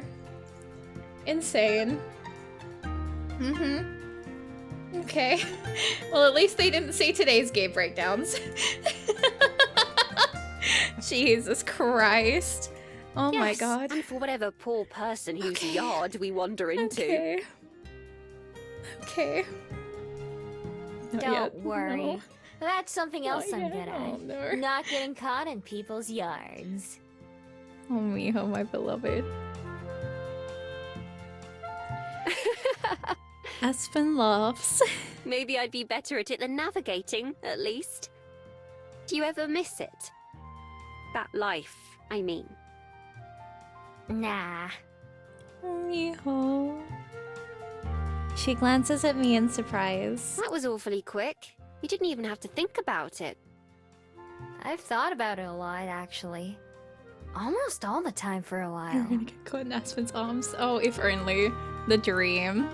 But even though there are things that I miss, there are too many things that I have now that I couldn't give up. Like this. I stopped walking for a second so that I can kiss her cheek like she did to me this morning. Why are they... This game. Very true. You better not give that up. I'm gonna have a crisis. Still, you've got to avoid things like going to work or paying bills and all the other little things that most people wish they could run away from. This is insane. People like you? Just ditch capitalism, the dream. Absolutely people like me. I first fell in love with reading because it was an escape from the real world. A distraction from being alone, or sad, or anything else.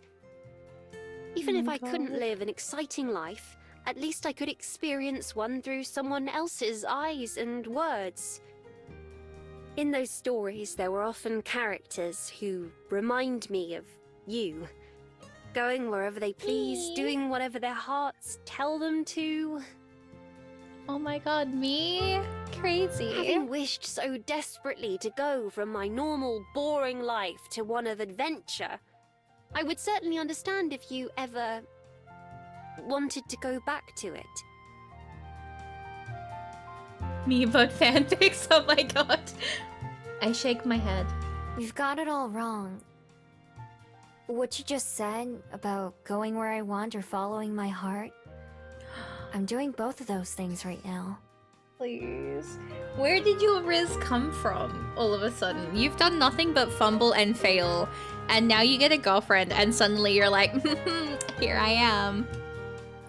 We're not too far from the water, but we're even closer to Mount Victoria. Looking up towards its top, I have an idea. Not from Mari, that's from... Go up the mountain a little bit? I want to show you something. I have amazing Riz, thank you very much. It's from her VA, true. The mountain? I'm not exactly dressed for hiking. The VA or got built to for her. it. Oh, okay, Cindy. That's fine. It's not a hike. It's pretty easy to get to. Is she gonna show her her den? Alright, well, I'm up for it. Lead the way. She's Again. gonna show her her den. We take the regular trail up towards the top, but before we reach the summit, I lead us off the path. This way. I can see the curiosity on Aspen's face, but she doesn't question me. It'll be easier just to show her anyway. Look at my fucking house and it's her hole. And she did! It's slower as a human than as a fox, but it doesn't take us long to reach our destination. Ta-da! Here we are. And this is... where? Home sweet home. Or at least it was. My den is in even worse condition now than it was last time I came. I actually have to spend a moment looking for the exact spot. Once I find it, I move aside some of the brush that's built up over the heap of mud. This was my den. I lived here until Juliet let me move into the library. I buried food that I stole in the ground to save it for later, so everything was at least a little dirty. Oh my god. And when it rained, my ceiling would turn into my floor. Aspen is just standing there like, oh, oh, oh no. Still, it was one of the nicer dens I've made, if I do say so myself. And I've made a lot of dens. Girl, you live like this? But now that I've had my own bed, pillows and stuff, it'd be hard to sleep in a hole in the ground again. Looking around, Aspen nods. She picks up a branch that's fallen halfway into a collapsed burrow. I do love what you've done with the place, though. Ceiling on the floor, or not. Oh my goodness. Well, if you ever need a break from your apartment... Absolutely not. We both laugh, and I hope that Aspen believes me. The same way that she feels about me, I feel about her. She paces around a little bit, exploring the area. Not that there's much to see. Eventually, she returns to my side. Thank you for showing me all the same. Even if it's better, I know it can't be easy to just turn your life around 100%. There are things I miss sometimes, but trust me, I like what I have now way more. If I didn't want to be with you, I wouldn't be.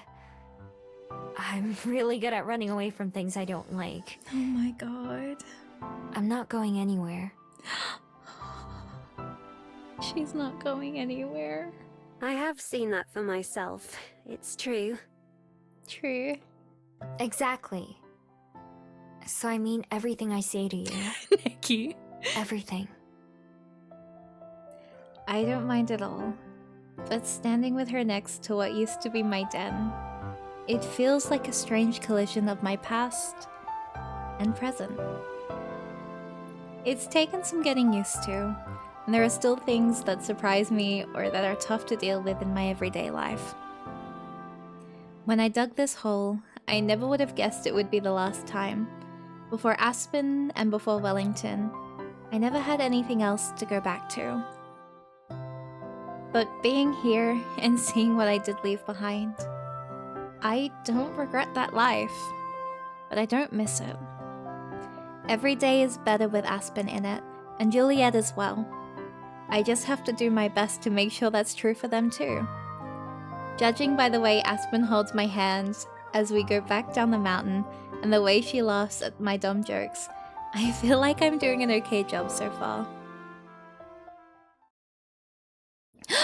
You! As evening rolls around, I walk down to the waterfront for a special treat. We're gonna see Dad today, guys! Both days so far that I've checked in with Mr. Kim, he's been enjoying some kind of delicious-looking meal that his wife prepared. When I mentioned how I often miss Korean food, he promised to treat me to dinner tonight. Most of the times that I've gone to the fishing spot, it was with food on my mind. I wouldn't have expected this to be the first meal I actually get out of it. The pier is mostly empty when I get there, aside from Mr. Kim himself. He waves merrily as I approach. Oh, miho! 안녕! Being greeted in Korean surprises me, and it takes me a second to respond properly. 안녕하세요. I'm more than a little rusty when it comes to speaking Korean, but I think I managed to sound okay. Still, using the common language is a lot easier at this point. Glad you could join me. I've brought us a feast. Sure enough, he has a few bags full of plastic containers sitting by his chair. Ooh, thanks. I've been looking forward to this for hours. Wow. Me too. There's nothing like a home-cooked meal to wrap up the day. Go ahead and have a seat. He gestures to another chair as well as a small folding table with a cloth draped over it. Don't mind if I do. Mr. Kim hands me a plate and a small bowl and then starts stacking the food on the table. I watch as he lifts box after box from the bags. I'm reminded a little bit of Juliet back when I first got here. Although Mr. Kim accepted my explanation about my magic pretty easily, it's still awfully generous of him to do all of this for my sake. I'm definitely not complaining though. I see kimchi and rice, plus a couple of other things that I don't recognize or don't remember the names of. This all looks delicious. Thanks for bringing it. I'll tell my wife. She's the one who did the cooking, and she says she hopes that it reminds you of home. When was the last time you visited Korea? It's been a really long time. I don't even know how many years. No family back there? Nah, I don't have any. I didn't have any friends until I came to Wellington either. I'm so glad that I took this route. Ah, of course. But you do now, at least. We may go at different speeds, but eventually we all end up where we're meant to be. I'm so glad I pack bonded to Mr. Kim. Yeah, I never tried that hard before either. Now that I have a phone and stuff, it's a lot easier. Well, here's to new old friends then. He pours 2 cups of cold barley tea and hands me one. Then he retrieves an even bigger thermos and carefully fills 2 bowls with its contents. The aroma of chicken and garlic hits my nose the moment he takes off the lid. It's been years since I've had it, but I still recognize that smell immediately. Is that samgyetang? It sure is. The nose knows, doesn't it? I don't know when the last time I had this was. The soup is made from boiling a chicken with... Okay, now I'm learning here. And there's sticky rice stuffed into the chicken. The last time I was in Korea, it was a special occasion whenever I was able to enjoy a bowl. It was a lot harder to steal compared to solid foods, so the only times I could have it were when I actually spent money to buy some. Modern day Korea is very different from the Korea that I came from, but I still have some good memories from my time there. Good night, Marionette! Get some good sleep! Stay safe, make good choices! Good luck with the voices. And yeah, Neki, that's a whole mood. Mario, oh no. Oh no. Wait, speaking of my name, Lucky, what made you realize that it's Marielle? Like, what did you do to realize this? After pouring the soup, Mr. Kim hands me a spoon and a pair of chopsticks. Let's dig in. I saw your coffee up top. Oh, yeah, that's been there for ages too, dude. What are you doing? I literally just had this whole thing with Neki yesterday too. Insane. I have to carefully arrange all my dishes on the table and on my lap to make sure everything fits. He pops the tops of the various sides and serves me a bit of each. It's been a long time since I've used chopsticks either, but my hands remember how to hold them. All the food tastes even better than it looks, and it looks pretty good to begin with. Yeah, not everyone notices or rates things. I raise you that Neki made a small little like animation thingy yesterday, basically about that exact thing. I see coffee and I have money to give. I do not stop to read. Oh my god. Neki hit me with the fuck you mean nuh-uh. Hi, I just woke up. Are you winning, son? I am winning. I am winning in everything. I thought it was a meme. No, it's actually real. Lucky, it's real. Unbelievable. Fuck you mean nuh-uh. From the spicy tang of the kimchi to the rich broth of the soup, everything is amazing. The barley tea is the perfect addition to wash everything down. Go ahead and eat up. Oh my I can always God. have more at home. He leaves most of the food for me, only nibbling on a few things. When all the containers are finally empty, I dig my chopsticks around to scrape up the last few bits and pieces. That was so good. Oh my god, Thanks guys. again. Of course, of course. It's always a pleasure to share dinner with a friend. Unbelievable. Do you ever eat the fish that you catch? Sometimes. Or sometimes I'll go purchase some from the market. From the market? Next time, I'll have to bring you some meontang. Yes, please. Mr. Kim chuckles, then slaps his knee and stands up. Market. Mari, till Well, what time are you it's about time streaming? for me to be heading home. Thanks for the company. I don't know.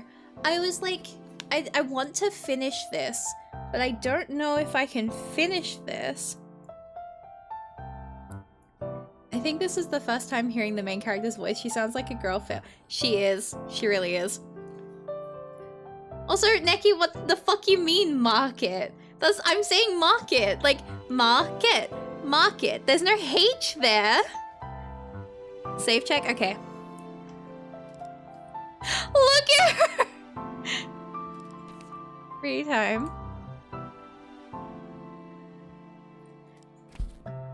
I think you have at least 4 hours. 4 hours left of this? Check DM. Okay.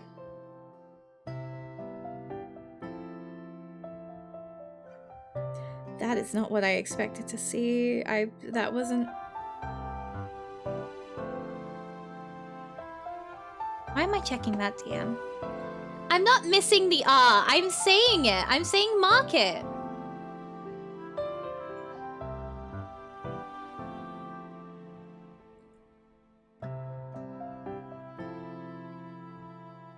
Okay, DMs. Wait! Oh my god! Oh my god. Neki, the first one. Neki, the first one. Oh my god. Have I ever told you how much I adore your art? I am losing my mind right now. And if I just cry... I'm saving this.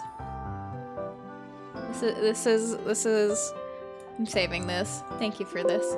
Wait, damn it, it's doing that weird thing again. Don't you dare delete this. I'm pinning this for later. Ah! I just pressed the wrong fucking button. This is mine now. Thank you. Thank you for contributing to my Gay. Yeah, we're gonna run with it. Aspen X Miho is so cute. I'm gonna lose my mind. Thanks for the meal. They're so scrunky. This is so... No, I said day. I help Mr. Kim bag up all the empty containers. He loads those into a basket on a bicycle and then with one last wave sets off on his ride. For a little bit longer, I stay on the pier and admire the sea, enjoying how pleasantly full I am. Then, I start walking home as well.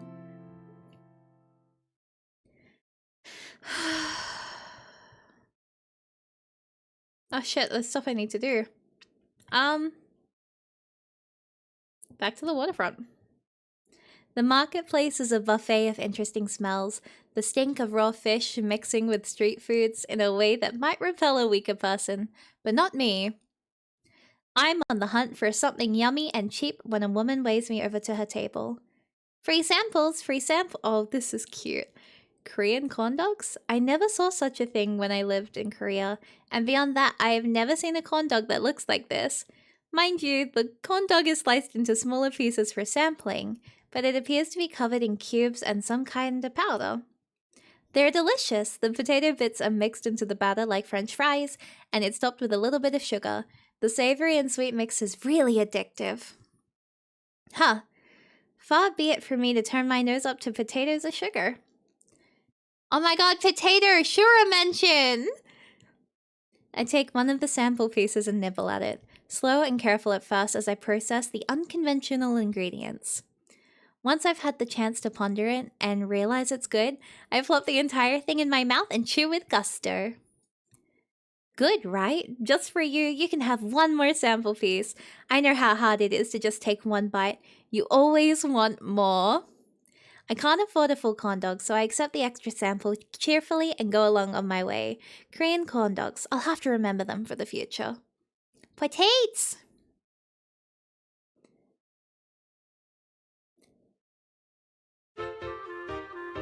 The kids again. The first guests of the day are the school kids from last Friday. They enter one at a time, not struggling with the door this time. The girl I talked to before, Cello, comes over to the desk. Good morning, Ms. Miho. Wait, how did you remember me? Huh? Morning. How'd your project go? The fuck? Huh? Wait, how? Stop, wait. How the fuck did you remember me? still working on it. Some of us are. Some of us just want to wander around. Huh? It's not wandering if you have a destination. Huh? Have they just been coming in every day and they haven't told us? Around isn't a destination. They remind me of Lena and Aspen. No, because like they just said from... Oh! Double Sim, thank you so much for subscribing!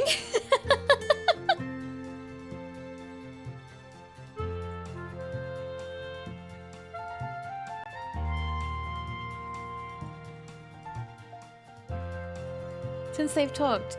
But they said last!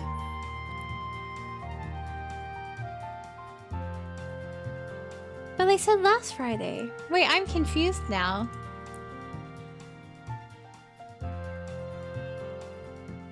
I'm so lost. Cello sighs and rubs her face. She must have been put up on the spot. Well, that's why I wanted to come ask for Ms. Miho's advice again. Yeah, that's why I'm confused. That shouldn't have happened.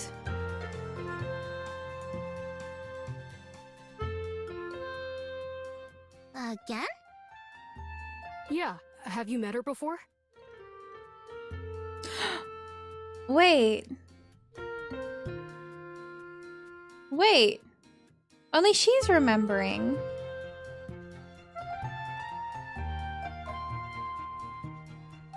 Huh. What? She helped us just a couple days ago. Miho seems pretty fine about this. Maybe only lesbians can remember. Pippa and Ahmad look at each other confused. Even with her back to me, I can tell Cello is too. I've gotten so used to my friends remembering me that I didn't even think of how weird it was for Cello to remember. As strange as it is, it just feels like another mystery instead of a life-changing event. Another question I can't answer. In other words, not worth building. No, we need you to be interested in this. I just shrug at Cello and smile, the same way I've seen Aspen do sometimes. It's fine. It's just a thing that happens. Girl, no, you need to dwell on that. The young mermaid doesn't seem totally convinced, but she nods all the same. I've also seen Aspen do that plenty of times. Okay, so this is their kid now. Well, if it's fine with you, I had another question to ask. Congrats, Aspen. You have a child now and it's a mermaid. Ask away. Last time, you told me about your favorite place. Are there any other spots in Wellington that you like? Parenthood comes so fast.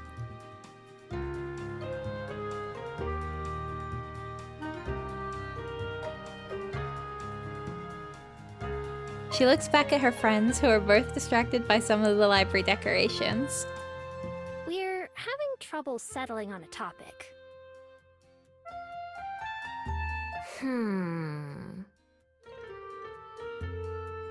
Oh, I know!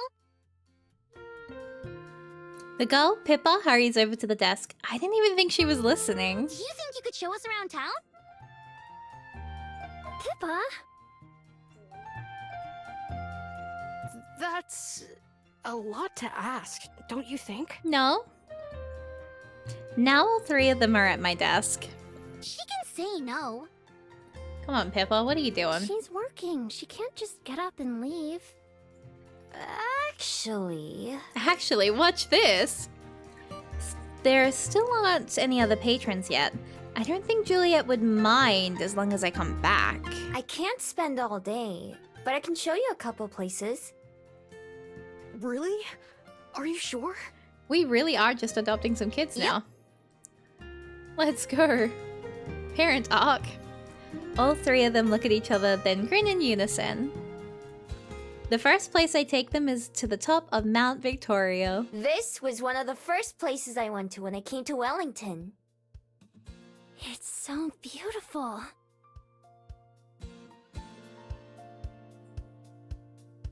Cello and Armand both stand at the railing, looking out at the city the same way I first did. I wonder if they're feeling any of the same things I did. Pippa is right behind them with a notebook in one hand and a pencil in the other. At first, I think she's writing like Aspen would be, but when I walk a bit closer, I see that she's drawing instead. In a few quick strokes, she's sketched out the shape of the railing and the slope of the mountain. A few scribbled boxes turned into buildings and houses. Ooh, you're really good. Pippa's head jerks up, surprised. Thanks! Thanks! Despite saying that, her face turns red and she snaps the book shut. Oh, look at this! Both Pippa and I turn to see Amand and Cello standing by the binoculars. Cello puts her eyes to them and then pulls back frowning. I can't see anything. Oh, sweetie, you gotta pay. Oh, here. I fish around in my pockets until I find a couple coins and hand them to Amand. Thanks. He feeds them into the machine and Cello is able to look around. Whoa. She pans slowly from side to side before letting Amand have a turn. He looks all over, bouncing the lens up and down. Pippa, do you want to try? For a second, she considers it, but then Pippa shakes her head. It's fine. Let's see something else. She has priorities, and the priorities are her kids. Next, we walk down to the waterfront, where the market is. The sea is as blue as I've ever seen it. Oh, it would be nice to go for a swim. Maybe for some of us. Maybe for some of us. Is there an ocean near where you guys are from?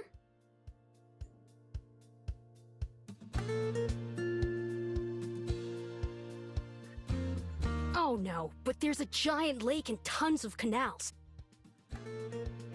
Okay. Cello spends basically all of her time in them. How the fuck they walking so fast?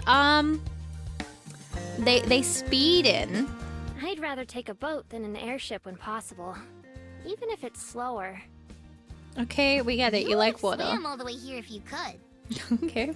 So, there's just something about being on your own with the Look at ocean. the queer speed boost. When you feel There's like you a belong. there's a queer speed boost? Where the fuck is that for me? What if we did our project about this beach? No. I definitely don't belong in the ocean. Can we pick something else? I'm with Armand on this one. It's the same as any other ocean. Not for you, You guys damn just it. can't see it, I guess. Aww.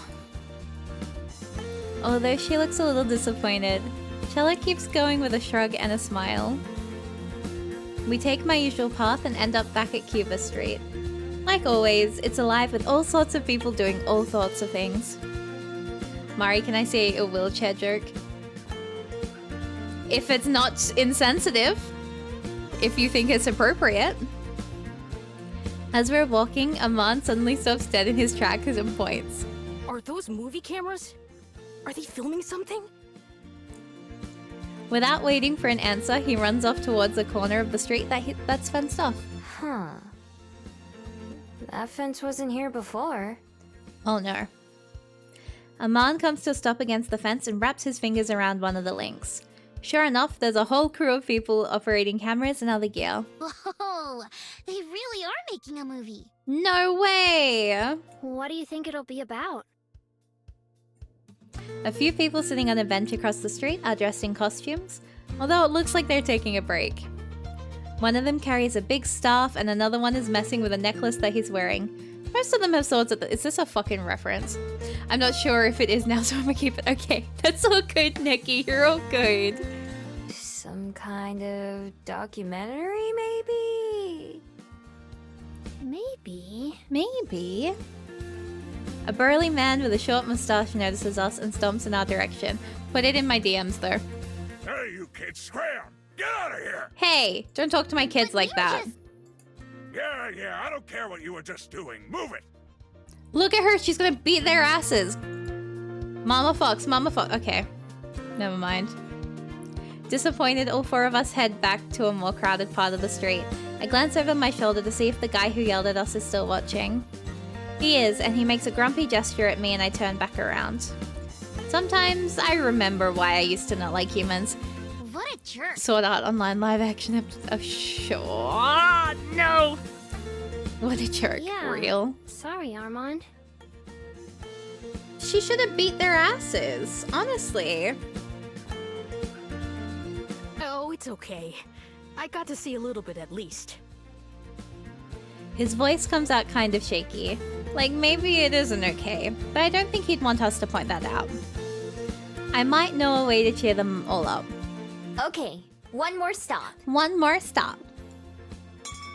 The familiar ring of the bell house's door greets us as we walk in. I hold the door for the 3 kids, who all trail in. Hello, and welcome to... Hi. Miho? Hi. Ah! I just fucked my fart. No! My microphone. Hi. Please don't do that. Thank you. Oh no. Welcome to the rest of them too.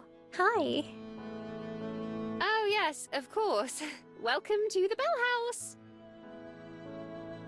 I can't believe they had 3 kids already. That's insane. Pippa looks from Aspen to me and then back. Are you two dating? In seconds! In seconds! Whoa!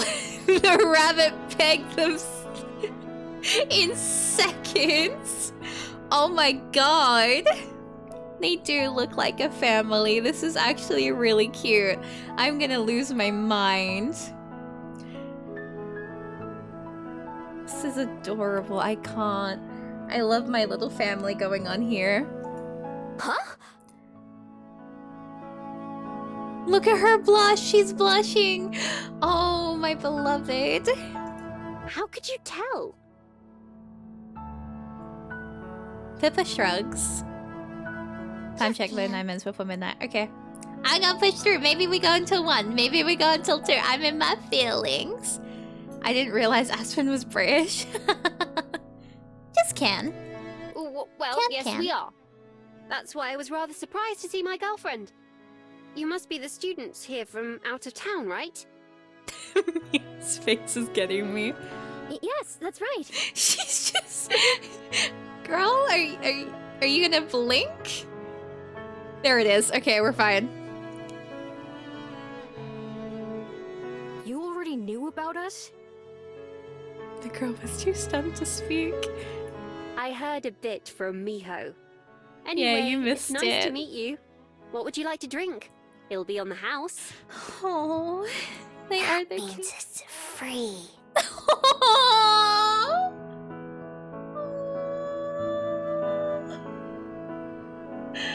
Wait.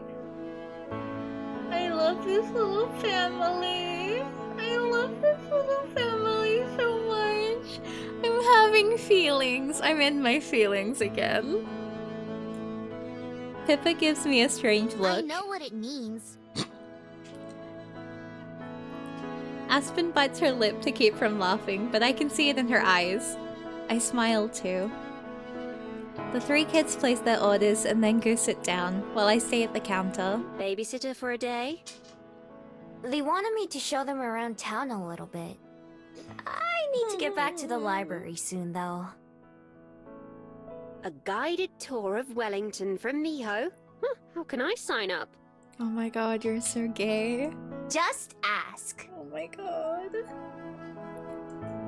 Although, your boss might not be as happy about you skipping work as mine. True. Maybe I should take that store position after all, so I can make my own hours. I keep touching my mic, I need to stop. Oh yeah, I forgot all about that. Are you still thinking about whether or not to do it? Well, now you Yes, know that you it's can... practically all I can think about when I'm here. I have to give Regina an answer by next month, though. Well, now that we know that... Don't bite Mike. I'm not biting them. I keep... Because it's like... I keep touching the sides of it. I guess, like, with her having to move to a different location, if Miho didn't go with her, like, they could LDR it. Because she just needs to video call her, right? I'll talk to you about it later, though. What Me would when you I like to anything drink? so true. Surprise me? Surprise me? All right. I'll be back in a bit. I love them so much. They're so cute. Okay, See you soon. Or write about her. God. While she goes into the back, I sit down at a table in the corner with the 3 students. The cafe is fairly busy, with many of the tables populated by humans and fabled alike. Our area is relatively empty though. Sure, if you ever draw them, I would cry. I don't think you understand how much I would lose my mind if you ever drew them. Pippa has her notebook in her lap and looks to be drawing again, although she angles the book so no one can see it. Thanks for taking us around today, Miss Miho. Yeah, thank you. I'm sure we should be able to settle Is on a Pippa topic drawing after this, them? right? Maybe next month after your orders. Let's go. Let's go. Armand nods under Chella's withering glare. Right.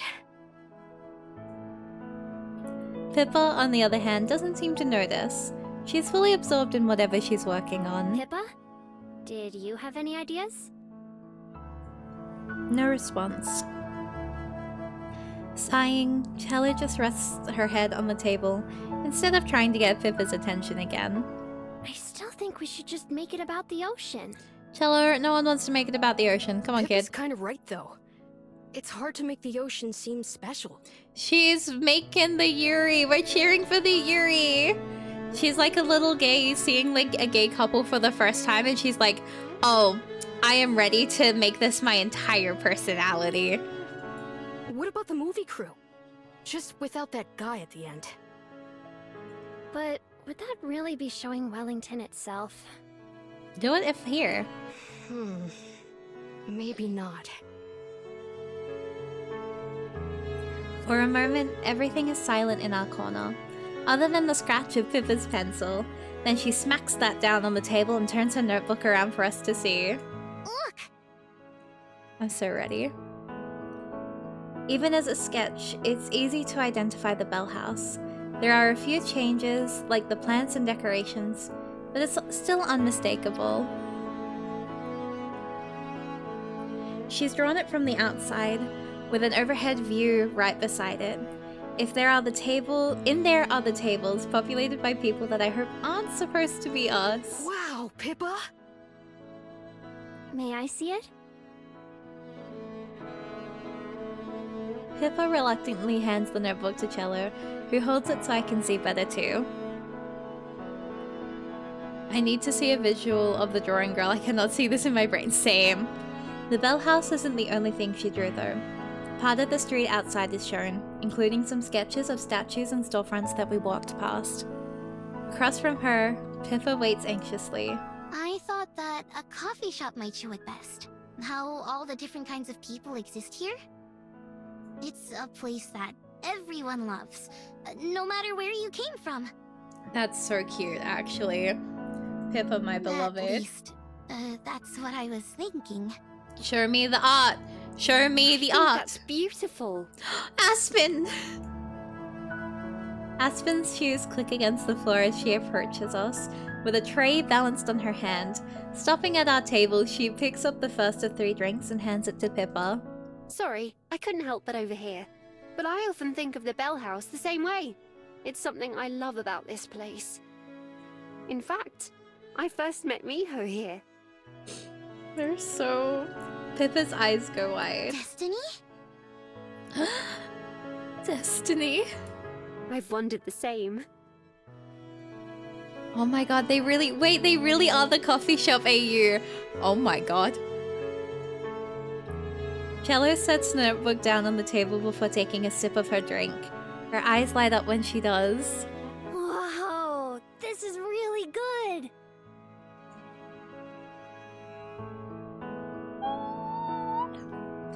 Armand nods vigorously in agreement.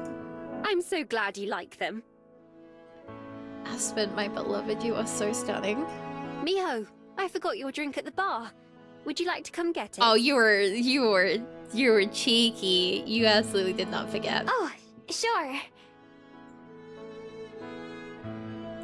Behind me, I'm pretty sure all 3 of the kids snicker amusedly. At the counter, Aspen hands me a steaming cup.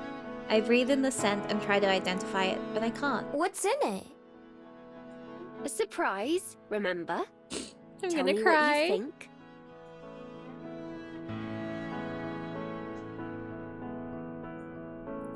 I take a small sip, being careful not to burn my mouth. At once, a variety of flavors meld together. There's chocolate for sure, but not overly sweet chocolate. And there's also coffee, but it's not too bitter. On top of all of that, there's another taste. One that I recognize but can't place. I love it! Phew, I was afraid I may have used too much chocolate. She's so perfect. Nah, everything was perfect. But what's in it besides coffee and cocoa? Not cocoa, real melted dark chocolate. We usually only put shaving on drinks, but this was a special one. Oh my god. The other flavor is lavender. Sometimes people don't Oh. like the flowery taste, but I thought you might enjoy it. Definitely. What's it called? I'll order it again for sure. It doesn't have a name yet, actually. I'll try to think of one. In the meantime, I'll write down the recipe so I don't forget. That's so fucking cute. Oh my god. I take another sip. As good as the first. May I try it? Of course. I pass the cup to Aspen, who stares at it for just a moment before pressing it to her lips. Wow, that is perfect. If I do say so myself. Indira kiss, Indira. Yeah, Nikki, so true. She takes another sip. Hey, don't drink it all. Chuckling, Aspen returns the beverage. Sorry. I'll make my own on my break. She's so... Is that soon? Unfortunately not. In fact, I should get back to work before too long. This was If so Luna written catches by me, gay I'll people. never hear the end of it. Literally. Oh my god. Alright. I won't keep distracting you then. I should get back to the library. Although... I look back at the kids, who are all hovering over Pippa's notebook as she sketches more. It's fine, they can stay here. I don't think there'll be any trouble, and I'm sure it'll be easier for them to get back to their class. You sure? Thanks. She's just dropping the kids off so that the other parent can look after them for a bit. Gotta love that. Parenting is so hard, and they're doing it so great together. Of course. Talk to you later? I love them so much. Of course. You two are gonna be my next obsession. I can feel it already. Clock and Feather need to be careful.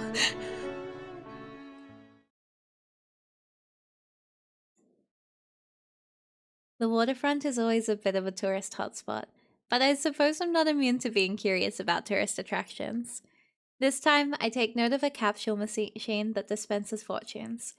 I don't know how much I believe in fortune telling because I don't know that much about it, but this machine's whole gimmick is that it has a magical golden fish in it that is supposedly came out of the bay and lays eggs that tell your fortune. Of course, the fish is fake and its eggs are little round capsules that you exchange a coin for. Just so happens I have a coin rolling around with the lint in my pocket, so I give it a go. The golden fish wiggles artificially as the machine groans with age and releases a fish egg. It's a little bit cute. I see why the tourists like this thing. I pop the orange capsule open and take the paper that's inside. Your smile brings joy to everyone around you, it says. That's really nice, but it's not a fortune, is it? Unless smiling at people is going to bring me some kind of good luck. I guess I'll try it just to be safe.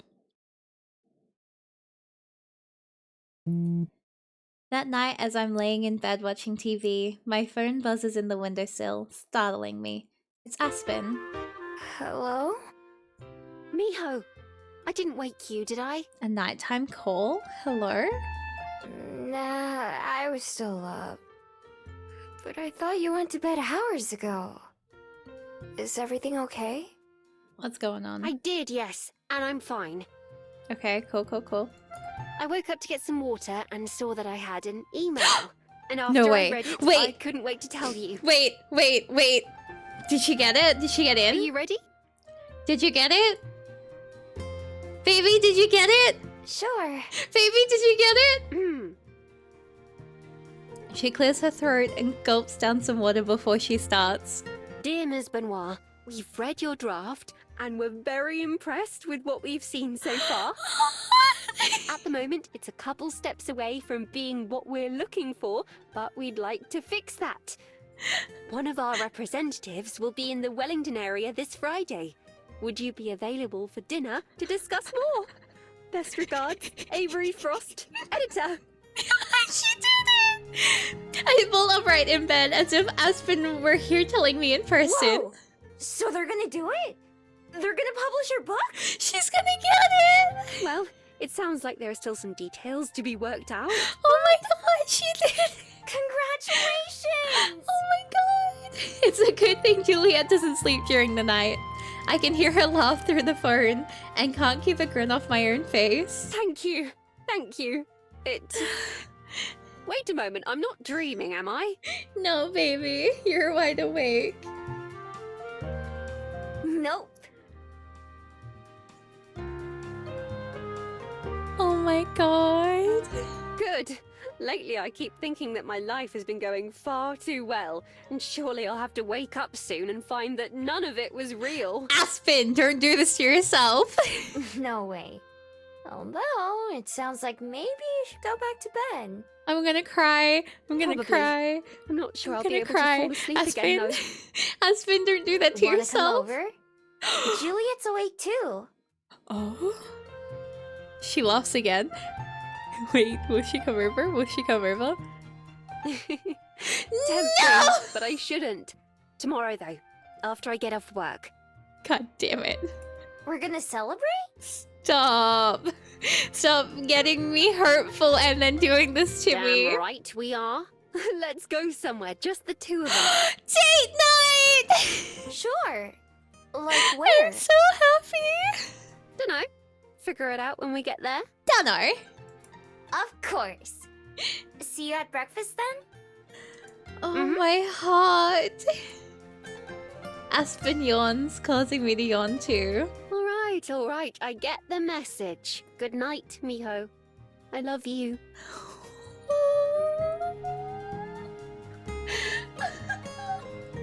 I love you too. Good night. I can't get over how fucking soft they are. The pure love in their voice. They're so... I'm gonna start crying again, and I've already cried twice about how much they love each other in this stream. I can't keep doing this. Settling back down into bed, I can't keep a smile off my face, even as my eyes get heavier. If anyone deserves some good news, it's Aspen, and I'm glad she can stop worrying so much now.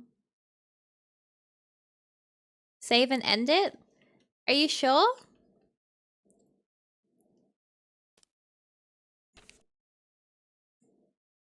I mean, I'll definitely save it. But you think it's... end it here? But we're about to go on date night! But we're about to go on date night! My emotional support lesbians, but it's date night. What do you mean we have to stop? You know what? Yeah, date night. I can just sleep another day. I'm gonna cry. Date night. The fish market is in full force right now. Rows and rows of displays tidily showing off freshly caught fish, with lines of people twisting all around the market, waiting to purchase the goods. It's been 5 hours, Mari. You say that as if that's not my normal stream time, like minimum. As I walk through the crowds, the dead eyes of hundreds of fish seem to pierce my soul. It's date night! Me negotiating with Chad to let me keep streaming more, the exact opposite of every streamer ever. Don't get me wrong, I'm not squeamish about raw fish in the slightest. I mean, I've caught and eaten plenty of fish as a fox before, but isn't there something a little morbid about lining up their bodies for everyone to ogle? If it were me, I'd just eat them right after catching them. That's when they're best, and it seems more respectful to the fish. I guess that's why they're the merchants and not me. I've been smiling so much this stream, though, that my, like, jaw hurts. It's even more gorgeous than I remember. It's date night! The grand entrance of the Botanic Gardens is pretty impressive, decorated with flowers and trees and more. It's even closer to the wilds I remember than Mount Victoria's big forests are. Of course, last time I was rather distracted by the circumstances. Why are you saying oh shit, Lucky? Okay, good. Is that why you want to come back? You formally Yes, this time. I intend to enjoy it to its fullest. Oh my goodness. After meeting up with Aspen at the Bell House, we took a bus to get here. It dropped us off at the same gate that Juliet and I arrived at last time. Hand in hand, like always, we drift like bumblebees from flower patch to flower patch. Aspen stops to admire the plants, and I admire Aspen. Getting that email really seems to have cheered her up. There's a bounce at every step we take together. What kind of flowers are those? I have no idea. They're pretty though, aren't they? They sure are. Like a flower, when I saw Aspen for the first time all those months ago, I thought she was pretty, but the colourful petals at our feet can't actually compare to her. The rainy day in the library, she didn't even know I was there. I never could have imagined how our lives would intertwine from then on. But it's everything we've been through since then. All the things I've come to learn and know about her that make her beautiful. We've both talked about that day and everything after a lot. Still, I don't get tired of thinking or hearing about it. Every day just makes me appreciate her more. Turning away from the flowers, Aspen sees me looking at her and tilts her head. What are you smiling about all of a sudden? You! Earning myself a kiss on the cheek, we resume our journey through the gardens. The winding road takes us past more flowers, through forests, and across ponds. Everywhere you look, there's something new to see. For the most part, I let Aspen lead us, content to see whatever she wants to see. Even when that means standing around for a couple of minutes while she reads the tiny words on the big signs. The sun begins to set, our walk getting gradually darker, but neither of us are in a rush to leave. When we round another corner, we reach a new area of the park that we haven't seen before. A small river runs along the path, and on one side is a large embankment. Trees with long, saggy branches run along the top, making a curtain along a lot of it. Some of the branches glisten with water, but some sparkle with something else. I point to one, getting Aspen's attention. Hey, what's that? What's what? She follows my line of sight, and then her eyes light up when she sees it. Oh! We both hurry over to where something small and blue hangs from one of the branches, glowing like a firefly. There are silky threads hanging from the trees too. They look kind of like spider webs, but softer. Is it a fairy? Are they tasty? Not quite. They're glowworms. Glowworms? Like from the hit movie Surf's Up? She reaches a hand up, cupping the bright orb without touching it. Oh, worms? Yes. Look. Oh, worm? I look. Sure enough, there's a bug attached to the light. Well, maybe it's the other way around. It's almost as pretty as the flowers. Are they magical? You got to see them, Neki? That's so cool. Sure, I would still love you if you were a worm. No, just unique. Wellington is somewhat famous for them, in fact. There should be more nearby. Shall we look for them? Yes. Sure. Let's go. We follow the embankment, peering among the trees and dirts for another glimpse of light. There are other people around inspecting the same areas we are. We spot a couple of isolated bugs, all alone like the first one we encountered, but for a while that seems to be it. However, as the night begins to set in and the sun disappears behind the hills, that starts to change. Before our eyes, light gradually appears as more and more glowworms take their place, like candles being lit in the dark.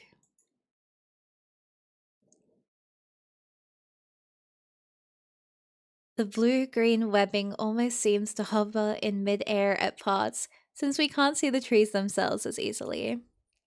Finally, we come to a part of the ridge that brings us both to a halt.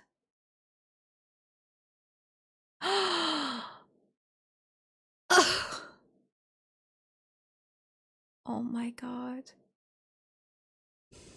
I'm being normal. A big willow tree droops down, making a web of its own out of branches that even reach past other nearby trees. Glowworms hang from them like holiday lights. There are more here than we saw on the way combined. When we first arrived at the gardens, Aspen remarked on how gorgeous it was. Now, she's speechless. She takes a step forward, and then another, drawn like a moth to a flame. I stay at her side, impressed by the glowworms, but unable to take my eyes off Aspen again.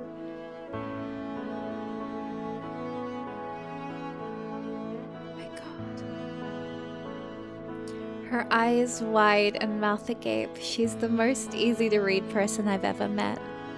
The simple way she always wears her awe on her face and her heart on her sleeve, even when she tries to hide her feelings. To me, that's another thing to love about her. I've already seen it happen a few times. Aspen, who always tries to have the perfect words, finds herself at a loss for them so often. Everything she feels so much. As scary as that may have seemed at one time, as we became friends and then more than friends, it's something I've come to admire. She says that meeting me was destiny, or that maybe she just got lucky. I don't know a thing about destiny, but I know the second part is wrong. Or at least, only half true. I'm the lucky one here. Hey, Aspen? Hmm? Still...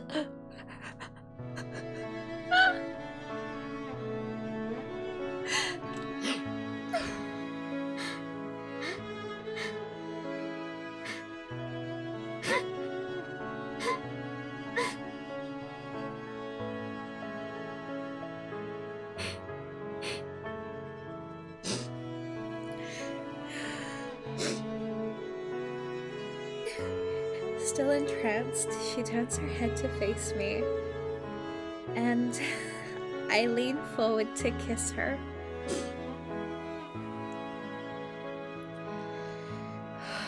I'm used to not having the right words, or any words at all, so I hope I can say everything I want to with a kiss. Her eyes flutter shut behind her glasses. She smells faintly of coffee and flour. Her lips taste like love.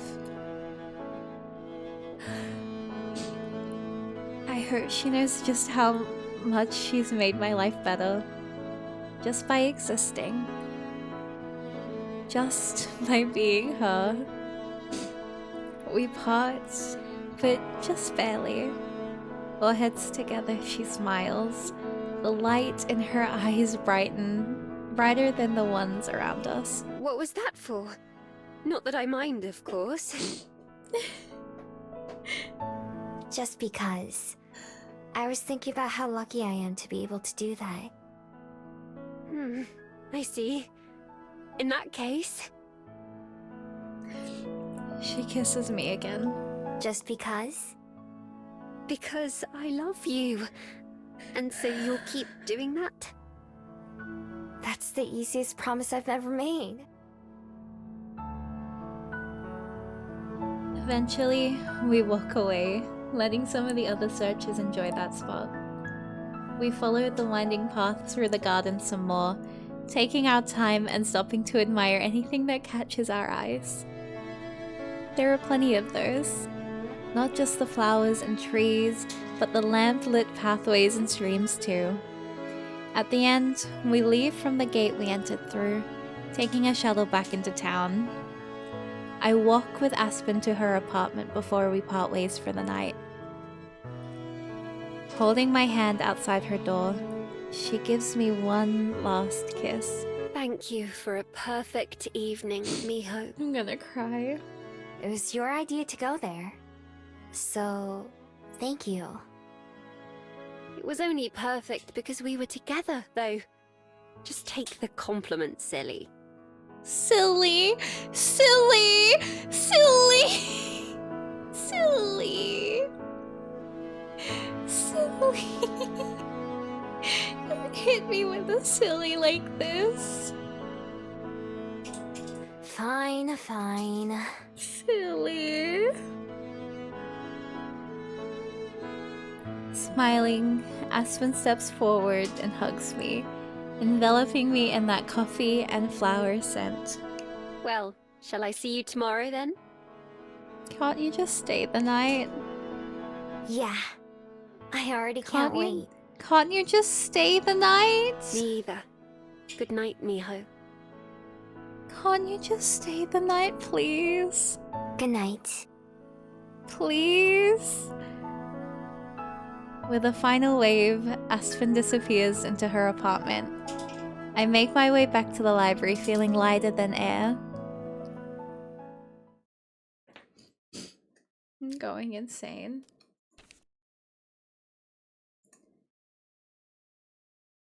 I'm sorry that I tried to stop you from seeing this. No, how could you? That's crazy. Okay. I kind of want to continue. Chat, can I continue? Or do you want to end it here today? I am putting this choice to you guys because I want to keep going so bad. Now's a good time to end, you say? I've been fully converted to Team Aspen. Okay, okay. I'm gonna... Wait. Cool. Wow. Okay, I'm gonna... My Steenberg. That's so cool. That's fine. Where are my hands? Insane behavior.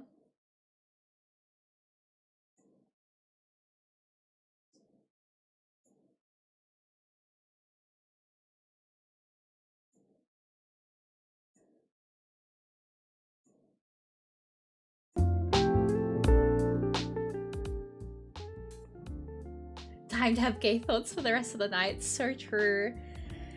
Wow. Now you get to live the wait that the main character has to endure. I'm gonna KMS. I have to wait a week. It's not on the rest of my, it's not on my schedule for the, maybe I just, wait, let me check my schedule. Let me check my schedule quickly.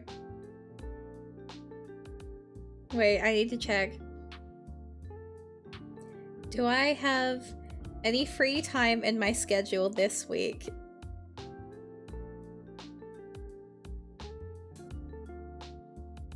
No, I do not. God damn it. Nope. I'm completely booked out. God damn it.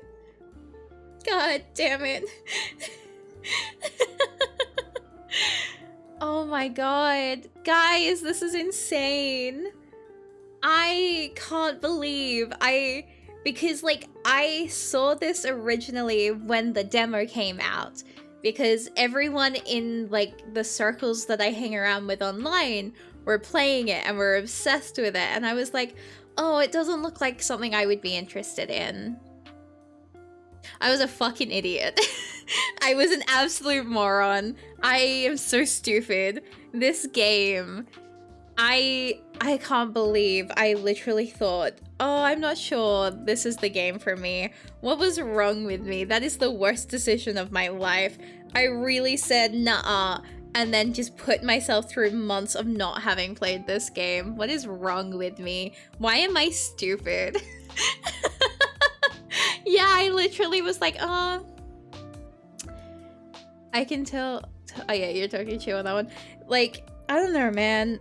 I'm not a big fan of visual novels, but like the way they have done this entire game is just breathtaking.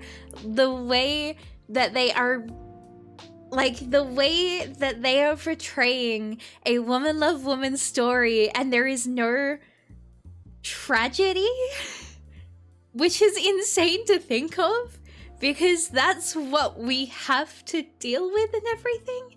Like, there's obviously parts where it's angsty and you get worried and you feel that thing because it's like, it's story, but there's no tragedy. And that's what's really setting this different for me, because I am used to situations where it's trauma.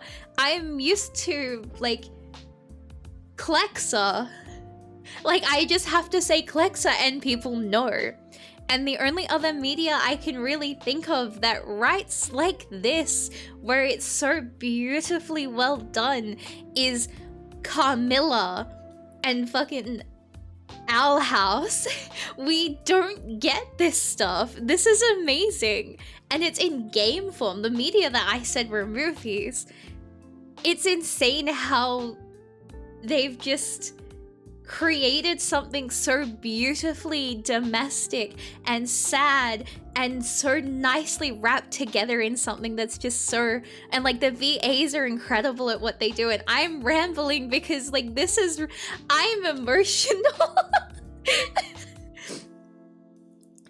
There is so much love in this game. The studio is incredible for what they have done.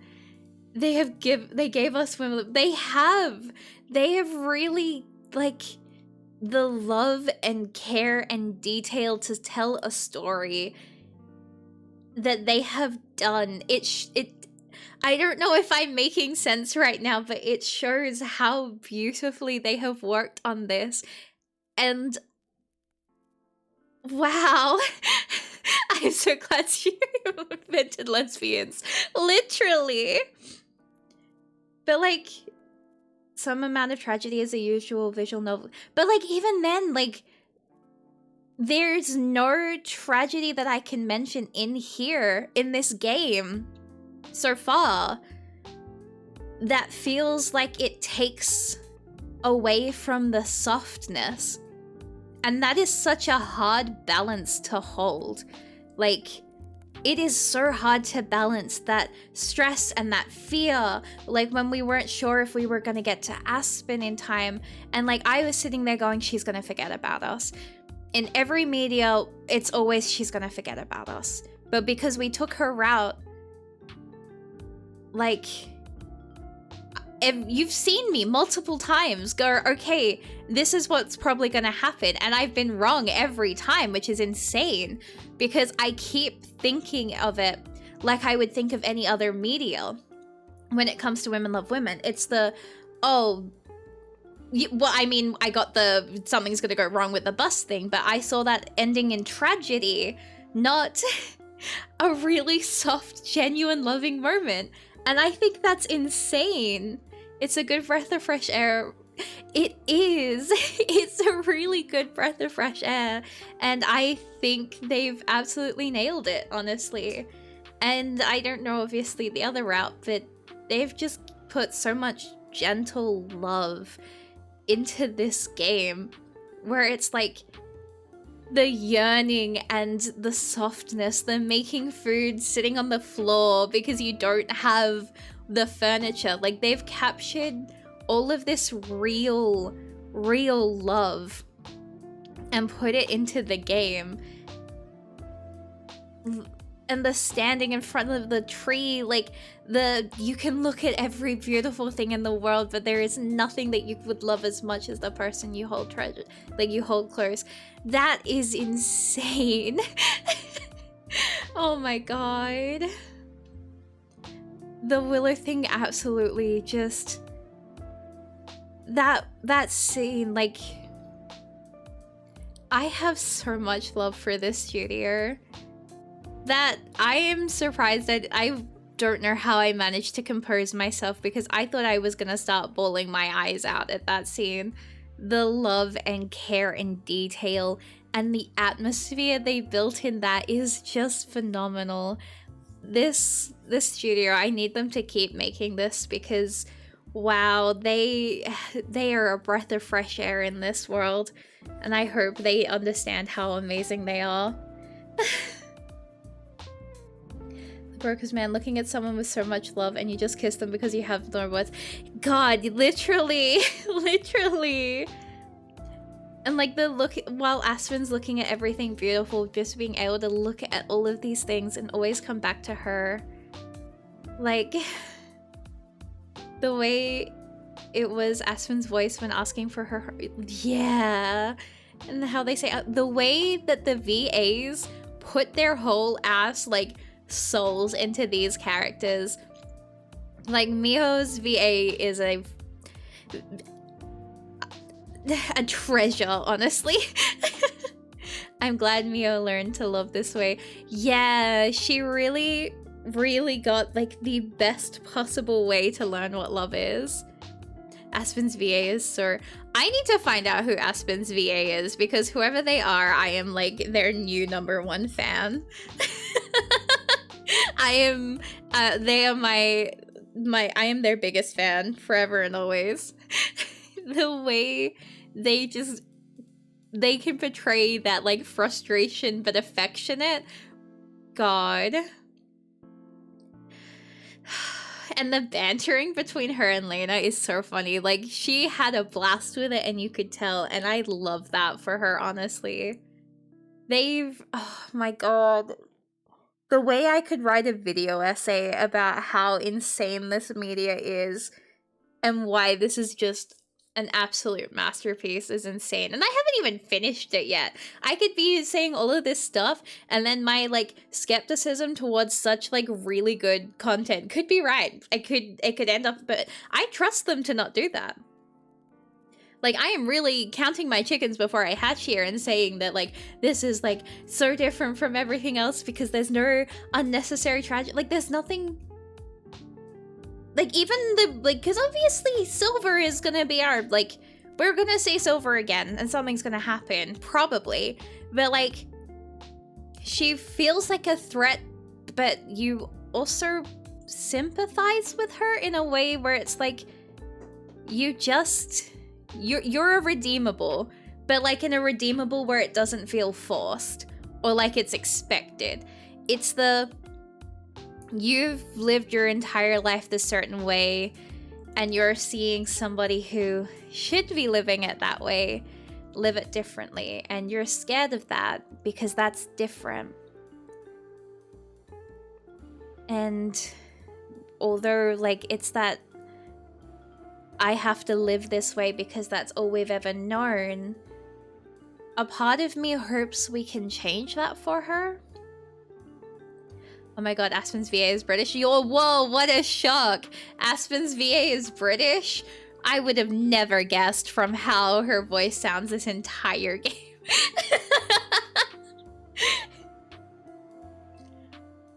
Oh. Me looking at Silver, I can fix her. I can fix her. I also kind of want to make her worse because I love the way she speaks. The only value. I adore Aspen's VA, honestly. They are incredible. Oh my god. Like, how do I explain to this studio that I need them to keep making these because I cannot I have now experienced the perfect woman love woman media. I can't go back. I can't go back to anything else.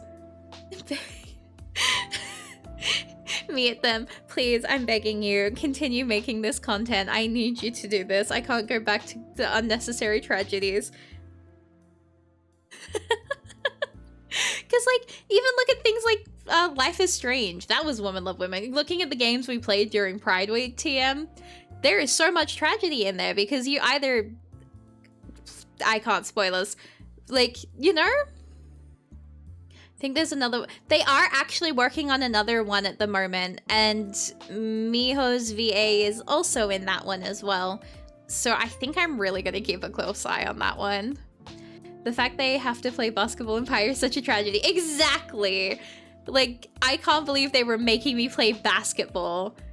Absolutely insane. They're called Olive. There you go. Olive, my beloved. I am so ready for your game. God. Sorry, I'm just rambling about this game at this point. I am, like, losing my mind. I... Tuck's head behind ear. So anyway, sorry that I ended up completely just losing my mind for the last couple of minutes there. I don't know how long I've been rambling about that. Oopsies. Don't worry, it's understandable. Good. Because holy crap. This game is incredible, guys. Would have done the same. Good, good, good, good, good. And I think there's only one more stream worth of this, and then I don't know what I'm gonna do. It's not like I can go back and, like, romance Juliet. I'm living my best life right now. I can't change that. I can't do any other route. It's like, Stardew Valley. I can't romance anyone other than Abigail. So every game I play of Stardew Valley, every reset, it is always her. In every life, I will always pick Abigail. It's like that. I couldn't pick anyone other than her. I can't pick anyone but Aspen. I looked at her and I said, you're gonna be the one I fall in love with, and I was right. Everything about Aspen is just insanely incredible. One more. Next week is gonna be so sad. How am I meant to... That's gonna be the first thing on my schedule. I'll do it Tuesday again. Oh. This is crazy. Thank you for being here through it all, guys. I really appreciate you guys going on this emotional nightmare with me. Do it twice a week. Not real, I marry Haley every time. Haley, of all people, is so funny. She's so... I love Haley so much. You are so real for that one. Oh, God. One more stream's worth. That's crazy. I don't want it to end. I need them to just... You are welcome to the group therapy for Please Be Happy finishes. When I finish this game, I need to finish what I currently have in my commissions folder, because I feel like the brain rot that is going to happen by the end of this game is going to be insane. I need to finish my projects so that I can just focus on the brain rot and where it takes me. All I can think of is Aspen being like, oh, there's 15 fics in here. Oh, that's insane. Only 15? Crazy. But yeah, fucking bird, clock and feather need to be careful in my brain space, because holy crap. I need to stay loyal to clock and feather, but like, it's gonna be insane. God.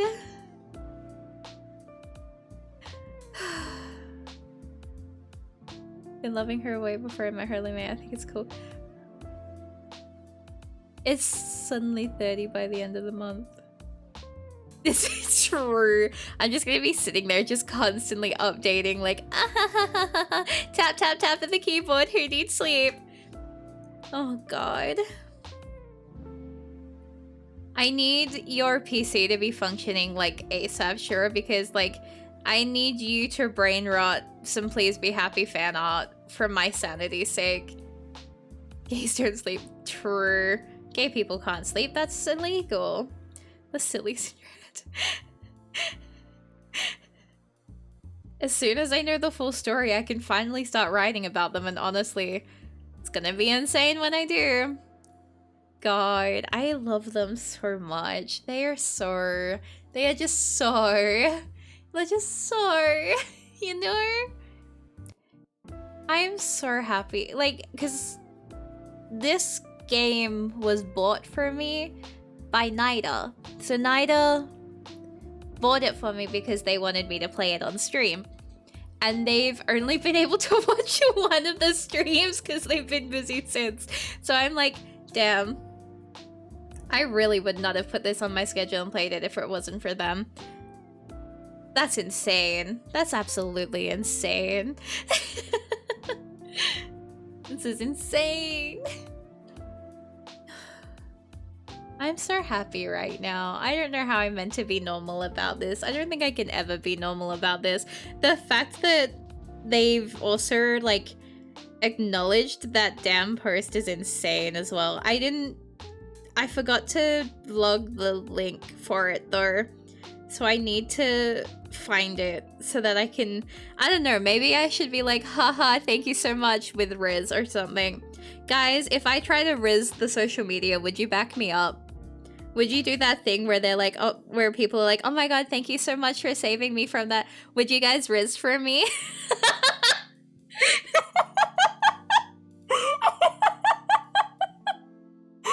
Be like, thank you for saving me.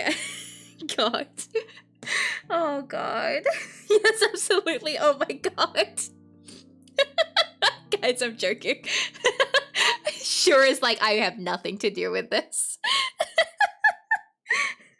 I'll just be like, hey, so my next stream of this is this time next week. Do you want to come and hang out with Riz? We can geek out about it together. Social media person. We can be besties. Oh my god. No, we're not doing that. Thank you for bringing me to the judge. Oh my god. I'm not gonna lie, I've always wanted to do one of those because I've always done it for other people. I always find it so funny at the idea of it being the other way around, but we're not doing that for the social media. Oh my god. Unbelievable, Nikki.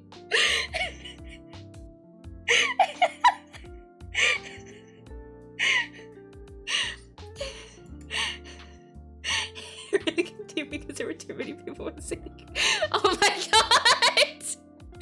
Speed!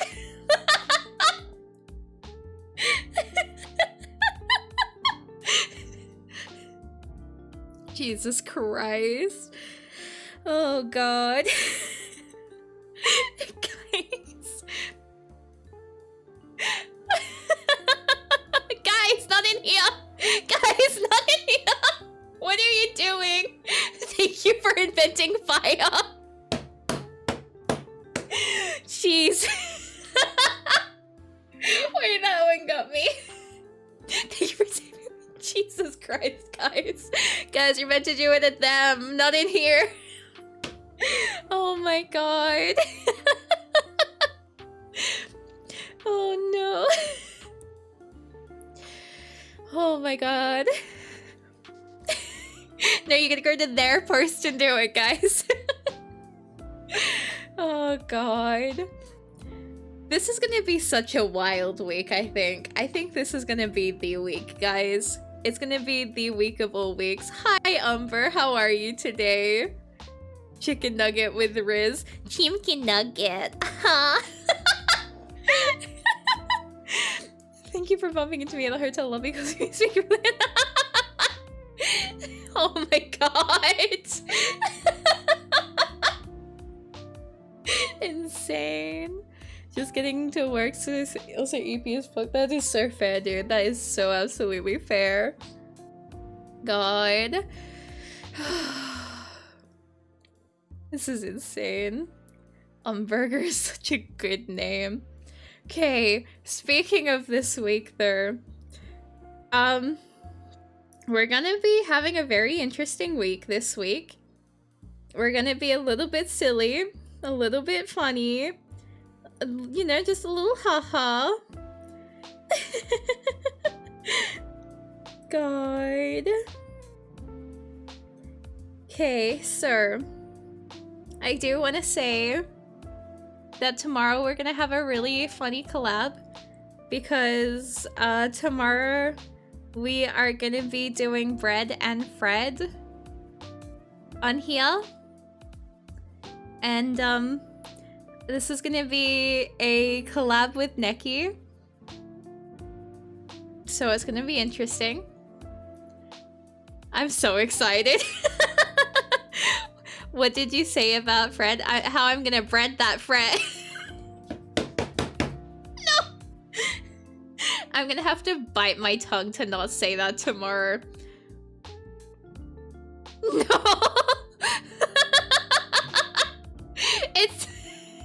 It's okay, I'm just quoting somebody. It's fine. Oh my god. No, stop it. Do not clip it. Do not clip it. Guys, no. Guys, no. Not if I strangle Mari first. You know what? Fair. Let's be real. The person who's gonna screw up the most is absolutely going to be me. I'm gonna be lucky to be coming out of that one alive. But it's fine because we have some funnies. We have some funnies planned. And we had this planned 3 weeks ago? I think we came up with the plan. It's the ping. Yeah, it's gonna be the it's the ping's fault. My suckiness comes from the ping. Hope I don't laugh too loud while in the office tomorrow. I hope for you too, dude, because it's gonna be 3 weeks ago. Yeah, so we have been cooking for 3 weeks on this one. Now I'm so excited for that to finally pay off. I am still surprised that they want to do this. I'm surprised they raised their hands. Good luck to your friendship. We can get through anything. Trust me, Neki and I are going to be the best team ever. You're going to see us do further than any other streamers you've watched. We're going to, like, complete the game. I don't know if you can actually complete it. I've never seen someone actually get further than, like, the first area. Me unsubbing Mari after Mar. No, Neki, you're my VIP number 1. See, you got VIP at number 1. You can't leave me. You're stuck with me forever. Remember, you're here forever, right?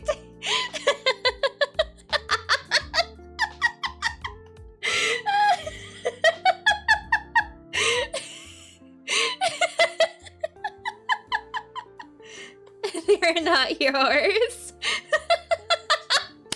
Oh god. Insane.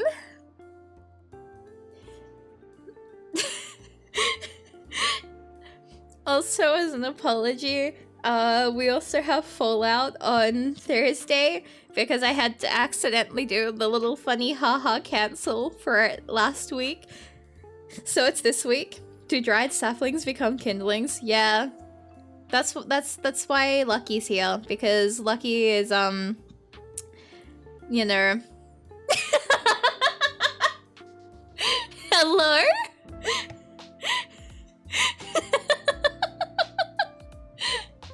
What about brats? Brats just become kindlings because they see one red-coated Australian and go, that's another one! And then look at me like, oh my god. Sapling cooldown. Oh my god, red-coated Australian with ears? Insane! What about cronies? Oh. Let's see. Cronies become kindlings when... Oh god. I think cronies just gravitate to becoming kindlings because, like, you know, tucks hair behind ear. All cronies... all cronies are gay. Yeah. Cronies just do the gay migration. They hear me yelling about clock and go, oh my god, wait, another one? And that's how we all find each other, right?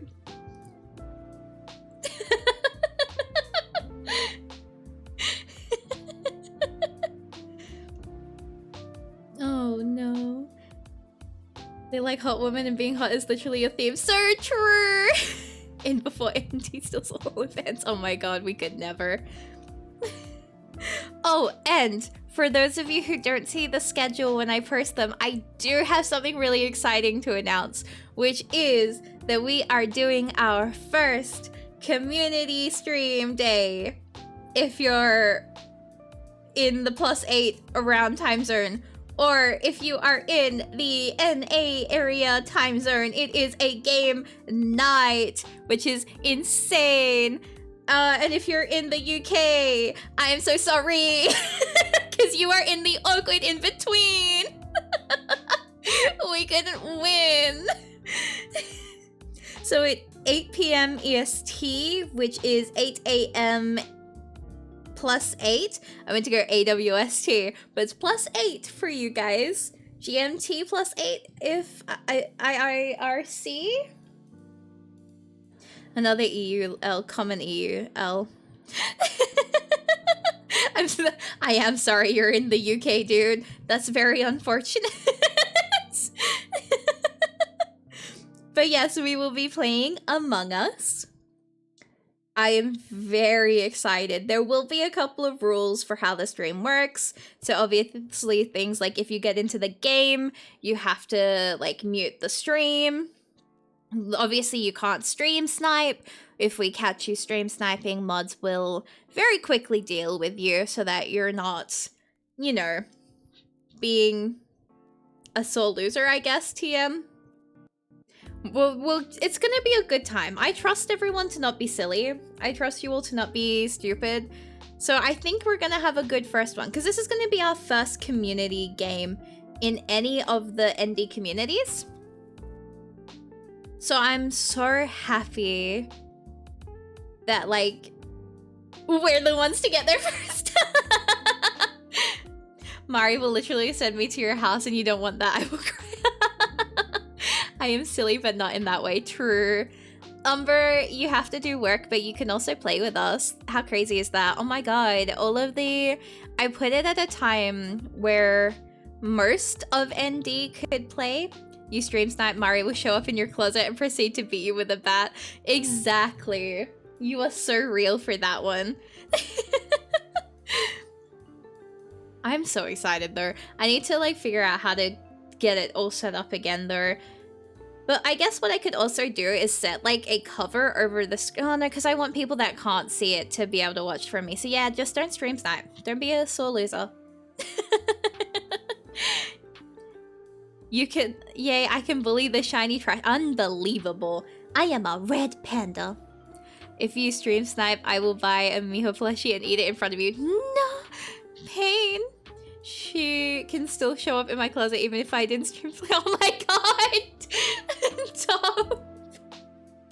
Oh my god. Unbelievable. I will manifest when you least expect me. And that's what makes me truly terrifying, because you'll never know when I appear. I am wherever the fire is, you know? So if you ever just want to manifest me, just set some... Don't actually, nope. Nope. Nope. Nope. Nope. Nope. Nope. Nope. Nope. Nope. Not finishing that sentence. Not finishing that sentence. I do not endorse you setting things on fire. I'm ending it there. No! Oh, I get it. You're manifesting in a closet because you're...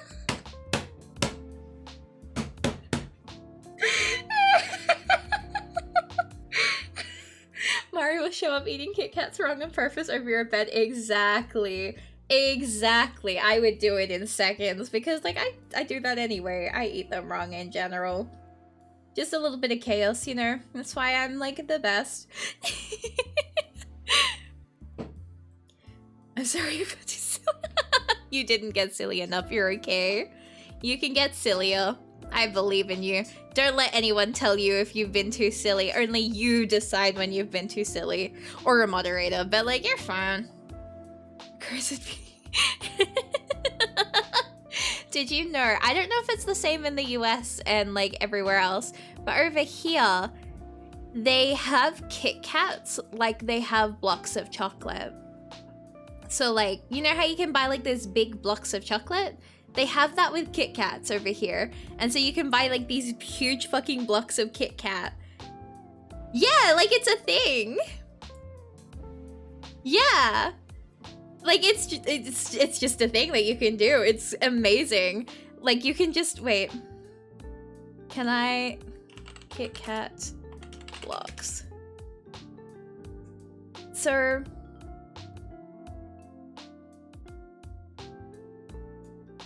Silly, I was silly. Wasn't I? Mari streamer had lesbians. Mari streamer was oh my god. King size Kit Kats. They're not really king sized. They're just blocks. Cause like we have the like chunky like king sized ones too, but these are like an actual block of Kit Kat kind of thing.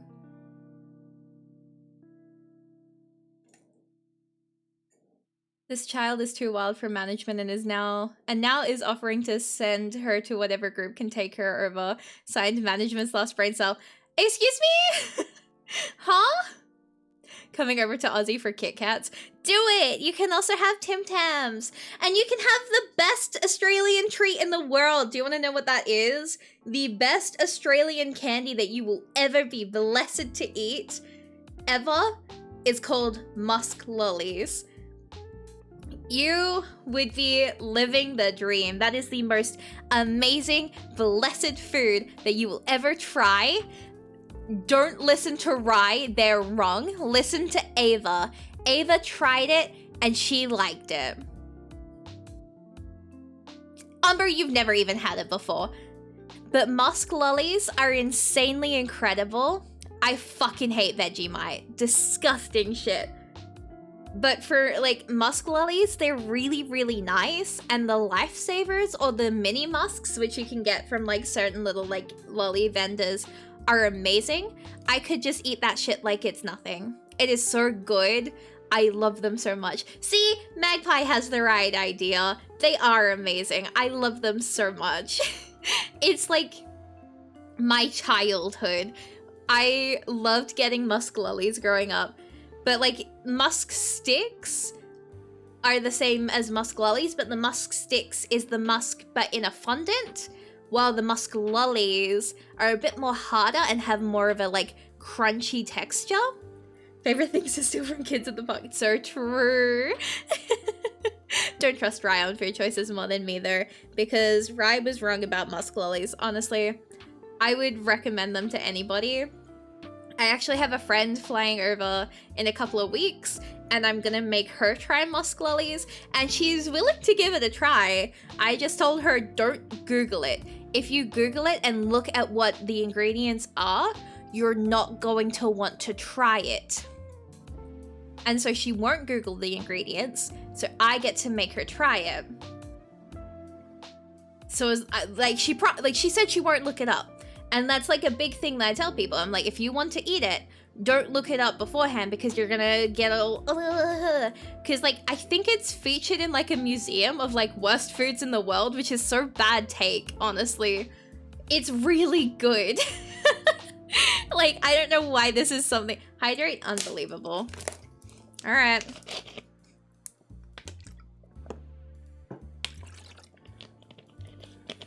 I think it's time to hop out of here. Yeah, I should probably end stream. But yeah, that's my hot take for today. Try the goods. They're good. And thank you guys for being here today. I'm on a high from all of my emotions. I'm gonna go... See, I'm Filipino. I'll eat anything. Okay, see? So you're gonna try musk lollies for me then. Because they're amazing. You're gonna try musk lollies, right? Good. That's what I thought. I'm glad we had this talk. But I'm gonna go cry about how much I love this game on Twitter, and then I'm going to try and find that post because I didn't save the link and I accidentally closed it, so that I can go send my love to them about how for Aspen. So I will see hopefully everybody tomorrow for Bread and Fred. And as I say every day and every evening, good morning, good evening, and everything in between. Thank you so much for watching. Goodbye!